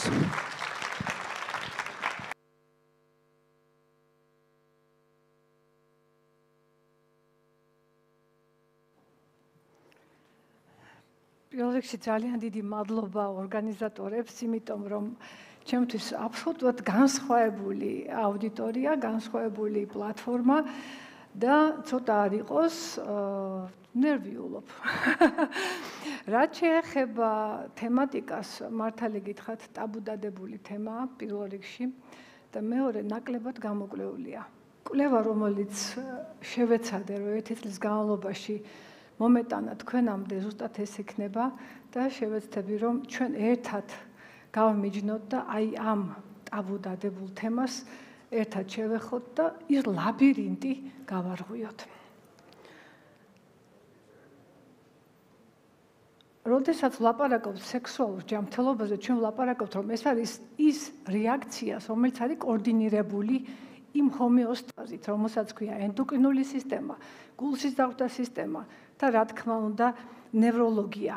როდესაც ამ ყველაფერს უკვე პიროვნულ ასპექტზე გადმოდივართ, ვლაპარაკობთ უკვე იმაზე, რომ აქ არის ძალიან დიდი გავლენა ოჯახი, რელიგია, სოციალურ-ეკონომიური მდგომარეობა, ასევე ასაკი და ჯანმრთელობა. რა არის სექსუალური დისფუნქცია? ეხება თუ არა მარტო გინეკოლოგს, ენდოკრინოლოგს თუ უროლოგს, ვის ეხება? ყველას. ეს არის მულტიდისციპლინური თემა, რომელსაც ჩვენ ყველა ერთად ვახერხებთ, ვაკეთებთ და ვაძლიერებთ იმ გუნდს, რომ ჩვენ დავეხმაროთ ქალბატონს. ეს არის სექსუალური ტოლვის ნაკლებობა, აღზნებობის ნაკლებობა, დაქვეითება, ორგაზმის მიღწევის უნარობა და ტკივილის სქესობრივი აქტივობის დროს. ყოველივე ის ერთი, თუნდაც ერთი ნიშანი, რომელიც მე დღეს ჩამოვთვალე, იმისი არსებობა წარმოადგენს, რომ მე შეგვიძლია დავსვა დიაგნოზი სექსუალური დისფუნქციის. და რატომ? იმიტომ რომ ეს ყველაფერთან ერთად დისტრესიც არის, ის მენტალური პრობლემა. შესაბამისად, სექსუალური დისფუნქცია რატომ მოვიტანე დღეს თქვენ სამსჯავროზე? იმიტომ რომ ეს არის ის პრობლემა, რომელსაც ქალის ჯანმრთელობაზეა ლაპარაკი, მისი well-being-ზეა ლაპარაკი და თემა, რომელიც დღევანდელ დღეს უნდა გამოვიდეთ აქედან, ზუსტად ამას ეხება. ეს არის ფიზიკური ჯანმრთელობა, მენტალური ჯანმრთელობა და საზოგადოებრივად ყველას გვეხება ჩვენ ეს. სექსუალური დისფუნქციის ეპიდემიოლოგია უცნაურად ძალიან გვენიშნება. არ ვლაპარაკობთ, თუმცა სერიოზულად მაღალი სტატისტიკა. 40% ქალბატონების დღეს აქვთ ეს პრობლემა, რომელსაც სექსუალურ დისფუნქციას უძახით. მათ შორის 12%-ში დისტრესია, ასევე ძალიან აქტუალურია მარტოხელა ქალბატონებში, მნიშვნელოვანია განათლება, რაც უფრო მეტია განათლება და IQ უფრო მეტია სექსუალური დისფუნქციის პრობლემა და შესაბამისად საშუალო ასაკის ქალბატონებს ეხება, როცა ქალი შემდგარია და აქ ეს პრობლემა. თქვენ ხედავთ აქ, რომ პოსტმენოპაუზალურ 87% შემთხვევაში ჩვენ უკვე გვაქვს ეს პრობლემა. ენდოკრინოლოგია ზუსტად აქ ასოცირდება სექსუალურ დისფუნქციასთან დიაბეტი და ეს პათოლოგია. რომელიც კვლევა, რომელიც მოტანილია დღეს აქ ჩემს მიერ, ეს არის up to date ბოლო კვლევები, სადაც გამოკვლეულია 14,000 ქალბატონი, სხვადასხვა ასაკოვანი, სადაც სექსუალური სურვილის დაქვეითება არის 53% შემთხვევაში და ორგაზმის მიღწევის უვანარობა 41%. ძალიან საინტერესოა გეოგრაფიული არეალი, სადაც აღმოჩნდა შვედეთში, რომელიც თქვენ ძალიან გიყვართ, ქალბატონა, იქ ნაკლებია და აზიაში მეტია, ჩვენ არ ვიცით სტატისტიკა. შესაბამისად, ეს 4 კატეგორია დისფუნქციის. სექსუალური სურვილის დაქვეითება, შემცირებული კოგნიტიური და გენიტალური სექსუალური აღზნება, ორგაზმული დისფუნქცია, სადაც ჩვენ ვამბობთ, ეს არის ჰიპოორგაზმია, ანორგაზმია, დაქვეითებული ინტენსივობა და ტკივილის სქესობრივი ურთიერთობის დროს, რომელიც ძალიან ხშირად პოსტმენოპაუზაში ხდება და გენიტო-ურინალური სინდრომით მოვიხსენიებთ. ახალი დეფინიცია, როდესაც ძალიან გვიჭირს ვაგინიზმის და ტკივნეული სქესობრივი ურთიერთობის დროს გავაკეთოთ გამიჯვნა, რა დიაგნოზია, IC კოდი ახალი აბსოლუტურად, რომელსაც ჯერ-ჯერ არ ვიყენებთ, აქ მოიტანა ეს ინფორმაცია, რომ ეს არის მენჯის ტკივილი და შეღწევადობის დარღვევა. სექსუალური რეაქციის ციკლი 4-ია: სურვილი, აღზნება, ორგაზმი და რეზოლუცია. თუმცა ერთ ქალბატონს შეიძლება ქონდეს ყველა მიმდევრული ეს ფაზები, შეიძლება რომელიმე გადაეფაროს მეორეს, შეიძლება რომელიმე ერთი ამოვიდეს კონტექსტიდან, თუმცა ეს არ ნიშნავს, რომ სუბიექტური კმაყოფილება შესაძლოა იყოს რომელიმე ერთის ფაზის გამოტოვებით და სულაც არ არის ორგაზმი საჭირო, რომ ხალი კმაყოფილი და ბედნიერი იყოს. აღზნების 2 ტიპი არსებობს. ეს არის ზოგადი აღზნება, როდესაც სასიამოვნო შეგრძნებას და სექსუალურ აქტივობის გაგრძელების სურვილს იწვევს. ლოკალური აღზნება ეს არის კლიტორის კომპლექსის შესაბამისი სტიმულაციით ვითარდება და ადეკვატური გაგრძელების შემთხვევაში ორგაზმის რეფლექსს ჩართავს. თუმცა ორგაზმის რეფლექსის ჩასართავად საჭიროა დასწავლილი და ხერხით სტიმულაცია და ინდივიდუალური მიდგომა. აქ ძალიან კარგად მომყვანილია, რომ ზუსტად ის ფაზები, რომელზეც ჩვენ ვისაუბრეთ, სულაც არ არის საჭირო, რომ განვიცადო სექსუალური კმაყოფილება. და ძალიან საინტერესოა გამიჯვნა ქალის და მამაკაცის. ქალის აღზნება დამოკიდებულია მის ემოციურ, კოგნიტიურ, პიროვნულ ურთიერთობებზე და მამაკაცის სამწუხაროდ ეს უფრო ფიზიოლოგიური. სამწუხაროდ შეიძლება უფრო საბედნიეროდ, არ ვიცი. სექსუალური დისფუნქციის ფორმები ერთი მეორეში გადადის. მაგრამ ძალიან მნიშვნელოვანია, როცა ჩვენთან მოდის პაციენტი, ფსიქოლოგთან, ფსიქონევროლოგთან, ჩვენთან კარგად გავიგოთ მისი პრობლემა, სად არის. ეს არის მისი თუნდაც მაგალითად მოვიდა პაციენტი და მას აწუხებს სურვილის დაქვეითება, თუმცა მის უკან შეიძლება იმალებოდეს ორგაზმული აშლილობა და ჩვენ ჩავერთოთ მის სურვილის აღმაღლებაში, და ჩვენ გამოგვეპაროს ის აშლილობა და შესაბამისად უფრო მეტად გავაღმაოთ ეს აშლილობა და კიდევ იმედ გაცრუება ქალბატონის. ან ორგაზმია. ეს არის ის დარღვევა, როდესაც ქალს არა აქვს უნარი მიაღწიოს ორგაზმს, ან ის იშვიათად ხდება. ეს ძალიან ხშირი მომართვიანობის მიზეზია. ორგაზმი ეს არის საკმაოდ საინტერესო, ეს არის საიდუმლო ნეიროფიზიოლოგია, აღზნება ბერძნული სიტყვით. ეს არის ზუსტად ის, როდესაც ჩვენ ერეგირებული, ანუ ეროგენული ზონის სტიმულაციად ვაღწევთ მზარდი აღზნების პიკისებურ დასრულებას. რას გზას გადის ეს ყოველივე ეს, არის ზუსტად კლიტორის კომპლექსის ნეირული რეცეპტორების სტიმულაციით, ეს გარდაიქმნება შემდგომში ტვინში ორგაზმის შეგრძნებად და მერე მოყვება საშოს კუნთების კონტრაქტიული აქტივობა და გენიტალური სისხლის მიმოქცევის გაძლიერება. აქ მინდა ძალიან საინტერესო კითხვა დაგისვათ. პენეტრაციული და კოიტული ანორგაზმია, ფსევდოჩივილია თუ რეალური სიმპტომი. აი ძალიან მაინტერესებს, მეც არ ვიცოდი. აბსოლუტურად მეც არა, მე არ ვიცოდი. უბრალოდ როგორ ფიქრობთ, ეს არის ორგაზმი პენეტრაციული ორგაზმთან, რას ფიქრობთ? არსებობს ეს არის რეალური სიმპტომი თუ ფსევდოსიმპტომია? აბსოლუტურად მართავ ვზანდებთ და ამ დროს უმრავლესობა ქალბატონების ანორგაზმით მოდის აი ამ პრობლემით, როდესაც ის უჩივის, რომ პენეტრაციული ორგაზმის დროს, ურთიერთობის დროს მას ორგაზმი არ აქვს. აქ მოდის დისტრესი, აქ მოდის ურთიერთობების გაფუჭება, კონფლიქტური მდგომარეობა და საზოგადოებრივად ფაქტიოდ ეს ქალბატონი არის დაკლინებული, პრობლემატური, მენტალურად და ასევე ფიზიკურადაც. კოიტური ანორგაზმია გამოგონილი დიაგნოზია და როდესაც ჩვენ ვლაპარაკობთ კოიტურ ორგაზმზე, ეს უნდა ვიცოთ, ეს არის ფსევდოჩივილი ქალბატონთან და რეალურად თუ სხვა ტიპის მასტურბაციული ორგაზმი არსებობს, არ ნიშნავს, რომ ორგასტული დარღვევა არის სამედიცინო დიაგნოზი. თუ როგორ გადაიქცება ფსევდოჩივილი რეალურ დარღვევა თქვენ ხედავთ, უბრალოდ ქალი ელოდება ორგაზმს და მისი არ იღებს, აქ უკვე იმედგაცრუება. შემდგომში ასევე მოლოდინის შფოთვა, ის სექსში აღარ მონაწილეობს, ის ელოდება ორგაზმს.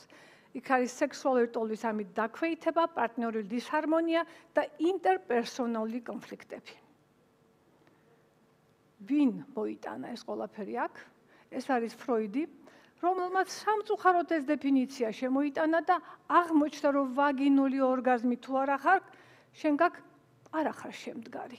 შენ გაკ ინფანტილური ადამიანი ხარ და მაშინ, როდესაც ვაგინული ორგაზმი არ არსებობს, ფრიგიდულობას უწოდებდა და ის ფსიქიატრთან მკურნალობას ურჩევდა. სამწუხაროდ. ამ ყოველივე ამის შედეგად მოდის ის, რომ გრეის ანატომიიდან ამოიღეს კლიტორი, როგორც ასეთი ანატომიური სტრუქტურა და შესაბამისად დაიკარგა ეს მცნება და გავხდით ქალბატონები ამ ყოველივე ანატომიური სტრუქტურის გარეშე მქონე პირები. მაგრამ სამწუხაროდ არა და საბედნიეროდ შემოვიდა უკვე უფრო პროგრესული აზროვნება, თუმცა ეს დატირდება მე-20 საუკუნე. ეს არ არის მე-18, ეხლა არის. როდესაც ვლაპარაკობთ, რომ თურმე არსებობს, რომ ქალებში კლიტორის სიამოვნების ცენტრია და ალფრედ კინსიმ თქვა, მაგრამ არ მიიღეს. 900 ქალი გამოკვლეული იქნა აი ამ ეროტიკულ შეგრძნების კვლევა იყო ჩატარებული, სადაც ვაგინური წარმოშობის ორგანიზმი საერთოდ გამოირიცხა. და მერე უკვე უროლოგი ქალბატონმა შეეცადა, რომ კლიტორი თავიდან აღმოეჩინა. რა მეთოდით აღმოაჩინა? MRT ტომოგრაფიით. თანამედროვებამ მოიტანა ინფორმაცია, რომ სამწუხაროდ და ჩვენთვის საბედნიეროდ ის რაც დაკარგა ფროიდმა და დაკარგა სხვებმა, ჩვენ აღმოჩნდა, რომ არსებობს კლიტორი და ზუსტად ის არის კლიტორის ერექცია, როდესაც ჩვენ აღზნებისას კლიტორის ხელში სისხლის ნაკადის მოწოდება ძლიერდება, მისი ერეგირებული აღზნების დროს ის დიდდება და ეს არის ზუსტად ის, რომ ის შემოეხვევა თავის ესეთი ფეხუკებით საშოს და არის ზუსტად ის ერექტიული აღზნება, რომელსაც ჩვენ განვიცდით ამ დროს, ქალბატონები. შემდგომში უკვე ფრანგი გინეკოლოგი მკვლევარებმა დაადასტურეს თემა და კიდევ ულტრასონოგრაფიულად გამოიკვლიეს ეს ყოველივე, როგორ დიდება კლიტორი და როგორ ერეგირებული ქსოვილი, როგორ შემოეხვევა საშოს. კიდევ ერთი კიდევ ერთი მისტიური ჯი-წერტილი, რომელსაც დღევანდელ დღეს კიდევ აქტიურად მუსირებს და კიდევ აქტიურად ვაკეთებთ ამ ყოველივე იმას და ინფორმაციას ვიღებთ, ვაძლევთ, მაგრამ ბიზნესათაც იქცა ჯი-წერტილი. აღმოჩნდა, რომ ჯი-წერტილი თურმე მაშინ ყოფილა ის ზუსტად ვაგინური ორგაზმის მთავარი სტრუქტურული კომპლექსი, მაგრამ ეს არ არის ასე, ეს არის მისტიკა, ეს არის ტყვილი. და ის კვლევა, რომელიც იყო ჩატარებული, იყო ერთ ქალბატონზე ჩატარებული, სადაც იყო ცისტოცელი, ანუ დაწეული საშოს კედელი. და ამიტომაც აღმოჩნდა, რომ იმას ეგონა, რომ ეს იყო ის წერტილი. ეს ასე არ ყოფილა. ის რომ თუ ვინმე შემოგთავაზებს, რომ ჯი-წერტილს გაგვიაქტიურებენ, ეს ტყუილია.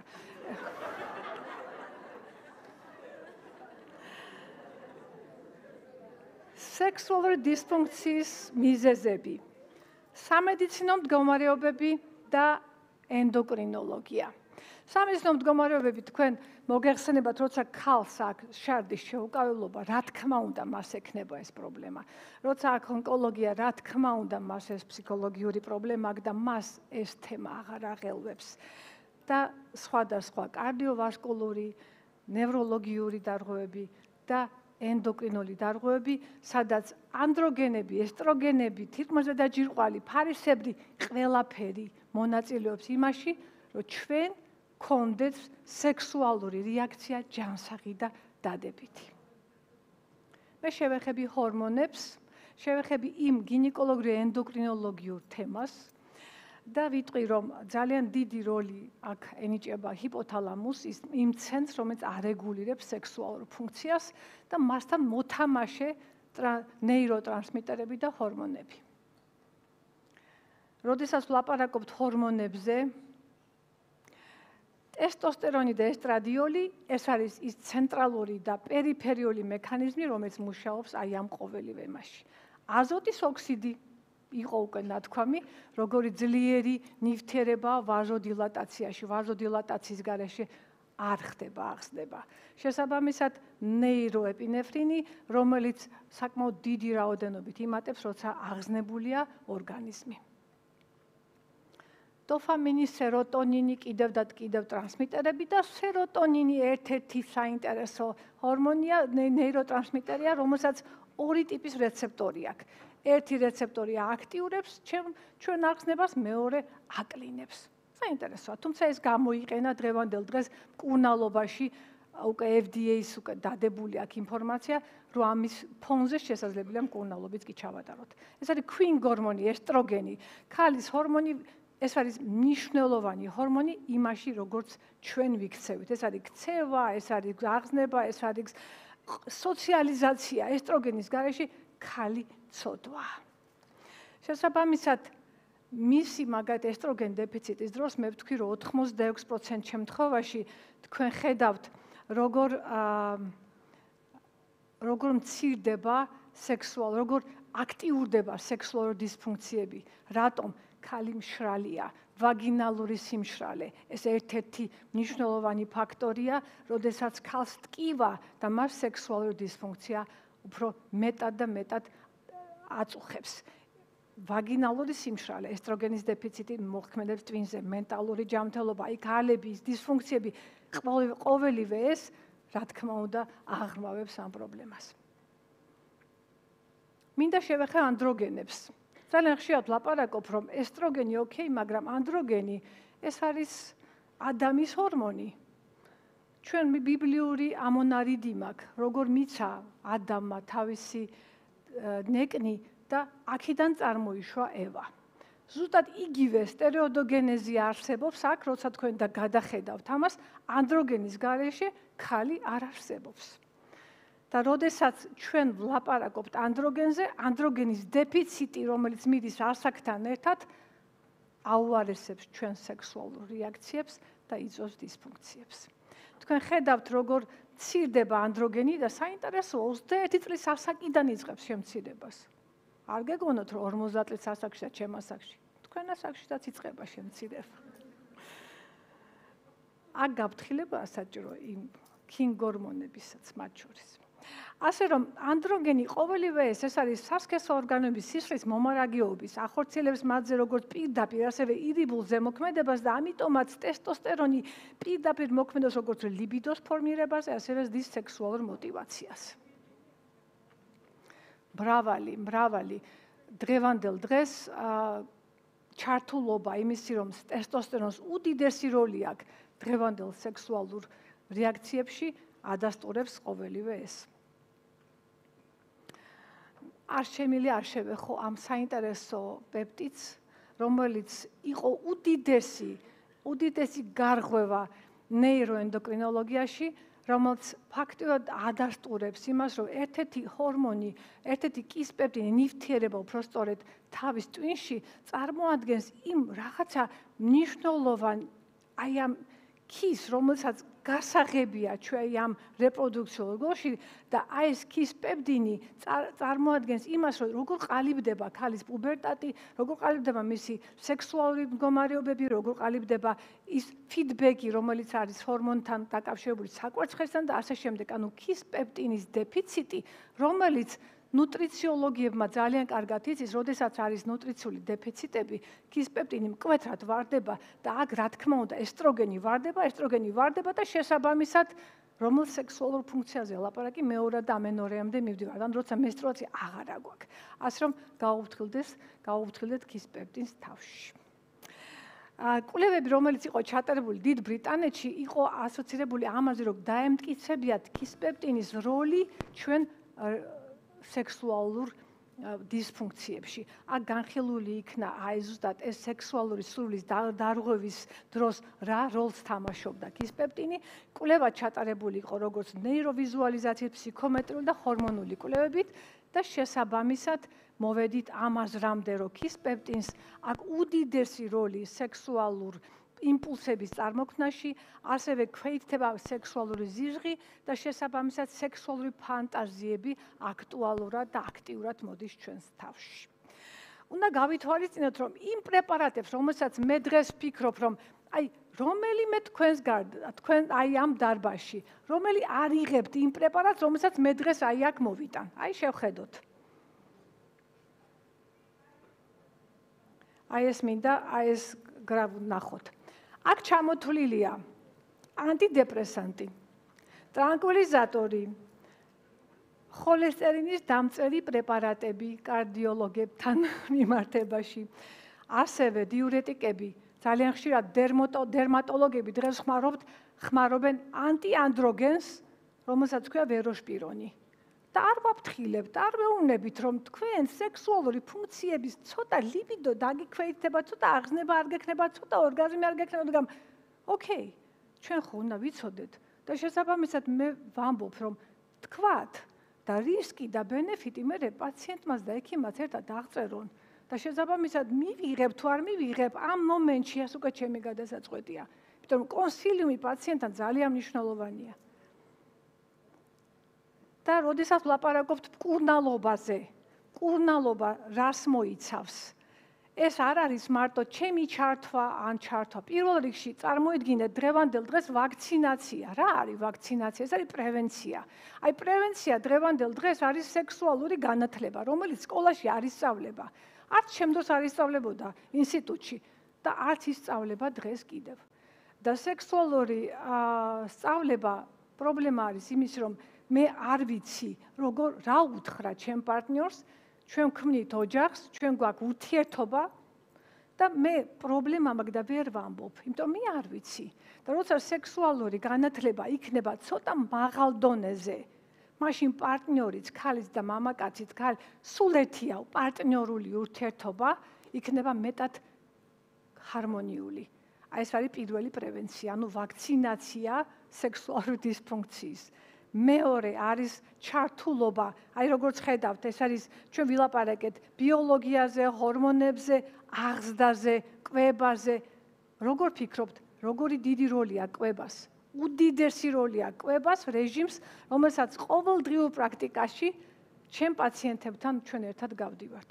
ეს არის კვება, ეს არის რეჟიმი, ეს არის ძილის დეპრივაცია, რომელმაც უდიდეს როლს ააკეთებს და ანუ ამუხრუჭებს ნორმალურ საკვერცხების ფუნქციას და არა მარტო საკვერცხების ფუნქციას, ზუსტად იმ ესტროგენს, ზუსტად იმ ანდროგენს, რომელიც აქტუალურია ჩვენთვის. რაც შეეხება ფსიქოლოგის ჩართულობა, ძალიან მნიშვნელოვანია, იმიტომ რომ ფსიქოლოგთან ხშირად ქალბატონები რატომღაც არ მიდიან და ამ დროს საჭიროა ძალიან მნიშვნელოვანია, იმიტომ რომ ფსიქოლოგი არის ჩვენი ზუსტად ის ბრიჯი, რომ ის ხიდი, რომელიც მეც თქვენს ერთად ვაკეთებთ და უფრო მეტად და მეტად ახლოს მივდივართ იმ პრობლემებს და რომელიც ჩვენ თუნდაც აი სოციოკულტურული პრობლემიდან გამომდინარეობს. და ინტერპერსონული ჩვენ პარტნიორს ვეუბნებით ჩვენ პრობლემას. პრობლემის გარეშე არ ხდება. ხშირად ვეუბნები რომ თქვენ პრელუდია გაქვთ ურთიერთობის წინ. ამას რას ნიშნავს პრელუდია? რამდენი ხანიც გინდათ რომ თქვენ უთხრათ თქვენ პარტნიორს რომ მე კარგად ვარ, მე უკვე შემიძლია, მე უკვე სიამოვნებს, იმიტომ რომ როგორც გითხარით ვაგინალური ორგაზმი არ არის. მე თუ მანამდე არ მაქვს ეს შეგრძნებები, არანაირი ორგაზმი არ მექნება.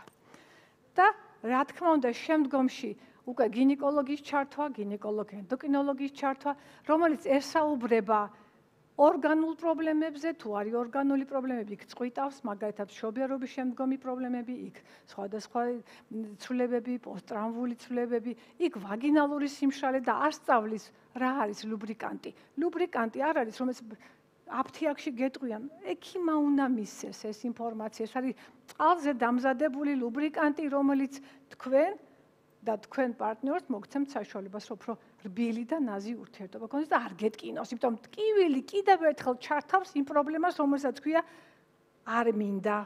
არ მინდა იგნორის სექსის არ მინდა, შესაბამისად აღზნება არ მაქვს და რომელ ორგანიზმზე ვლაპარაკობ. ტკივილი ბადებს ტკივილს. არსებობს კუნთი, რომელიც მე ანუ ეს არის ვაგინალური, ეს არის მცირე მენჯის კუნთოვანი სისტემა, რომელიც კვეთრად აღიქვავს იმ ტკივილს და შემდგომში ეს სპაზმად რჩება. და როცა სინჯავ პაციენტს და ხედავ, რომ იქ ტკივა, ეუბნები, დიახ, ტკივა.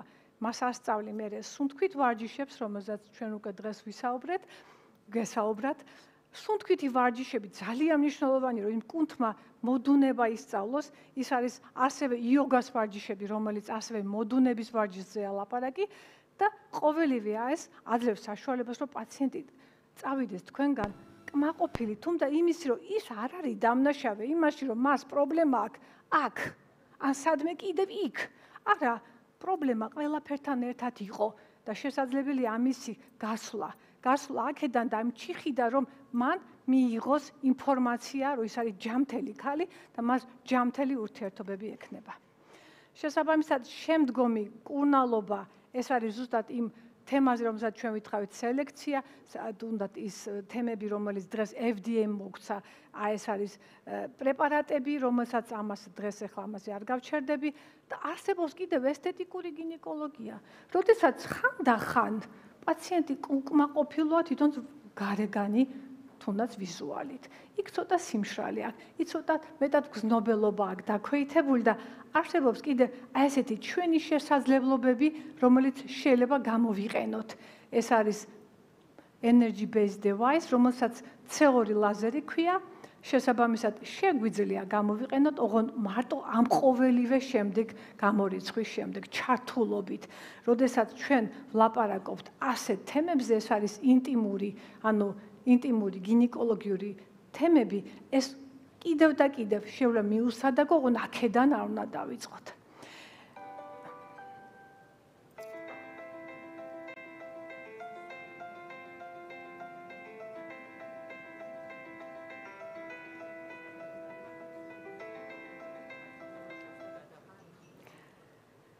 აქედან გამომდინარე, მინდა მოკლე დავამთავრო ჩემი თემა, რომ ზუსტად ეს არის ის ლაბირინტი, საიდანაც ჩვენ გამოვედით. უკვე გამოვედით, თუნდაც დღევანდელი შეხვედრით, თუნდაც დღევანდელი ორგანიზატორების თუნდაც არა ორგანიზატორების ასეთი უდიდესი, უმაგრესი, უძლიერესი კონფერენციით და სამიტით და კიდევ ბევრჯერ შევხვდებით, ვფიქრობ და აი ეს თემას, რომელსაც დღეს ჩვენ დავიწყეთ, კიდევ ბევრჯერ შევეხებით, და უფრო მეტი აუდიტორიით, შეიძლება უფრო მეტი მომხსენებლებით და კიდევ ჩემი მინიმალური ჩართულობით. მადლობა.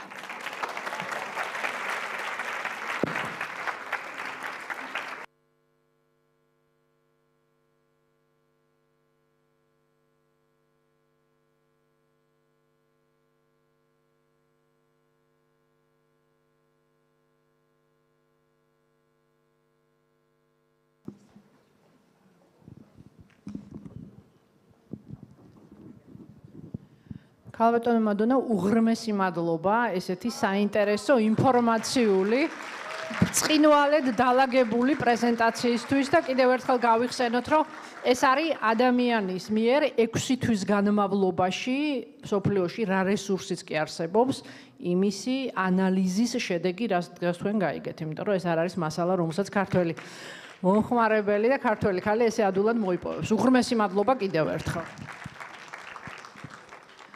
მეგობრებო, ჩვენი შემდგომი გამომსვლელი გახლავთ ბატონი მოგავდათი.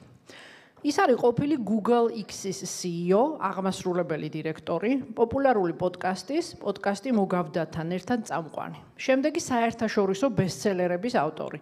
Solve for Happy, Scary Smart and That Little Voice. ორგანიზაცია 1 Billion Happy-ს დამფუძნებელი და კომპანია Flight Story-ს აღმასრულებელი დირექტორი ხელოვნური ინტელექტის მიმართულებით. ტექნოლოგიების სფეროში ბატონი გავდათი 30 წელია რაც მუშაობს და იგი Google X-ის CEO და ბიზნეს მიმართულების აღმასრულებელი დირექტორი გახლდათ. მომ სიღრმისეულად დაიწყო ბედნიერების ცნების შესწავლა, ეცნობოდა ლიტერატურას ამ თემაზე და ესაუბრებოდა ყველა მცოდნე ადამიანს. მას ამისთვის ძალიან დრამატული მიზეზი ჰქონდა, შეიძლება თვითონაც მოგახსენოთ. ბედნიერება, სტრესი და ფსიქიკური ჯანმრთელობა Solve for Happy ამ მოხსენების დროს მოგავდათა თავის ბესტსელერზე დაყრდნობით წარმოგიდგენს ბედნიერების ცნების მიმართ არც მეცსა და არც ნაკლებ ინჟინრულ მიდგომას, ასე რომ მივესალმოთ ბატონ გავდათს.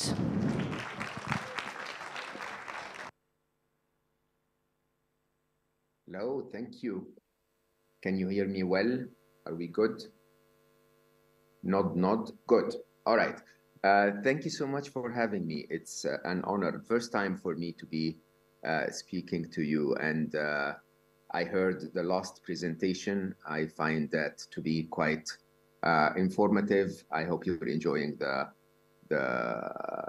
conference so far. So I want to talk to you today about happiness. And I want to talk about happiness from a point of view that's normally not the way people talk about happiness. We normally think of happiness as this either religious or spiritual teaching, or a practice of gratitude, or a little bit of yoga or meditation or whatever. When people try to convince us that there is a method to find happiness, they somehow speak to our hearts, if you want, which I think is absolutely fine. It just doesn't work for me. So I am I'm an interesting example of someone who succeeded very much in life, but was miserable. So when I was in my early 30s, my late 20s, early 30s, I had everything that you could ever dream of. I married my college sweetheart, who gave me 2 wonderful kids. I had all the money I ever dreamt of, big house, luxury cars, swimming pool, everything was amazing, and I was miserable. If you had taken me to a therapist at the time, I would have been marked as clinically depressed. And it's quite interesting, right? Because, people somehow are told that when you get those things, you're going to be happy, right? So, you keep acquiring things and chasing things in life, hoping that eventually you'll find happiness. But in reality, that wasn't my case at all. My case was the more I acquired, the less happy I became. which is quite interesting. Now, I remember vividly there was a moment when my daughter was 5 years old, when she came to my, study at home on a Saturday, very excited about how we're going to go out today, and that mommy promised her that we're going to get, cotton candy, and can we please go to this place, and can I play that, and so on. And I remember I looked at her like a grumpy, money-driven, business-driven person, and I told her, can we please be serious for a minute? Remember, she was 5 years old. What's serious? I just can't even understand how I said that. I said, can we please be serious for a minute, right? And I could see with my eyes as my daughter's heart broke. I could see with my eyes as she completely went from that state of happiness and fun and playfulness into bursting into crying. And at that moment, I realized I didn't like me anymore. And so I locked myself in the bathroom and I cried like a baby. And I said, I don't want to be that man anymore. Now, if you are me, I'm generally a mathematician, so I'm very facts driven. I used to be a software developer most of my life before I started tech businesses.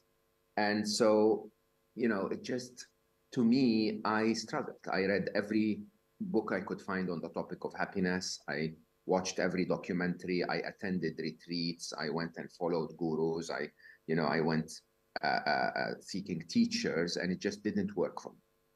Until one day, I worked at Microsoft at that time. I was in Seattle in America, and I was listening to some music while having a cup of coffee before I go to the office. And there was a song playing on my very old iPod at the time that basically said, when I was young, it seemed that life was so wonderful. A band called Supertramp, if you know them. It seemed that life was so wonderful. And that all the birds on the trees were singing happily. Everything was so wonderful when we were kids. And then the song goes on to say, and then they took me away to teach me how to be sensible, responsible, practical, clinical, cynical. And as I started to learn how to fit into the modern world, I became unhappy.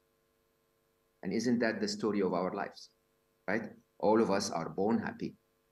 When you're a child, believe it or not, all you need is for your basic needs to be met. All you need is for you to be fed, to feel safe, that the room is not too cold, that there are no loud noises around you, to feel loved, to feel cared for, and then you're happy, right? When we grow older, it's the time when we start to say, oh, but I want a certain car, and I want a pair of shoes, and I want to be better than my neighbor, and I want to do this and do that. When you're a child, all you need is for your needs to be met, and then you lie on your back and giggle, really. You don't ask for an Xbox or a like on Instagram, right? And when I heard that song, it stopped me completely, because I suddenly realized there was nothing wrong with me, right? I wasn't always unhappy. When you really think about it, I was happy most of my life, until I started to engage in life the way I was told to engage in life. So in my mind, I started to look back at that child, at that little child. And I started to say, but hold on, children cry. They cry, and they sometimes scream, and they fuss, and, they're not always happy, are they? And then I, once again, with a little bit of observation, you realize that they only cry when there is a reason to cry. You understand? So if the diaper gets wet, they become unhappy. You change the diaper, they go back to happiness, right? It doesn't take a genius to understand, if you see this, that happiness then is not the thing that we should be aiming for.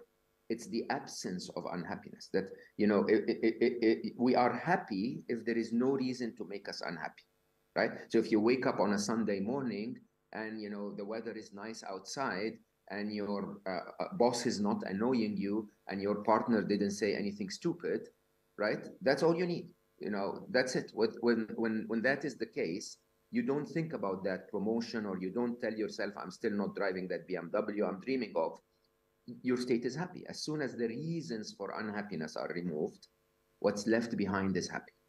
Do you understand that? When you see it that way, suddenly something very interesting happens in your mind. I mean, it happened in mine, which was, I've been lied to my whole life by the advertising industry that told me that there are certain things that I need to have in my life to be happy.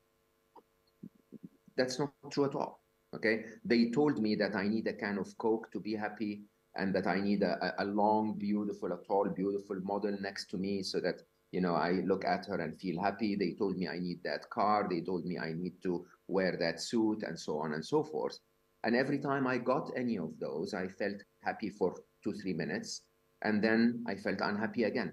Sometimes actually, when I got one of those, I mean, I don't know how many of you have gone through that experience, but when you find that tall, beautiful model, or that handsome, masculine, fit guy, they are the reason for your unhappiness, right? And it's quite interesting when you think about it, that we keep chasing those things because we believe the promise. When the reality is, instead of searching for things to be happy, what I actually need to learn to do is to stop being unhappy, right? Start removing the reasons for unhappiness. If you remove the reasons for unhappiness, right, what's left behind is that little child inside you, and that little child is happy. Do you understand that? That's really core. So assumption number one is that happiness comes from outside us, is what the world is telling us. That's not true at all, okay? Happiness comes from within us. We are born happy. Assumption number two is that buying things or getting things or achieving things makes us happy. That's not true at all. The reality is, removing the reasons for unhappiness is what makes us happy. With those two in mind, and my crazy engineering mind, I ended up in a very strange place, because if you ask anyone who gets to that statement, happiness is the absence of unhappiness. If I tell you happiness is the absence of unhappiness, then the logical thing to do is to find the things that are making you unhappy and remove them, right? That's what any normal person would do. But I'm a software developer, so I thought to myself, interesting, there may be an algorithmic way that I can write a piece of code using a mathematical equation, and that equation will tell me about all of the reasons that make me unhappy. And if I can find that, then by definition, I solved the problem of unhappiness forever, and so what remains inside is happy. Crazy, I know. But believe it or not, it worked. It worked in a very interesting way. Why? Because when you really look at happiness deeply, you realize very, very quickly, as a matter of fact, that there is actually an algorithm to happiness, an equation that describes why we become happy or unhappy. Now, let me give you a few examples that will highlight to you that. Most of us, if you find a friend and you ask him or her, why are you unhappy? They'll say, I'm unhappy because I broke up with the one I love. It's an event, okay? Or I'm unhappy because, you know, it's too cold for too long, or there is no sunshine, it's cloudy outside. They'll always give you a reason. But when you ask further, you realize that that reason did not always make them unhappy. Do you understand that? So, you know, rain, for example, doesn't always make you happy or unhappy. Rain makes you unhappy when you don't want life to rain, okay? So if you want to sit out in the sun and enjoy the sun, when it rains, you feel unhappy. But if it's your ex-boyfriend's wedding and it rains, you're very happy. Like, this is great. I love it, right? I love the rain when it spoils his fun, right? So when you think about this from an engineer's mathematical point of view, you suddenly recognize that it's not the event that makes you happy or unhappy, okay? It's a comparison that happens inside your head between the event and how you want the event to be, your wishes and hopes and expectations of how life should behave, right? If you compare the event to how you want the event to be, and life misses your expectations, you become unhappy. If you compare the event to your expectations and life meets your expectations, something amazing happens. You stop thinking about it in your head And once you stop thinking about it in your head, you go back to your nature as a child, and your nature as a child is happy. So that, believe it or not, actually fits perfectly in a mathematical equation. Okay? Your happiness is equal to or greater than the difference between the events of your life and your expectations of how life should be. So every event that happens in your life, you compare that event to your expectations of how life should be, and if the answer is negative, you're unhappy. If the answer is 0 or positive, you're happy. It's as simple as that, right? Now, you guys have been sitting in this room for a while, probably before me, and then I show up on the screen, and some of you look at your watches and go like, another event now, I'm going to spend another hour on this. Is this a good use of my time? Oh, look at him, he's bored. Is that a good use of my time? Oh, this chair is not very comfortable. Will my back hurt, right? And when you start to think about those things, you're comparing. You're comparing events to expectations. Is a video conference for an hour a good use of my time? If that's a yes, I'm happy. If it's a no, I'm unhappy, right? Now look at you now. Some of you are leaned forward. You're interested in the conversation. Now the event is meeting your expectations. Oh, he's saying things that might be interesting for me. Then I'm feeling positive about this. By the way, when I say happy and unhappy, all positive emotions or all negative emotions will follow the same equation. So events minus expectations, events minus expectations. If we take this definition and, if we take this equation and we try to find the definition, because definitions matter. Remember, when I was feeling very unhappy as a young man, I ended up telling myself, okay, before I look for happiness, I might as well know what happiness is, right? I know I enjoy that feeling, but what is that feeling? Because if I don't know what the feeling is, I may never be able to find it, right? If I told you, go to, a neighboring country, go to Poland, and you don't know what Poland is, you may never find it. You have to know what Poland is so that you can find it. And so based on the happiness equation, you tell yourself, if happiness is a feeling I get when events meet expectations, then in that case, happiness is not what they're selling me about, that party, with beautiful girls in bikinis on a beach somewhere. That's not happiness, right? That's a form of fun or pleasure or joy, okay? Happiness is an event that meets my expectations, which could simply be, I am sitting in front of a screen 4,000 kilometers away from you, and you guys are interested in what I'm saying. That's a great event, okay? It meets my expectations, it makes me happy, correct? In that case, happiness is the calm and peaceful contentment. Contentment is the word, okay? When you're okay with life as it is.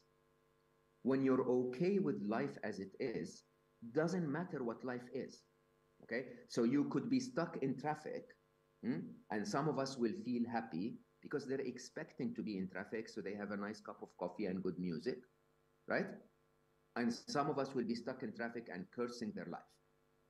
Why? Because they're not okay with being in traffic, even though, by the way, they are in traffic every day. So that should be the expectation, but yet they compare it to expectation and say, life is too harsh, I shouldn't be in traffic. And normally for people who are in that situation, I remind them that you are in traffic because you're in a city, which means you're safe, and you're in a car, which means you're not walking 30 kilometers to work like they do in Africa. And by the way, if you're in a car and complaining about the traffic, then that basically means you have nothing else to complain about right now, because if there was a tiger attacking you right now or bombs landing on your head, you wouldn't be thinking about the traffic. You would be thinking about the actual issue, right? So I sometimes call our constant unhappiness in the modern world a problem of privilege.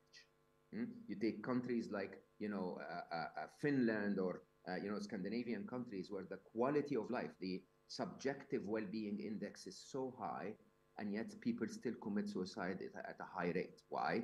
Because as the quality of what life gives them goes higher, their expectations continue to go higher.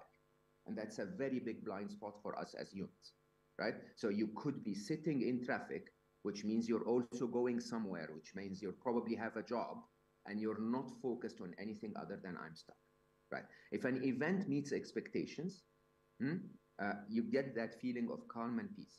And calm and peace is what we will define as happiness. Okay, let's continue with definitions.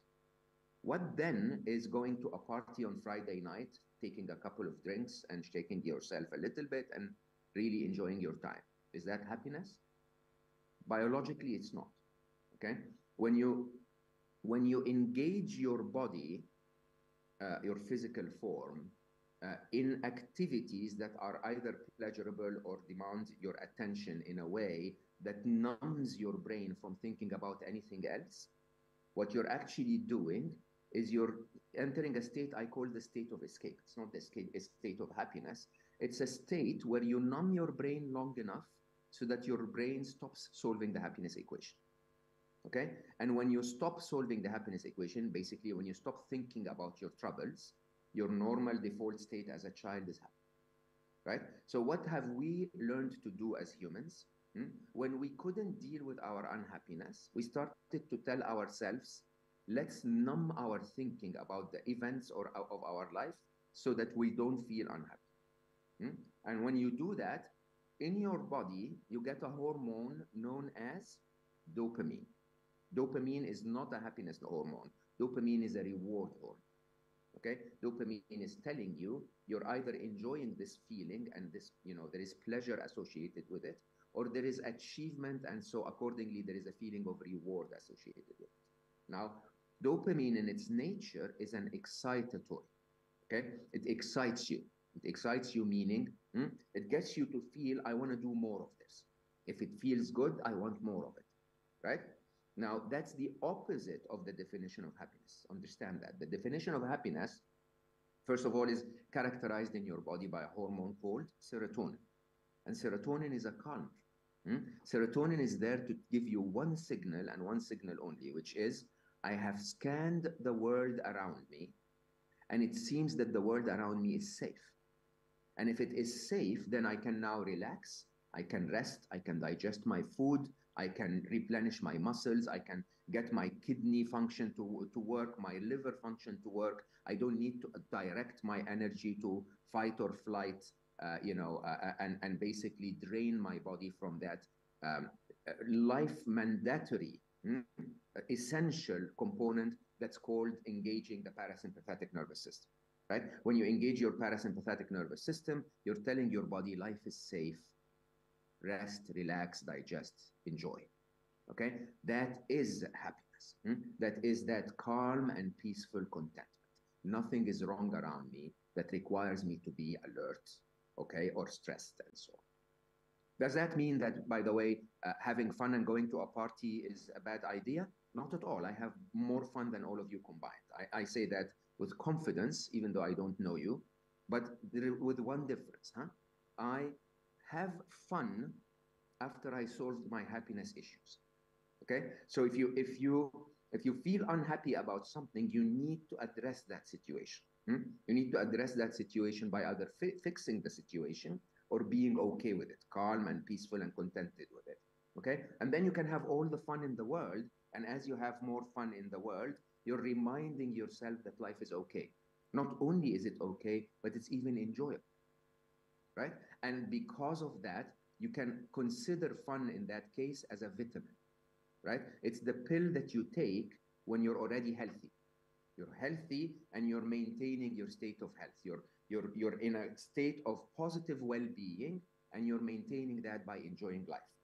Very different than doing the opposite. When you get into trouble or issues, you start to tell yourself, okay, I need a painkiller. I need a painkiller to just take away the headache. I'm not addressing the reason for the headache. I'm just taking it away. And this is why you see that people who depend on those, on dopamine hits to become happy, what ends up happening is that they go from a party to a wilder party. They, go from running on the treadmill to jumping out of an airplane, all in an attempt to get a big enough hit of dopamine to stop the brain from thinking. That's not the right approach, because you go from one painkiller to a bigger painkiller to a bigger painkiller to a bigger painkiller. And by the way, interestingly, for most of your friends who felt depressed in lockdown in COVID, okay, that's because of this phenomenon.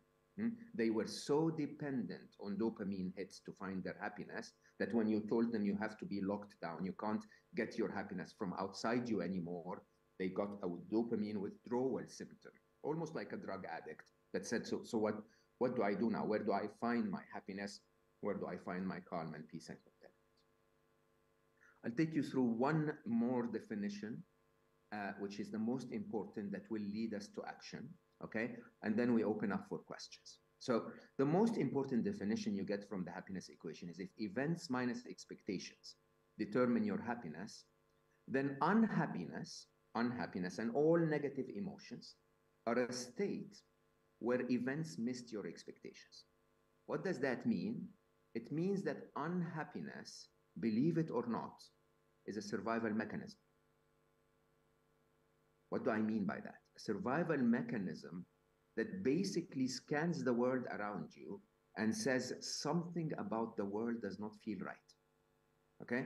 You know, in the old days, that could be a tiger attacking you. But now it could be your boss being annoying, your boyfriend or girlfriend saying something hurtful. It could be the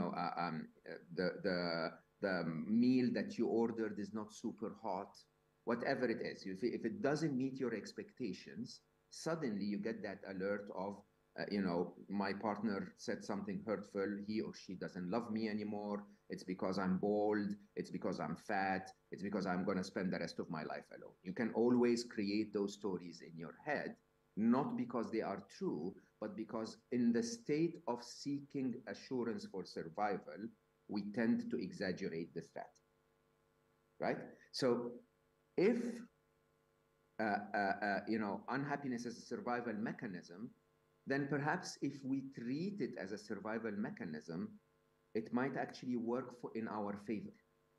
Okay, so here's the problem with unhappiness. By the way, I because of my work, especially after I left the corporate world,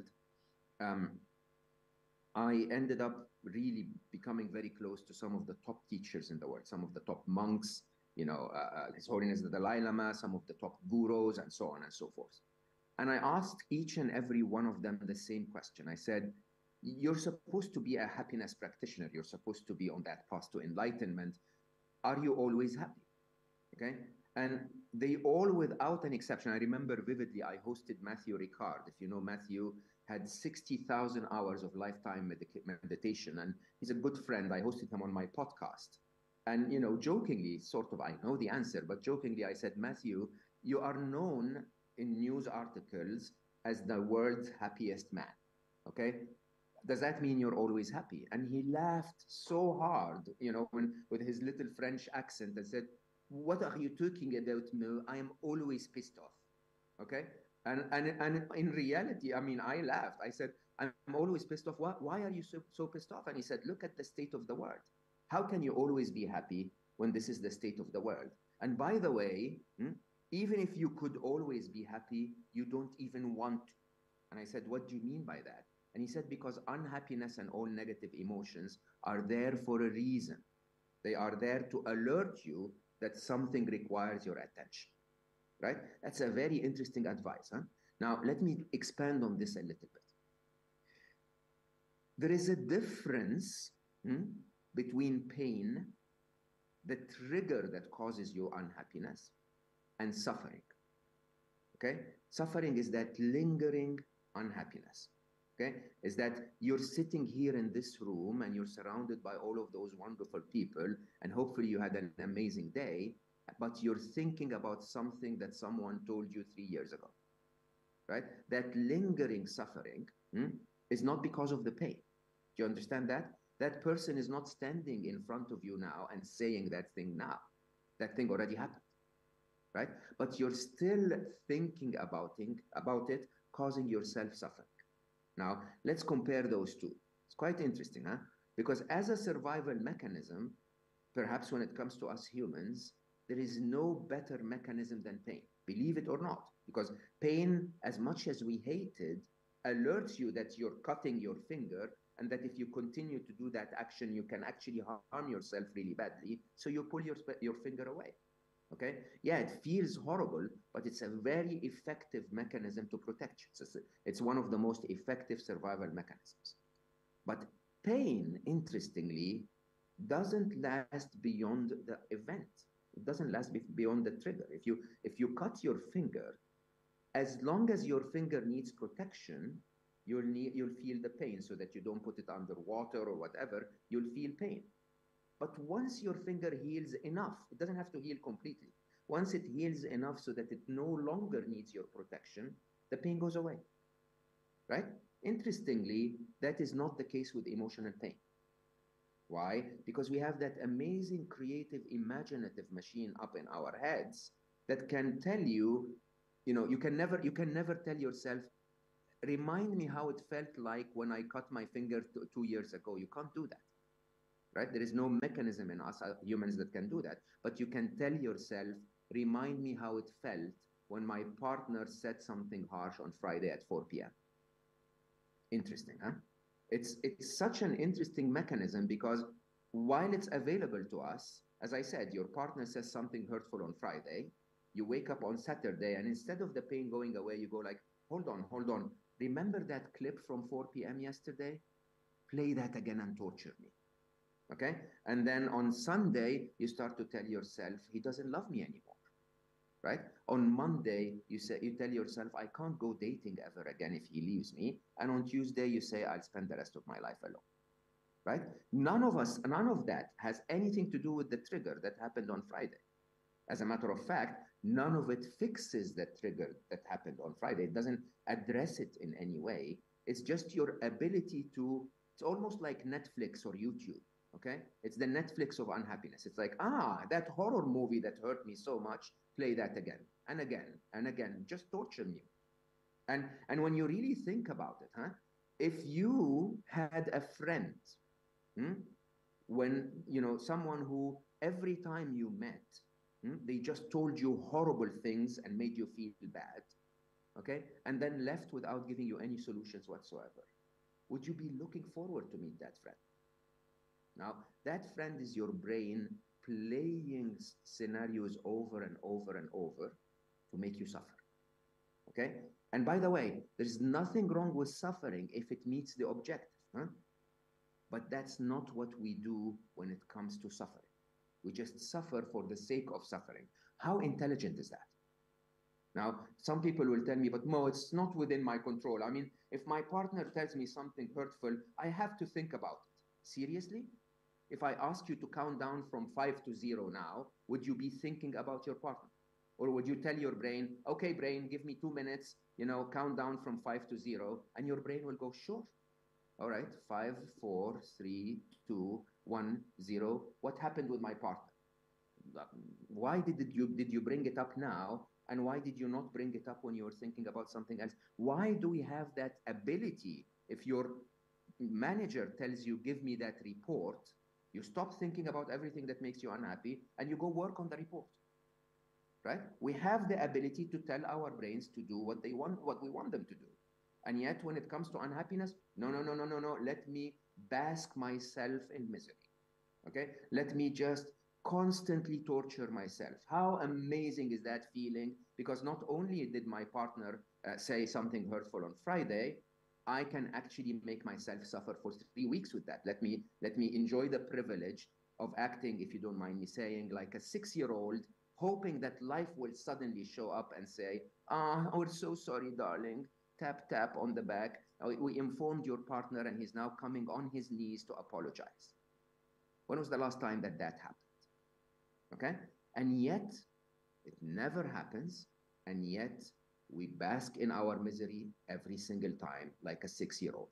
Next time you feel unhappy, I want you to vividly picture a 6-year-old in a toy shop crying through their lungs to tell their mommy, but I really want that toy.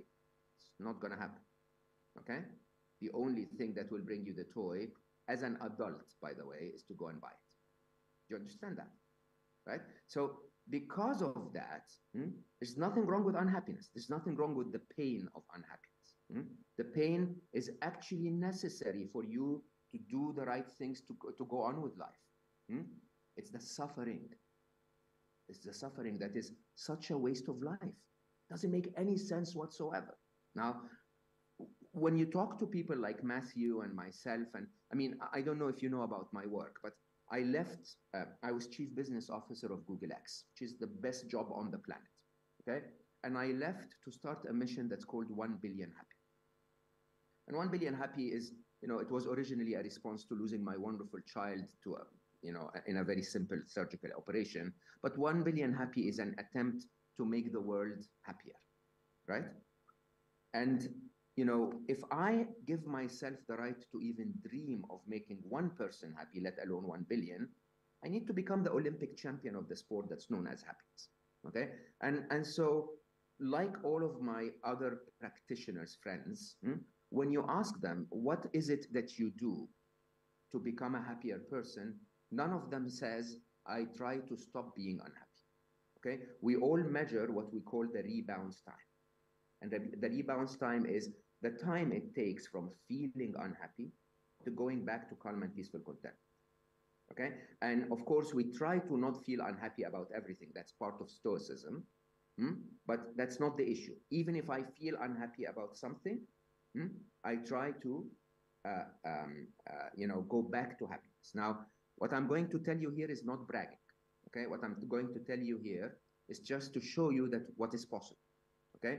On average, between the time I feel unhappy to the time I bounce back to happiness, it takes me 7 seconds. 7 seconds on average across the year.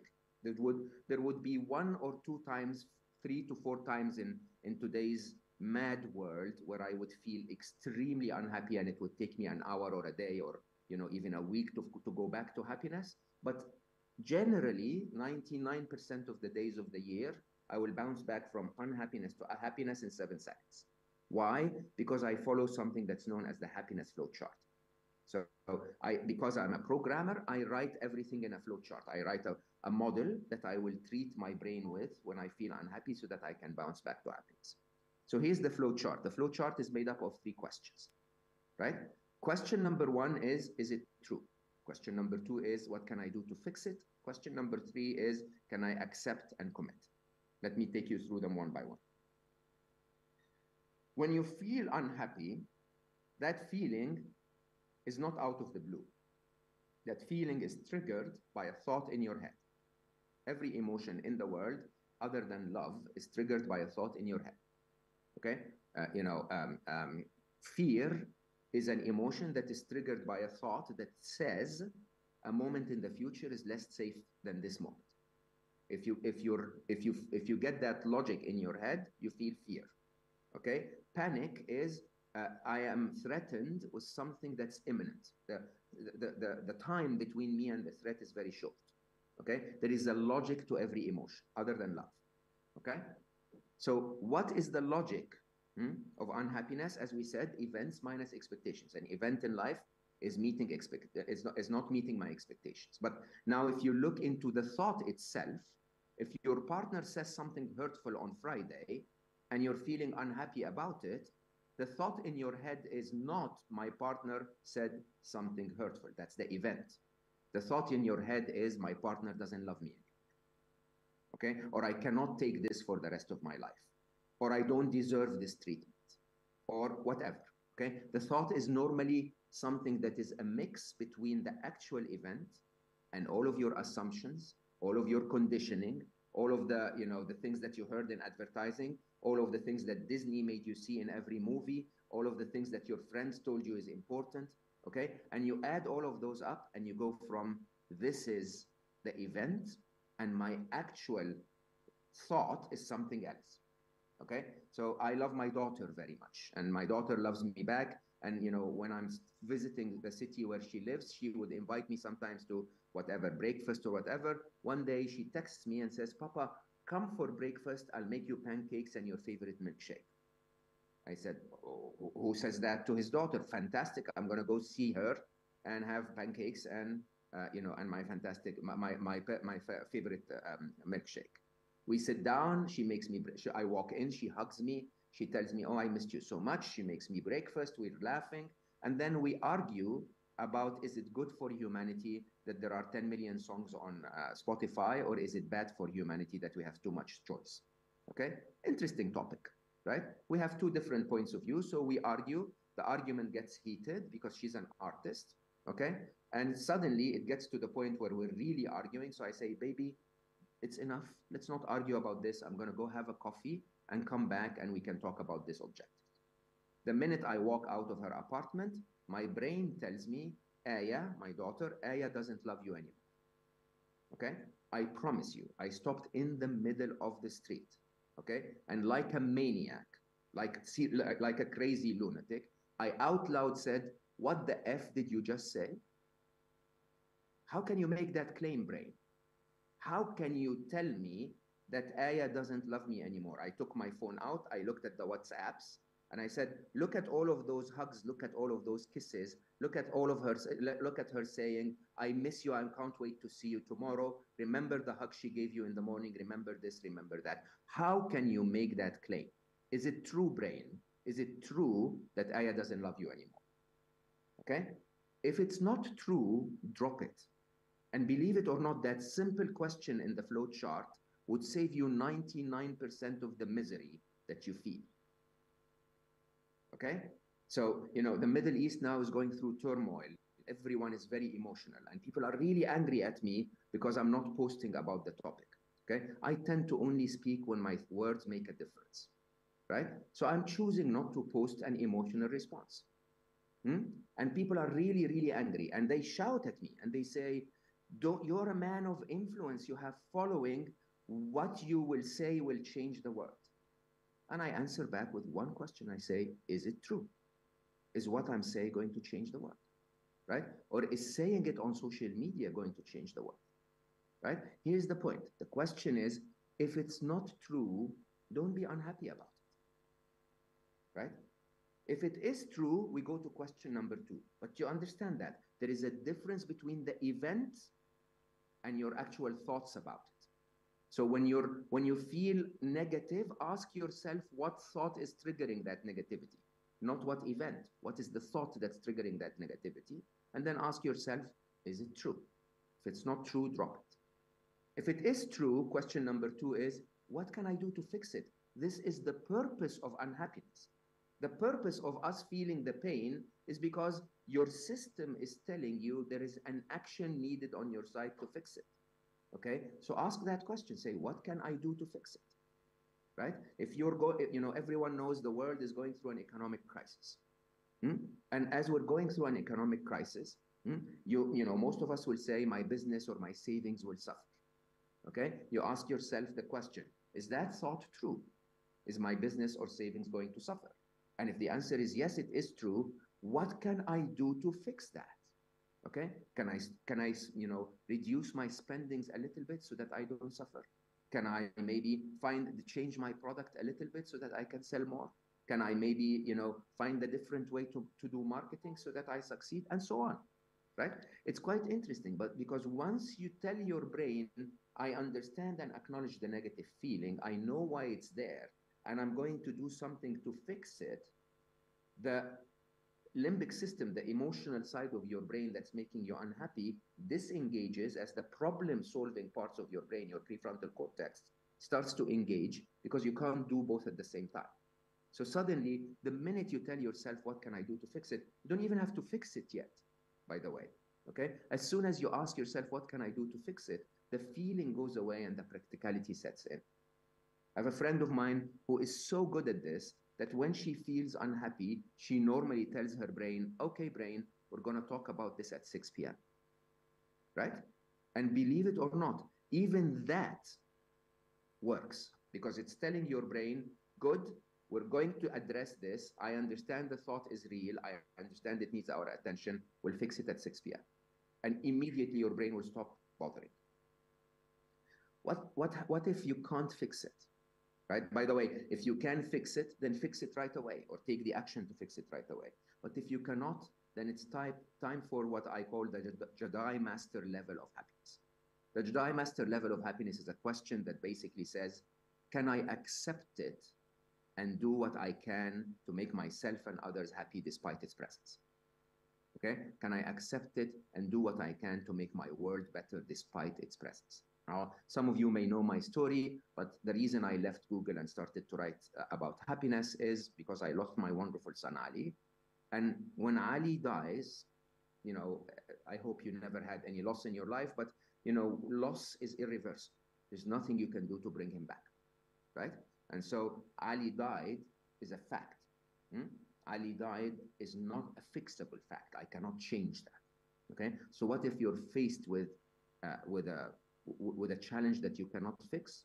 You learn to accept it. That doesn't mean you're happy about it. You accept it as your new baseline for life. And then you start to do something every day that makes your life a little better than it was yesterday. And then the next day to make your life better than the day before, and so on and so forth, right? And in my case, when Ali, as I said, left our world because of a medical error. So the surgeon made a mistake in a very simple surgical operation. And my brain started to attack me immediately. The surgeon killed your son, right? You should have driven him to another hospital. You should make sure that this surgeon goes to jail, right? And none of, by the way, the surgeon killed your son is not true. That thought is not true. No surgeon wakes up in the morning and attempts to kill a patient, right? The surgeon was trying to save my son and he made a mistake. That's the true state. Okay? And you know, when you really think about it, you should have driven him to another hospital is a totally useless thought. It's useless. I cannot go back and drive him to another hospital. So I told my brain, what can I do? Give me a thought I can act on. Okay? What can I do to accept that Ali left because he's never coming back? Okay? And start to make my life and the life of others better. So my brain came back 4 days later and said, write what he taught you about happiness, put it in a book, share it with the world. You can't bring him back, but at least everyone that learns something from his book, from this book, will have a little bit of Ali's essence within them, right? And so in a very unusual way, my brain said, if I can get happiness to 10 million people was the original target, okay? If I can get it to 10 million people, then 10 million people have Ali, my son, in them, right? It was a wonderful, wonderful thought. And it, you know, by the way, it still doesn't bring him back. It still does not bring him back, but it makes my world and the world of 10 million people better, right? 10 million happy happened very quickly. We made it 1 billion happy, and we're never going to achieve 1 billion happy, but it's a very, very nice target to keep Ali's memory alive, right?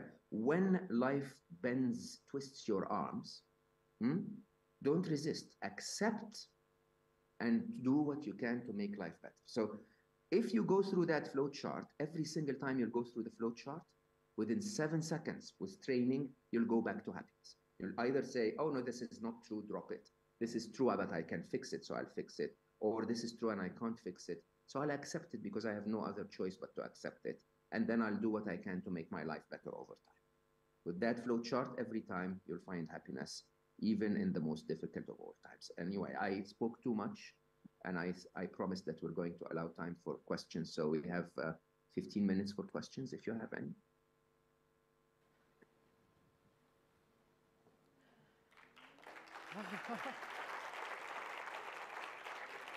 Thank you.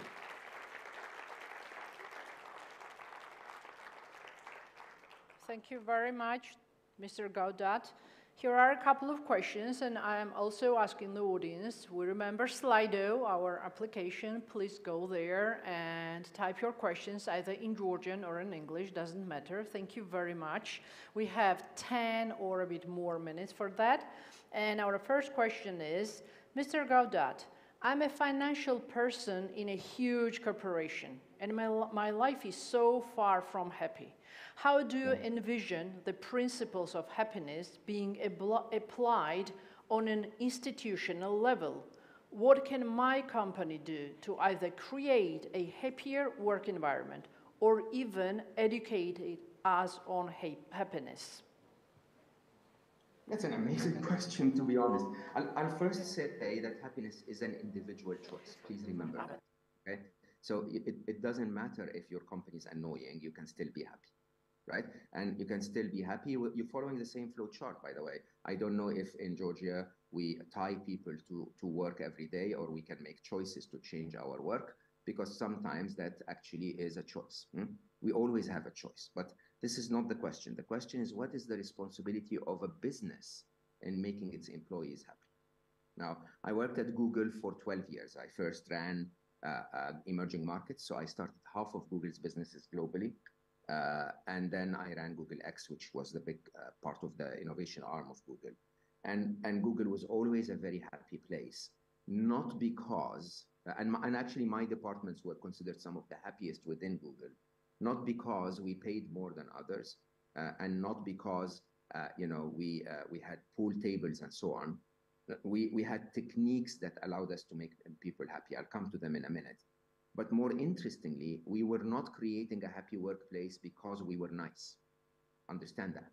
We were creating a happy workplace because happiness is the best investment you can ever make to make your business successful, right? If people are happy at work, they work harder, they're more engaged, their peers and colleagues love them, and so they help them out. Their customers love them, so they buy more from them. They report less absent, leave because of their sickness, and they cost us less in healthcare because of their mental well-being. And actually, statistically, people who are happy, Stanford ran a survey. People who are happy are 37% more productive, right? So it's almost like you've hired a third more person just because you made one person happy. So. Happiness is a business decision, and most leaders don't miss that because they're grumpy, because they're unable to find their own happiness. So how can they give it to others, right? Now, you're not supposed to give others happiness. Remember, as a grumpy leader, it's not your role to make anyone else happy, okay? As a leader, your role is to stop the reasons for unhappiness. Remember the original assumptions, right? There is nothing you can do for your people to make them happy. Happiness is a personal choice, right? But there is a lot you can do to remove the reasons for unhappiness. So most organizations, sadly, because of some mistake around employee satisfaction, they would make you suffer the whole year and then take you to the Christmas party, which makes you suffer even more, right? Absolutely. And that idea is really crazy in my mind. What we did at Google was two things. One was based on the happiness equation, but it wasn't really the reason for the design. You're happy as an employee when an event meets your expectation. Do you understand that? So basically, it is key for managers to set expectations very clearly and to understand the events very clearly, okay? So a process where you have a conversation with your team and say, this month we're going to try and achieve A, B, and C, and we're going to do it with this budget, and we're going to do it this way, very clearly sets the expectations right. And then when we're sitting together at the end of the month or at the end of the year and we review, and they say, oh, but hold on, the CEO of that company changed, it wasn't within my control, and so on, you start to understand the event better, okay? The worst thing that company leaders do is when you ask them a question, they sort of like, tell you a cliche answer, right? It's all about our people are our biggest asset or whatever. I was known at Google that when I was asked a question that contradicted the company policy, I would openly say, look, my view is this, the company policy is that, and I will follow the company policy even if I disagree. Why? Because I work for this company and I believe that my leaders have a different reason why they're doing what they're doing that is different than me. So transparency is the number one reason for unhappiness in companies, right? Number two, which is really interesting, as I said, is the idea of removing unhappiness. This is not about making anyone happy. It's about making people not unhappy. So for example, when we ran our offices between California and Silicon Valley, between San Francisco and Silicon Valley, it is an hour drive between San Francisco and Silicon Valley. And some employees lived in Silicon Valley and drove to San Francisco. Some employees lived in San Francisco and drove to Silicon Valley. And that was very, very, it was rush hour, it was busy, it was a difficult drive every day, and people complained about it. It's a reason for unhappiness, okay? A typical company would respond by saying, okay, we're gonna give you $300 more, go buy a better car, right? We didn't do that. We bought big buses that had big tables and meeting rooms on them, that had proper Wi-Fi, and we had people considered as if they entered the office the minute they entered the bus. Okay, so you go out of your home, you get on the bus, you're at Google, your hours are counting, okay, and you can have meetings with your colleagues, you can put your laptop out and work, and it's counted like, and you don't have to drive. So we were removing the reasons for unhappiness. So these are, in my view, transparency and removing the reasons for unhappiness are the top two reasons, the top two things a company can do. Thank you very much. And we have just enough time to take one more question. And here is the question. Mr. Gaudat, can these practices be done in tandem or in a group of people? I understand that happiness is a personal experience, but do you suggest practicing it with friends and family? 100%. 100%. So you see, we humans are not where we are today because we are the smartest or the strongest or whatever being on the planet. We humans are where we are today because we have that ability to do those things together. Even though I'm not with you in person, right? And I hope I will be one day. It's that ability for us to exchange, to connect, to discuss, to ask questions, to say answers, to tell each other things. This is really, really what works for humanity. And there was a survey done in Bhutan. I don't know if you know, but Bhutan does not only measure GDP, which is gross domestic product, which is money. They also measure something called gross happiness product. How happy are the citizens of the country, right? And there was a survey done in Bhutan among the people that identified themselves as the happiest of the happiest country, okay? And you know what was common across all of them? All of them said, we have a support network of 5 friends or family or more that will always be there for us when we need to talk to them, okay? And so the survey, interestingly, said, okay, so the top reason for happiness is to have people you trust around you. They went to the people that were said to be that circle of support. So, you know, I would say I have 5 people that are my support network. And so they'll say, who are the 5 people? And they'll go and ask them, what makes you the happiest? Okay. And each and every one of them had a network of 5 people or more that were actually their support network. Right? So the happiest people, there was a survey at Harvard that tracked people for 71 years, and human connection was the #1 reason for happiness. Now, in the world we live in today, first when social media started, we started to lose human connection, and now we're destroying human connection. Okay? So the connections that we have in the cyber world now, sadly, are not only neutral, they don't add to your sense of belonging and connection, they make you feel horrible because people are fighting all the time. People are hateful all the time. People are pretending all the time, okay? So if I would leave you with only 2 secrets to happiness, the top secret would be gratitude, the idea of making the happiness equation work all the time by not only comparing events to expectations and saying they meet my expectations, but by reminding your brain that events are so good, they're so good, they're beating your expectations so much that you're grateful for them.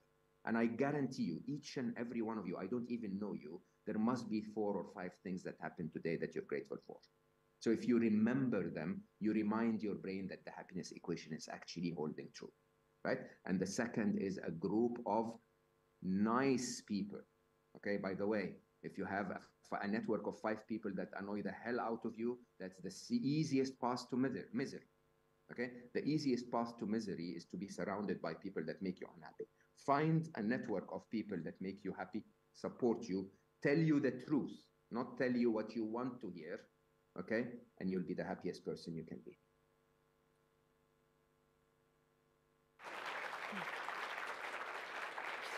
Thank you. Thank you very much. Thanks for having me. Dr. Gaudat, thank you. Thank you very much. Thank you.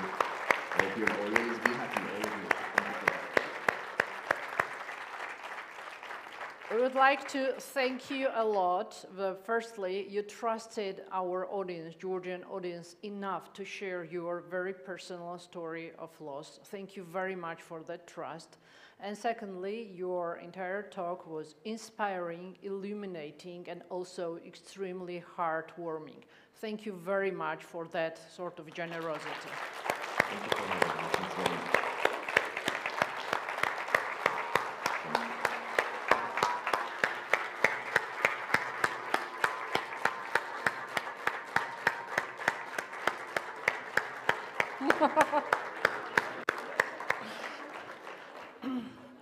მეგობრებო, თქვენთან ერთად და რა თქმა უნდა, თქვენი მონაწილეობით, თქვენი გამძლეობით, თქვენი დიდი ინტელექტუალური რესურსისა და ჩართულობით ვიანის ჯანმრთელობაზე ზრუნვის საერთაშორისო ორდღიანი სამიტი გავიდა თავის ფინიშზე, რისთვისაც უზარმაზარ მადლობას გიხდით.